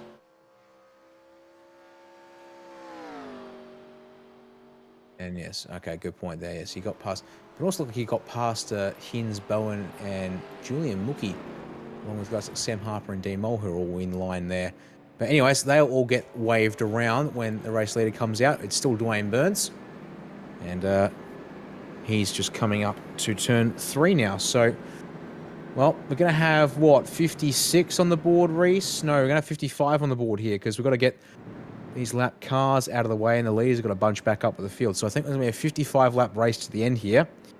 And, well, this could be interesting indeed. Everyone has the fuel and tyres on board to make it home on no more stops, but if we do stay green, that is going to be a test of who can baby this car for the next 50 laps and then leave a little bit on the tank to get themselves home. Julian Mookie there, you can see, unfortunately, though, is the exception to that rule. Having stayed out here to get track position on the lead lap, he is now 50 laps, no, pardon me, 62 laps, or 61 laps into a set of tyres and a fuel tank. So he does not have much left. So interesting call here by him to not get that car down onto the lane. I mean, he would go down a lap by doing so, but, well, this is going to be interesting for that group of cars indeed. Chaston Teets is down in the lane. A lengthy stop for him, but, well, guess hop the car off. Same for Dave Trevethan there, although, yeah, 30 seconds top there for the 521 on my end, apparently. 32 seconds for Chaston Teets. So top the tank right off for the 88 machine. But knowing Chaston's driving style, he's going to have to find a bit of magic in those tyres to hang on here, or just hope for more yellows so that he can come down and bolt on fresh rubber later on. Yeah, oh boy. We're setting ourselves up for a very intriguing last couple of stints here. Dwayne Burns leading the way. Phil Otto and Gavin Barber complete your top three. It is a Kinetic Avatar 1-2, which they'll certainly be happy with for sure. But crucially as well, MFR managing to get a car into the top three now, and considering the incident that brought out a previous caution with Gavin Barber getting tapped around and being collected by his teammate Daniel Stevens, getting themselves back on track, getting those cars repaired using the fast repair. Now Barber is in third, and he could certainly be on for a solid top 10 finish at the very least, in very good company. There'll be hardly any cars in this group at the restart. This is going to be quite interesting. We've still got plenty of drivers trying to catch up here. Sam Harper, Dean Mole, Jonathan Bean, they are still on the back stretch here as we go green. Dwayne Burns leads them away to start lap 346. 55 laps to go in the Majors International Region World 600. And it looks like Robert Northway already turning up the wick and motoring around the outside. Oh, instant caution! Oh, no, instant caution once again. Oh, dear. That's the shortest gap between cautions that we've seen, as that was a spin for David Turnbull. It looks like these guys were getting up to speed, and it seems to me... Oh, contact with Dean Mole. Yeah, contact with Dean Mole. Mole, I think, very lucky to hold on to it. There was a big pace difference, I think, between the cars that had slowed down a little bit to take the restart, and the guys coming up behind them who were already up to racing speed because of the gap. Look at this there. Actually, it's one of the other Kinetic Avatar cars, and Matt Chalker. Bit of a check up there, quashing Turnbull across the circuit, and plenty of space left by Dean Mole. He just wasn't expecting a car to suddenly have to wash up the banking there. But that will reset the field once more. And now, will that give someone a lucky dog there? Or will It'll definitely allow Julian Mookie to come in and change out those tyres. Yes, we're expecting Dave Trevethan to be the lucky dog, just to see here if he's given the instruction to pass on by. Interesting to note that Sam Harper has come back into the pits as well, along with Julian Mookie. Harper on 13-lap old tyres. And yes, Trevethan is now making his way around the field, so gets that pit stop. Get these lucky dog, yep, and try and get on through here. And indeed, so a couple of drivers opting to get another set of tyres on here now. They do have a couple left, and the form of Sam Harper, 9 pit stops. I believe that's 8, 1 stop for a fast repair though, so does have a couple of sets left. But yeah, Julian Mookie definitely gets the get out of jail free card to stay on the lead lap, and is now fueled better than the guys who are going to stay out here. They might be a little conservative on fuel, whereas he'll be absolutely good to go to the end. No need to worry about the burn, but obviously, of course, tonight the fuel is not the limitation. It is most certainly still the tyres. I think in terms of fuel, the only drivers in the top 10 who are going to be in trouble are Jonathan Bean and Daniel Stevens. They are 19 and 17 laps into their stint, respectively. 2 cautions for them. Surfer may help them out here, and clearly not choosing to come to the pits and splash the cars, so they'll just keep on doing their thing. As we check out the view from Daniel Stevens' machine as he gets himself into formation, it looks like, as they are going to go to green here with 51 laps this time on the board. So Dwayne Burns still leads. He will have Phil Otter still alongside him.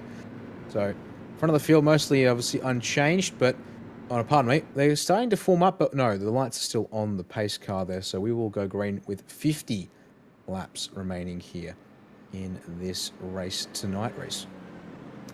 And we'll see how much of it is going to be run under green flags, whether or not we see drivers making their way into the pits. I think that everyone in the top 7 is going to try their best to just keep it out on track to the very end of the race.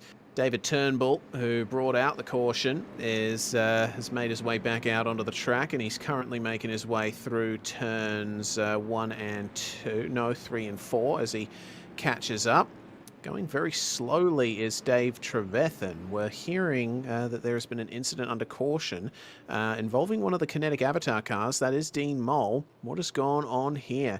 Into turn 3 we're hearing, was it a checkup? I see a car going very quickly behind him. Mole slows down and boom. Oh dear. That is not good news there for the number 9 of Simon Francis. Might end up getting a penalty after the race from the major stewards for that one. It was Connor Brown, the 51. My apologies, misidentifying the car there. Connor Brown, who went into the back of Dean Mole. I think maybe just off with the fairies potentially, under caution, not realizing that they were checking up. But the field is now together. Dean Mole probably carrying some damage to the rear, and not the best way for it to go after having led for some time. But Dwayne Burns is going to lead them away alongside Phil Otto. We are away for green flag racing with 50 laps to go on the restart. Kinetic Avatar 1-2, but Robert Northway in 3rd place will be looking to make up some time here with Thomas Hinds rapidly in tow. Gavin Barber losing a lot of time there behind them, and going very wide in the first couple of turns. Chaston Teets is right with them as well, as Robert Northway goes for it on Phil Otto, moves up into 2nd place. Thomas Hinds might be looking to try and get 3rd here as Jonathan Bean and Shane Bowen trade positions behind. They're running side by side down the start-finish stretch towards the quad oval, but here comes Thomas Hinds, making his way past Phil Otto potentially. Chaston Teets is going to switch low and try to follow him through. There was almost contact there between Otto and Hinds, but they managed to keep it clean, and Otto falls back to 5th. That was some good pressure there off the restart there. And you can see now Otto drops in back there at 5th place. And just looking further back, I can see Daniel Stevens and Jonathan Bean going at it. Stevens now up to 10th. Bean's dropped back from 8th to 11th here on this 2nd lap of the restart. It's been a bit of a rough one for him there. And you can see Julian Mookie and Dave Trevethan are the 2 behind them, but there's a couple of lap cars in the way in that case. In fact, you can see Simon Francis, one of our drivers, who would love to be a little bit further up the road, trying to keep the pressure on, but no can do. As you can see there, back towards the front of the field, Hinds is sticking with Northway, but he's got Chaston Teets trying to hang tight as well on the rear bumper. So as they all try and chase down the race leader in Dwayne Burns, so you can see, oh, look at that from Hinds. Really diving it into the first part of the corner at 1 and 2. And then actually, look at the drive off that as well. So is this Hinz putting the tyres through a bit of work here and not really thinking about conservation? Because it almost feels like that rather than having a sheer pace advantage. Northway has been so quick all night long. Surprising for the most part, he's been quick all night long. I'd be surprised if he hasn't got the car set up to get good pace out of it here in this final phase of the race. Very intriguing with 46 laps to go. This is roughly in the ballpark for the average tyre stint that we've been seeing. And don't forget about that battle between Phil Otto and Chaston Teets. That is for the sportsman lead in this race. So that's your sportsman win potentially decided then and there, but we'll have to wait and see how the next pit stop goes for these drivers if they have to make another pit stop. Hinsey is right on the back of Robert Northway now for second. They haven't been able to make much of an impression on Dwayne Burns up at the front here. I think Burns is driving the wheels off that kinetic avatar number 19, and have a look at the draft that Thomas Hinz has. He's going to go for it up the inside of Northway, but Northway cutting down a little bit. Close, but he technically can do that, and that's not too much of an issue there just yet. But yeah, any more than that, and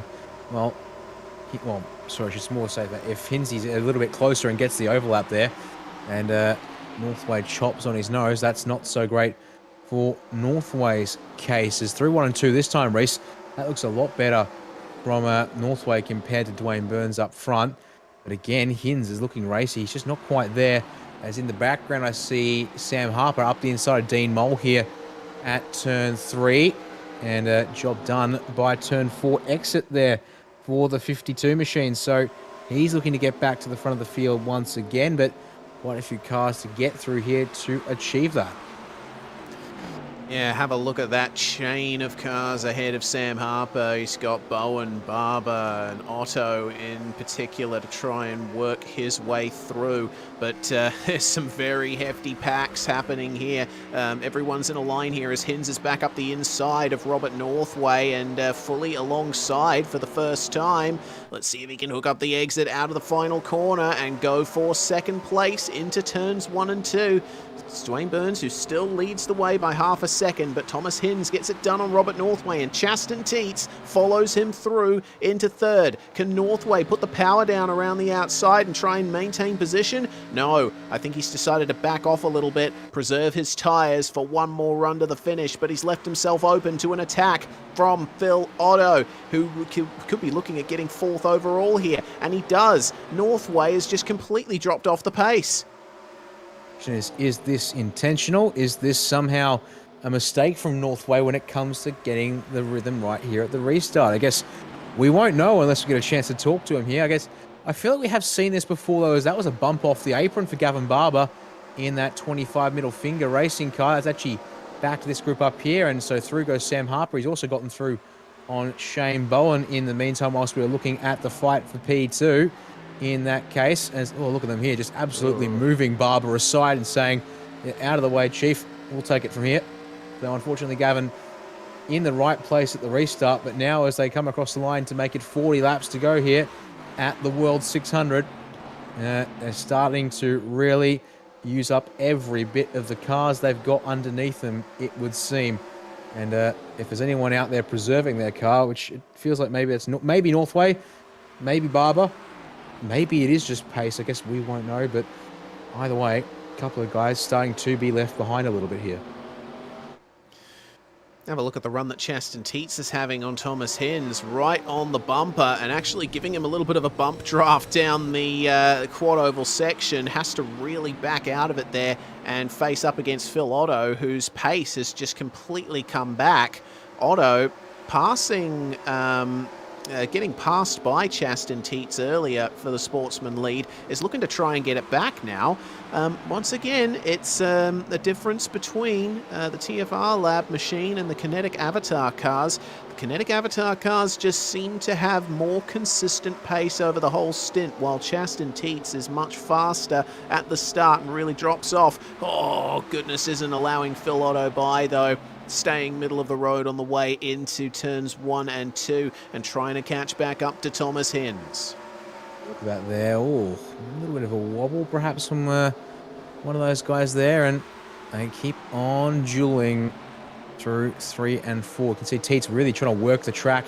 In particular, he's coming in higher to turn 3 and trying to exit out lower than Hins through turn 4. It hasn't quite worked this time by too much effect. Sam Harper's looking racy on the back of Robert Northway into turn 1. In the meantime, just out of shot behind this, but Harper not able to secure the run and has to reset and go again there. Drops off the back of Fraction, but he's got the buffer behind to Shane Bowen, almost half a second there between 6th and 7th alone. That allows Harper to keep his focus on pushing forward, I dare say, as we continue to tick away at these laps in the World 600. 36 laps to go for Dwayne Burns, and here's Sam Harper trying to get around the outside of Robert Northway, running the high line, who was bravest on the power, who was able to manage the wheel slip better. It seems that Sam Harper is definitely with it, and that is an incredible turn of pace he has on the exit of the turn.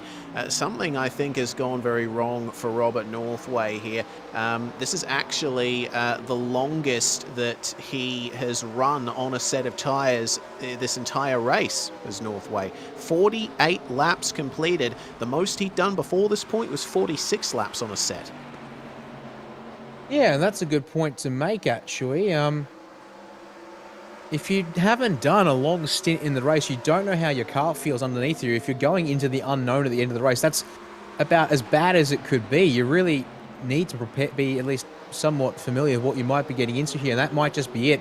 Northway trying to preserve the car and is preserving it perhaps too much. Now, that could be valuable at the end if the way these guys are going, they keep pushing, and that means the pace advantage comes back to Northway here. But yeah, at the same time, if Northway tries to split the strategy at the end here, pit again to go for the fresh rubber despite not needing the fuel, but these guys here, they all just commit to managing themselves to the end. This could be very interesting indeed. We're reminded that we're 9 minutes of racing away from hitting the 4-hour mark, so we will just sneak on over that there, since we're still lapping in the 33-second bracket, or at least for the front three, like just under the 33-second bracket. In fact, most of the drivers now sort of in that 32.9, I should say, pardon me, bracket. The only driver outside that was Phil Otto last time round, Reese.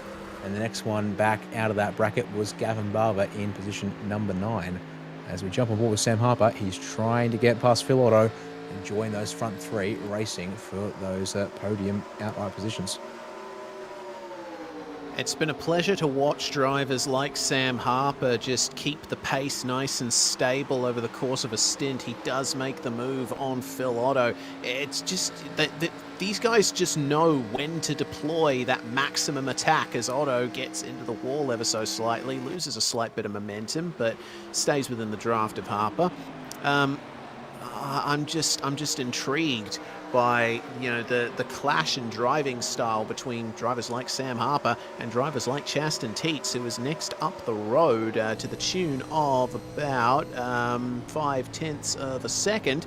Meanwhile, on board with Thomas Hins, he's caught up to Dwayne Burns and is starting to make himself a big presence in the Kinetic Avatar driver's rearview mirror.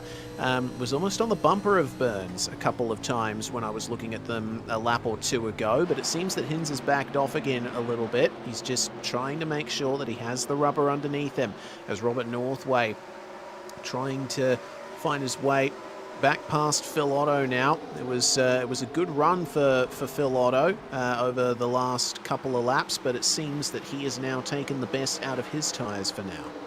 Yeah, this run continues on here, and, well, 30 to go at the line. Well, back at the line when we crossed it last time, so that does obviously mean that we're starting to get to that point here where these tyres will be starting to complain. We're approaching, well, for most of these guys, it's 30 laps on this set of rubber.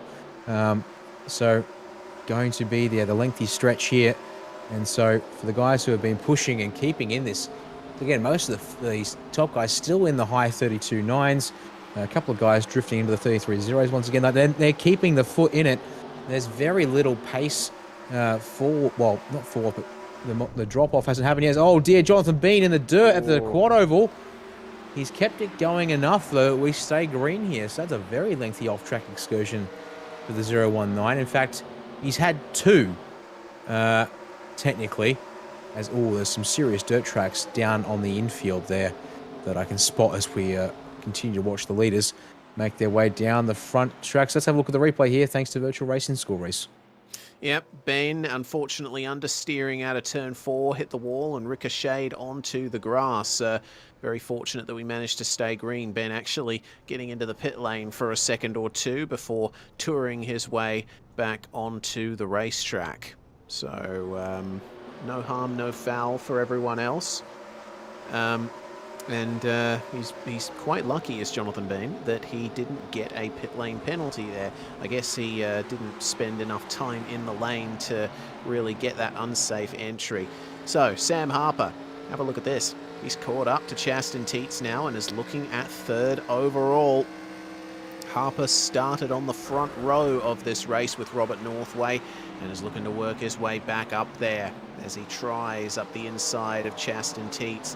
It seems here in these cooler conditions, Teets has managed to keep up the pace. The track temperature has dropped to 28 degrees Celsius, where it was about 33 when we started things off. But again, it does seem that Harper has been able to keep more rubber at hand on those tyres, able to keep up the pace beautifully. But now there's still quite a gap to Thomas Hinz and Dwayne Burns up ahead. Yep, gap that he's got to overcome there, about half a second still, just over at the moment. But I reckon that's quite achievable here, because those front 2 drivers continuing to sort of just test the waters with each other there a bit. As look at the turn of pace once again from Phil Otto just in behind this shot, I have to say.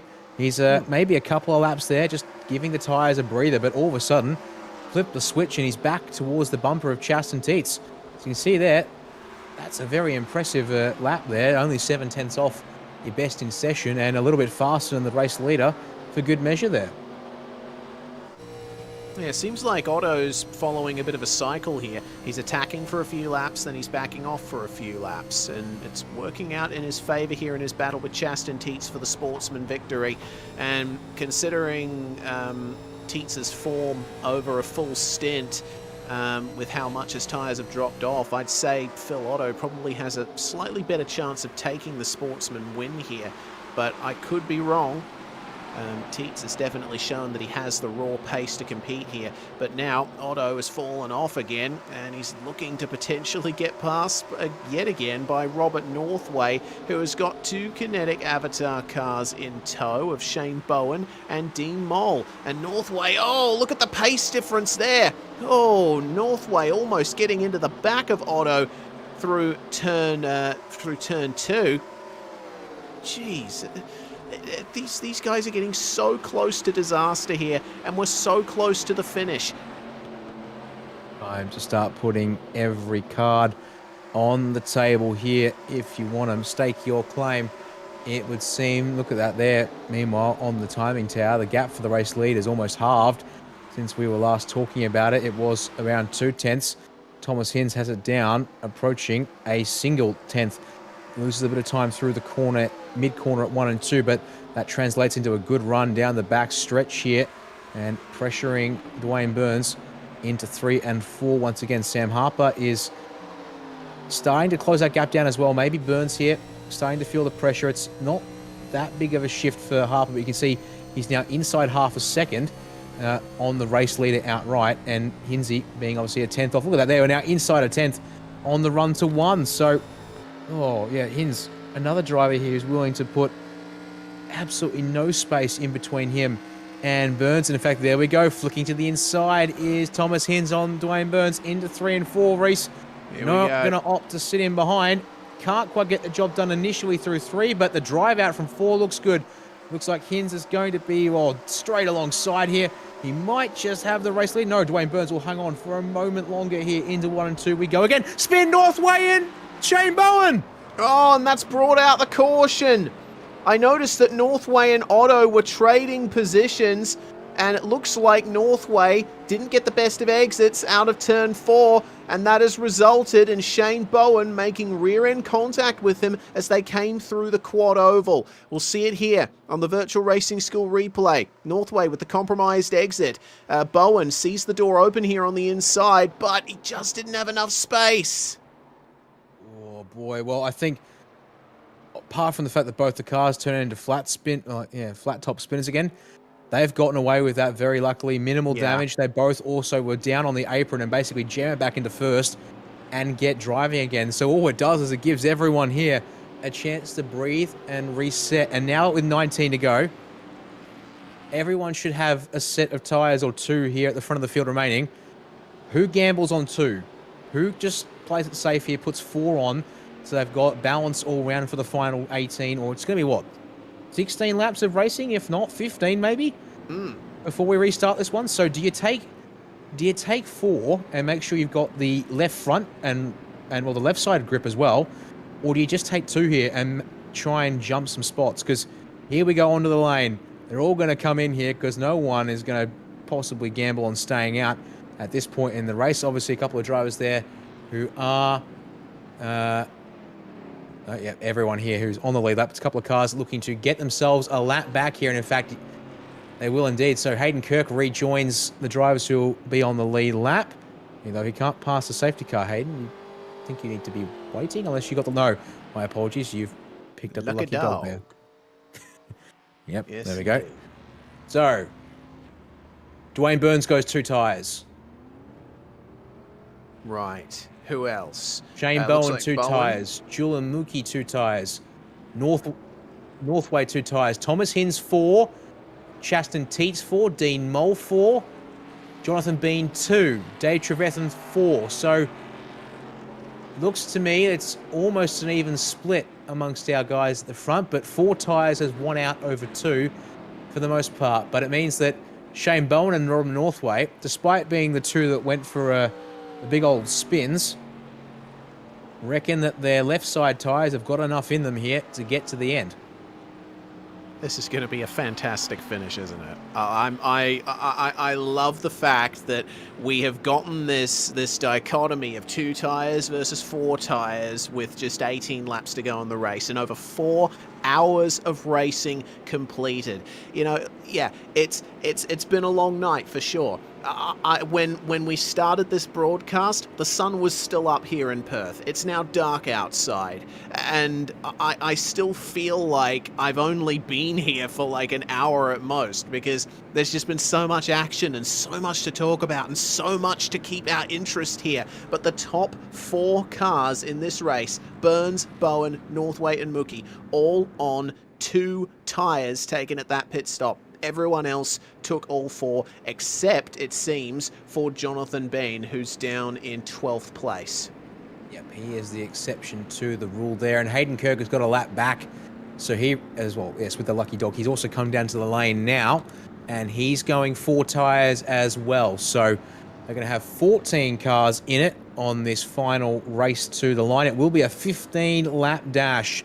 Now, the other thing, of course, on Hayden Kirk's, not really in Hayden Kirk's favour is, if I remember correctly based on what I'm saying from Lucky Dog drivers, he will have to somehow find a way through the lapped cars who will be at the back of the train as he comes out of the lane now and heads up to rejoin the field.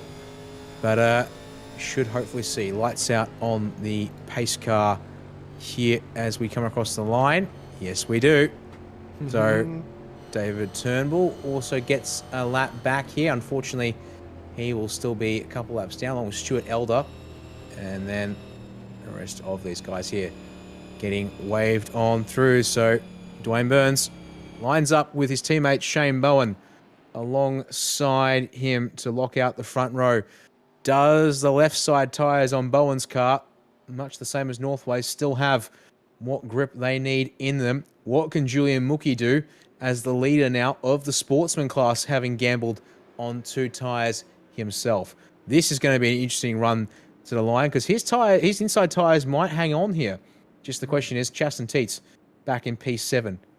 We know he's quick, and with Oh, goodness, sorry. 15 laps to go to the race end. We know he's going to put everything into this race. So watch out for Chaston Teets. Phil Otto's only starting directly in behind Teets there on the inside row of the grid. Round turn 4, they come, Reese. Hand in the hands of Dwayne Burns. When does he restart this race?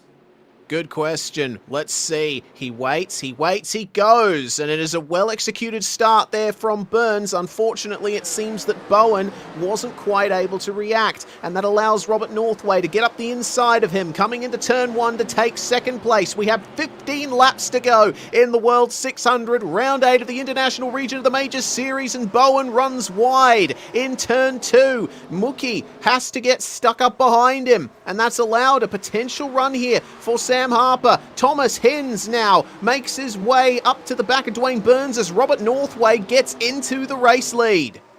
There we go. Northway switching on quickly here once again. Oh, man, just going to be the question of do the left side tyres on Northway's car have what they need to get him to the end as we continue to watch it. Julian Mookie up very high through turns 1 and 2, trying to hang on to what he's got there. He's been passed by several cars already, and Chaston Teets is now on his bumper as Sam Harper's looking to get through on Shane Bowen here into 3 and 4, but Bowen far enough ahead to cut the door and close that one off. Chaston Teets looking inside of Mookie there through 3 and 4. Back of shot. He's alongside now through the quad oval, so they're going to drag race to turn 1, and I think Mookie here, he's going to be able to put up a good fight, but I don't think he's got the pace to go with Teets here, who just fires it in down low through 1 and 2, and he's cleared Mookie well and truly as they come up to exit onto the back straight here. Oh, little tap of the wall there for Shane Bowen. That might leave the door open for the driver of Sam Harper, but actually backs off a little bit coming into turns 3 and 4. Thomas Hins is going to try and round up Dwayne Burns here. It's 4 tyres versus 2 tyres, and have a look at the run that Hins gets down the start-finish stretch into turns 1 and 2. Robert Northway is starting to jet away from these guys here. He's going to make complete use of that left rear. He's going to try and put the power down as hard as he possibly can, because when all the chips are down, he needs that gap over Thomas Hins. He needs to have at least a second if he wants to be safe in these final 11 laps. See here, obviously, Dwayne Burns will be able to sort of be that buffer that he needs. You can see Burns, though, good run off of turn 4 there and closing the gap up quite nicely on the way down the straights, and then the gap goes up through the corners. It looks like, though, Burns prioritising corner exit a little bit more than Northway is. Look at that, we're 3 wide between a couple of cars. That's Gavin Barber, Hayden Kirk, and Dean Mole up on the high side through 3 and 4 for Mole there. As I think Kirk's the big winner there, sliding up the inside on both of those guys to take position number 9 there out of turn 4 as they come to the line here with 10 laps to go. And Hayden Kirk is motoring his way up through this field as we check out ahead of Julian Mookie, Phil Otto, who is now back into second place in Sportsman. That is your field as they come down the back stretch. They're 3 wide once again for one of the minor positions in the top 10. And looks to me like Dean Mole is having a lot of trouble with this MFR duo here of Gavin Barber and Daniel Stevens. Remember, these guys all pitted at the same time, and they all took 4 tyres in the stop on board with Daniel Stevens, who we had the pleasure of chatting to earlier on in the race. Oh, is that a little bit of a slide there from Gavin Barber up ahead? It looks so visceral from the cockpit of that Chevrolet Monte Carlo. Stevens, I think, might go for the move on his teammate there, but it's still on for second place. Robert Northway hasn't been able to get away from these two. Hins has been pushing Dwayne Burns along, and it hasn't been the best of exits for Robert Northway from turn 4. The lead is on as they come across the line to start lap 393. Look at that there. It's as if Northway here just pushing really hard in the opening couple of laps. Burns a fraction more of the tyres here, and now Dwayne Burns says, okay, we're inside 10 to go. It's time to dance. Are you ready to party, Robert?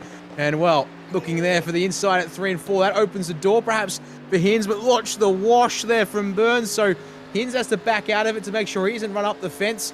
And then off of the corner there, though.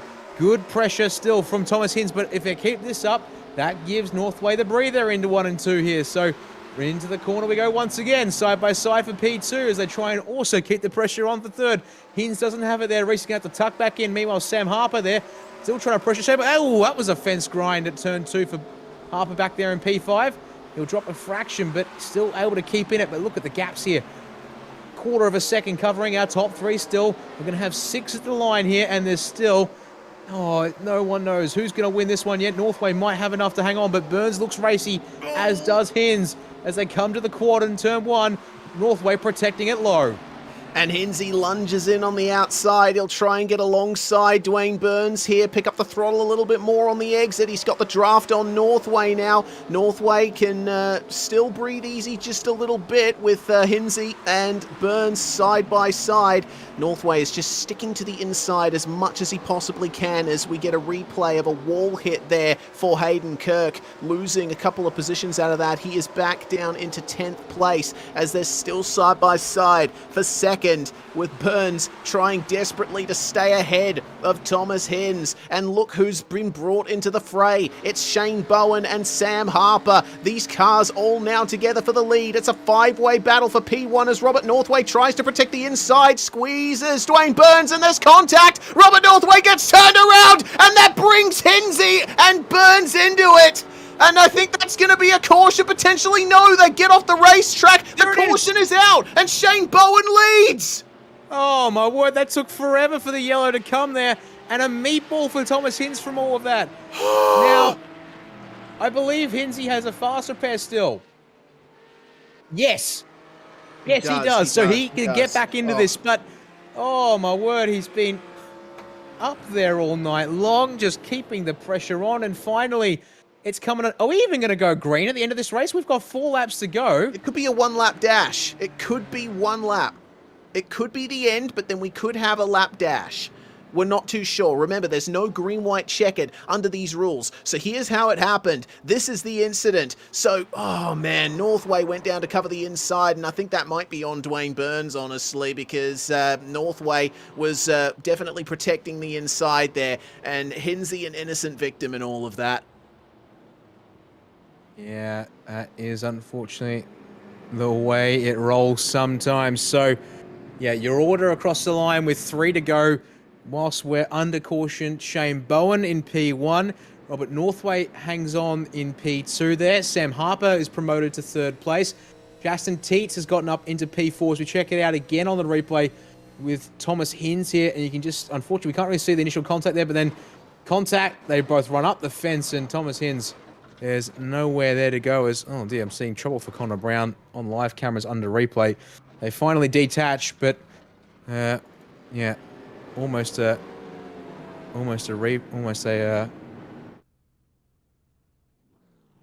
no, pardon me. Well, Burns bit of in the pits now. Radio commentary there going on. So, do the lights go out on the pace car this time by? That is the $1 million question. I don't think so.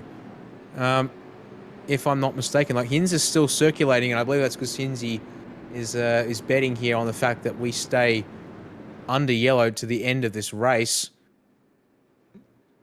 Northway, I should highlight, has still somehow managed to hold on to 2nd in the midst of all of this. I thought the race was over for him. True indeed. Lights stay on. We are finishing under yellow here at the World 600. Yeah, maybe, yeah. Lights would be out if we were going to get a 1-lap sprint. So this is your finishing order for the Majors International Region World 600. A bit unfortunate there that it's not going to come down to racing to the line, but, well, the fight switched on there at the end of the race, and unfortunately, that is the way it goes down sometimes. Yeah, that's it. You have to pull out all the stops in the dying laps, and sometimes that's when the desperate moves are made. Sometimes there's an ever so slight misjudgment, and yeah, like you say, Dan, sometimes that's all she wrote. I think that Robert Northway and Sam Harper will still be happy that they managed to finish in the top 3, started on the front row. But Shane Bowen, I think, is going to be a very happy camper here in first place. He was helped out a little bit by his teammate being the car that caused the incident, but all the same, I think Bowen definitely showed some great pace and great talent in the midst of all of this. Thomas Hinz is back out onto the racetrack, and he is going to come home in 14th place. And it looks like in the sportsman battle, Chaston Teets is going to win that one out. He is going to finish in 4th place with Phil Otto rounding out the top 5 overall. They both gained 12 positions each. Yep, there's been quite a bit of movement up and down the field. Indeed, yeah, credit to our top 3 in sportsmen getting up ahead of a good chunk of drivers from the pro class. But, of course, a couple of drivers, unfortunately, losing out big time tonight. Craig Tilson, we saw racing strongly earlier on in the race, but, yeah, falling afoul of carnage and chaos in the mid-stint. Same for J.M. Thomas and Blake Neck, unfortunately. King of the drift, perhaps, tonight. Reese was Blake in the 42, but it also got him unstuck a couple of times tonight to his detriment. All right, then. Well, through turn 4 for the final time on lap 400. 4 hours and 15 minutes this race took to complete, and that is going to decide it. Across the line goes Shane Bowen to officially take victory in the International Majors World 600, and will certainly be the happiest man on track at the moment. Crucially for Robert Northway, finishes ahead of Sam Harper and is going to keep the championship lead for the time being. But those guys pushed each other so hard all race. Kinetic Avatar, though, they have another win on the books, and I believe this is... I think Shane Bowen has definitely gotten podiums in the Majors Series before. I'm not too sure whether this is his first win in the International Division or not, but still, it's another one down, and I think Bowen should rightly be very satisfied with how that's gone for him. His final stint was nothing short of immense. Indeed.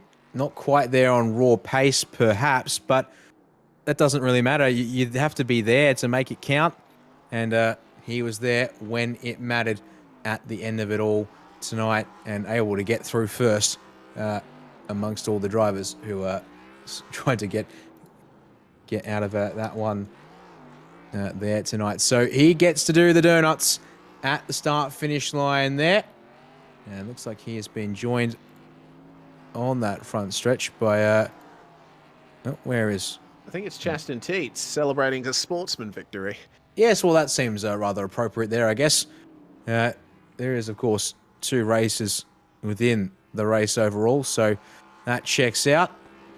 So, well done to them both there, and good skids there. There we go. Put it up against the fence, Shane, and we'll see how long you can go before that engine potentially goes kaboom.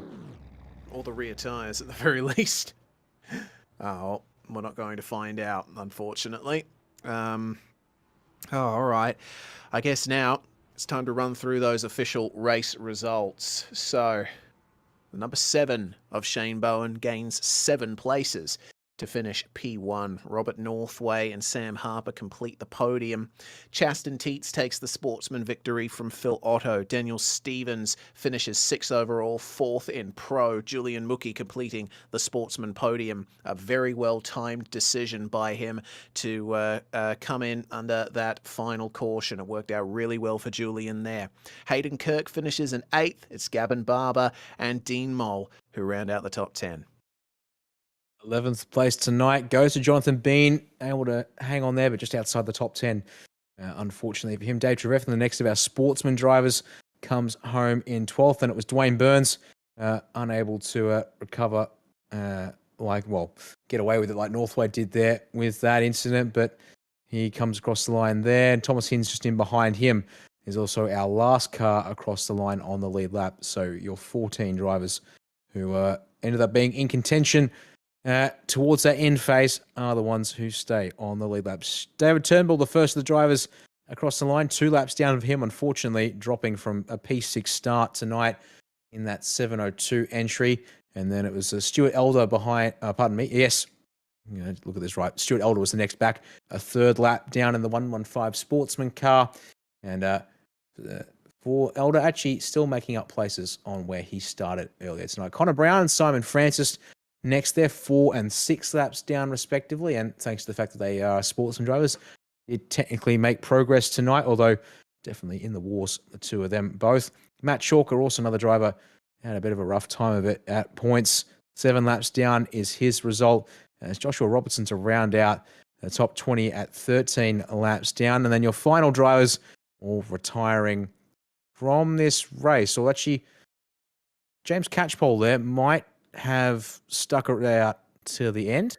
He did. He did indeed. So despite being 126 laps down, James Catchpole commits to the end of the World 600. So credit to him for, I guess, the perseverance there. Craig Tilson, unfortunately, not his night tonight, and 166 laps short. Jake Fox, another driver to definitely be in the wars, being our Sportsman pole sitter, 184 laps down. Joshua J.M. Thomas, 209 laps there for the 386. Blake Neck, another driver who could have been at the front, but came unstuck one too many times there, 210 laps short. And Evan Hornswell, saw him out there briefly in the race, unfortunately. Ended up retiring that car within the first stint there, Reese. So that will almost do it, but we do have a chance to chat with top 2 drivers. I'm going to hand to you, Reese, to speak with our race winner, Shane Bowen, and as the podium makes their way into the interview room. Indeed they do. Well, Shane, that is a win on the books for you this season in the Majors International region. It did seem that the Kinetic Avatar crew had some very well-prepared cars for this round, but it was all about being in the right place at the right time at the end to make it work.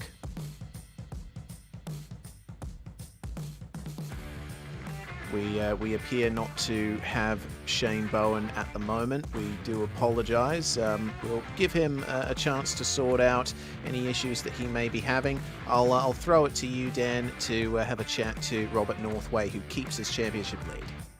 Indeed. Thank you there, Reese. Well, yeah, Robert, obviously coming into tonight, putting the car on pole, and great pace in the opening phase of the race, but then it sort of became a bit of an up and down roller coaster for you there in the middle, and able to hang on to P2 there.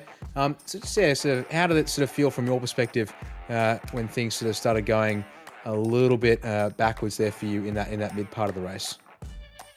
I always thought the strategy I was on of doing shorter runs was always had that risk, and I thought I was going to get lapped down anyway, so I wasn't too worried. Didn't like the little bit of contact halfway through kind of set me back a bit too far, but all in all, I thought I could always get back to the front. You certainly showed tonight you had the pace to make it through there, and the strategy, despite being, I think there's only one time you got caught a lap down and you got the lucky dog shortly afterwards, so it worked out in your favour in the end of it all. But yeah, I guess you're certainly right. You had the pace most of the time. There was a moment there towards the end we thought maybe you didn't quite have the pace to go with some of the guys who were doing longer runs there in that final sort of 150 odd laps. Was that more a case of just making sure to manage the pace, because you certainly then switched it on right towards the end once again? It was simply what I worked on all week. I've been tossing up between going for a long run car and a short run car, and I ended up going for a short run car. So it meant trying to save those tyres. I just worked extra hard compared to everyone else who was on a longer run car. But it paid off with that late caution. Certainly did there, and I guess sort of talking it through so that car, how that car sort of dynamic changes in that case. When you say building a short run car for tonight's race, I guess sort of how long did it take you to feel the difference in terms of the peak performance that the car could deliver to you out there on track tonight? Normally it was about 10 to 15 laps I started to see the overlap come, where everyone else would go from me pulling away from a fair chunk of the field to them starting to reel me back in. The other thing that I did find I had a big advantage of, we went for a long, like 160 green flag run. It would have really showed. I ended up taking 2 tyres on every second green flag stop because there was virtually no tyre wear on the left-hand side. Interesting to know there. We did obviously spot there. You were doing the 2 tyre run stops in the green flag quite often, but good to know why that was particularly favourable in that case. Well, yeah, championship-wise, it's obviously a pretty good round for you. Not quite perfect, but still finishing ahead of Sam Harper means a couple more points in your favour for that there. I guess, how does that sort of leave you sort of coming out of tonight in that case, given you get that little bit of an extra advantage going forward into the next round? Yeah, it just takes a little bit more of the pressure off. I don't think Sam's doing all the rounds. I think he's missing a couple of the road rounds, which means kind of takes him out of contention. And unfortunately, the other 2 main rivals, Hinsey and Nick, have had two average races. So it's really given me a big advantage. Well, it's a good point to make there, indeed. We'll have to see how things shake up when we return for the next round when that comes around. Before we let you go, Robert, chance to say thanks to partner sponsors who helped you get it done tonight. Just boys at Satellite Racing Team, a lot of help with setup. Been running a few of the KSR boys also joined me tonight, so we had a good chat on Discord. So thanks to Kirky and David there, and just all my family who put up with me the weeks of these majors races. Pretty much spend bugger all time with them to get the miles in. There we go. P2 in the race tonight. Robert Northway having a good run there for his championship as well. Well, we'll try again perhaps with the race winner, Reese. See if Shane Bowen can hear us. So we'll make that a take 2 there with you, Reese, and I'll stand by with Chaston Teets in the meantime. Sure thing. Shane, do you have us? I believe so. Excellent. Well, congratulations on your victory. I was asking you just before that Kinetic Avatar have come to this race with some really well-prepared cars that managed to manage their pace really well throughout the stints. Yeah, we actually had a couple of setups. I don't think we all ran the same setup, but yeah, the one that I ran and most of them was able to do 60 laps without too much trouble. Well, either way, it was all about being there at the end. You were one of the drivers there to take just 2 tyres on the last pit stop. How did the tyres actually feel coming into those final few laps? Yeah, it wasn't too bad. It was only 20 odd laps we had there at the end, so I felt pretty comfortable throwing as much into the wheel as I needed to. Well, either way, coming home with P1 and, of course, the caution coming out and having the incident happen in front of you certainly helped, but I think that takes nothing away from the pace that you showed and the control that you showed. You must be very happy with this victory. Yeah, absolutely. I'd never expected to win one of these, so yeah, I really don't know how to think about it at the moment, but yeah, I'd say I got very lucky, and there was definitely a few people there that I couldn't really match for with pace, especially on the short runs. Well, either way, the floor is yours, Shane. Overall winner of the World 600. Who do you have to thank for it? Just like to thank you guys for doing this every race, so it's been good to watch these back, and also the majors guys for setting up the season, and also my longtime teammate Dwayne and the rest of the Kinetic guys. It's been a fun season so far. That it has. We're in agreement there. I think this has been one of the best oval races I've ever commentated on, Dan. I believe you do indeed have Chaston Teets with you, sportsman winner to round off the night.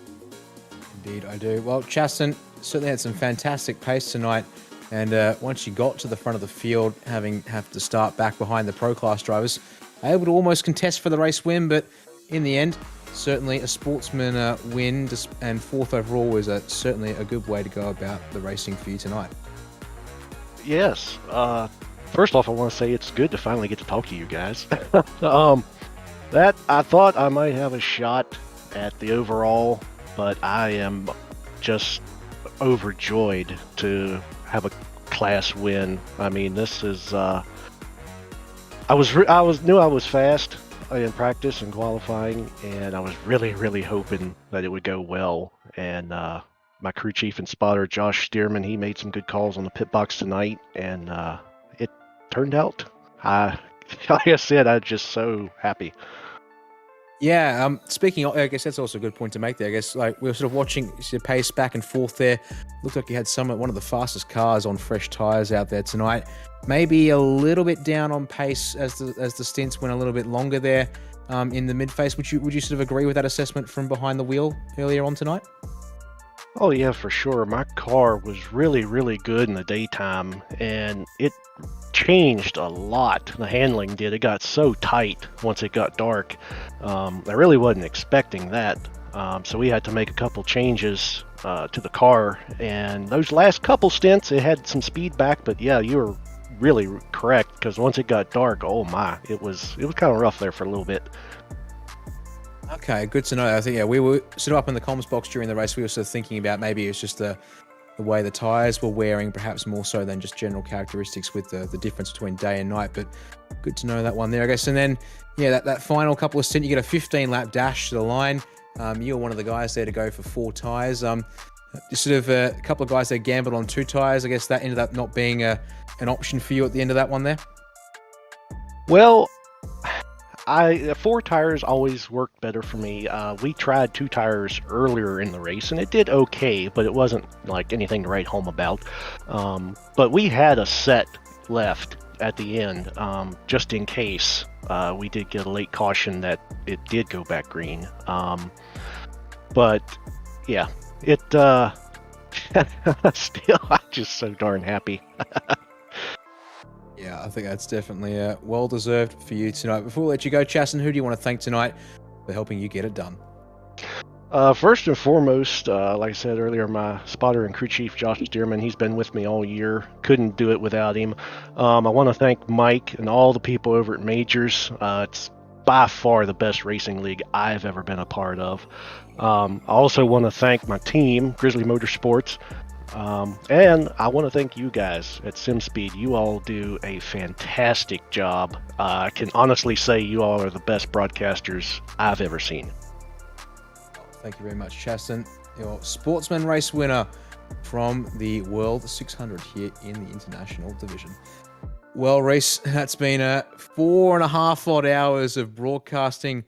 That one there from us tonight. And well, how about that from the heart of NASCAR in North Carolina over to one of Formula One's somewhat modern hits when it comes to circuit locations, but we're going to be racing a virtual Austrian Grand Prix, the Mercedes-AMG W12E Performance F1 car. Geez, that's a mouthful if you want to use the full official name of that thing. And the Austrian Grand Prix circuit at the Red Bull Ring will be our next venue. And how about that? Only on Saturday, July the 16th. It's not that far away before we get back to racing here in the International Division of the Majors Series. Indeed. So, 5:45 p.m. Australian Eastern on the 16th of July is when you can catch the next round of the International Region. I am so happy that that race went the way it did. Simply magnificent performance from many of the drivers tonight, and put on an excellent show for all 4.5 hours. We want to remind you one more time to check out Sarge's Place at sargesveteransupport.com, the charity being supported by this round of the Majors Series, offering permanent housing and emergency shelters for homeless veterans in Washington State. Once again, that is sargesveteransupport.com. Make sure to lend them your support. Thanks very much, everybody, for watching. A big thanks to the crew at the Majors Series for putting all this on, and also to the Majors Garage as well. I'm Reese Gardner. It was Dan Yeaman alongside me in the commentary box, and Jay Kennedy handling production behind the scenes. From all of us here at SimSpeed TV, we'll see you very early on tomorrow morning for the iRacing Grand Prix Series and for Virtual Racing School V8 Scomps tomorrow night. We'll catch you next time. This is the world's premier online racing simulation. iRacing puts you in the driver's seat from your home computer with the most realistic online motorsports experience you'll find anywhere. Race virtually in the world's biggest events with officially licensed series, cars, and tracks. From the high banks of Daytona to the blistering speeds of Indianapolis, the dirt of Eldora to the world's most legendary road courses. It's all here, and with more than 180,000 people just like you already driving, you'll always have someone to race. Ready to get behind the wheel? Sign up at iRacing.com to get started.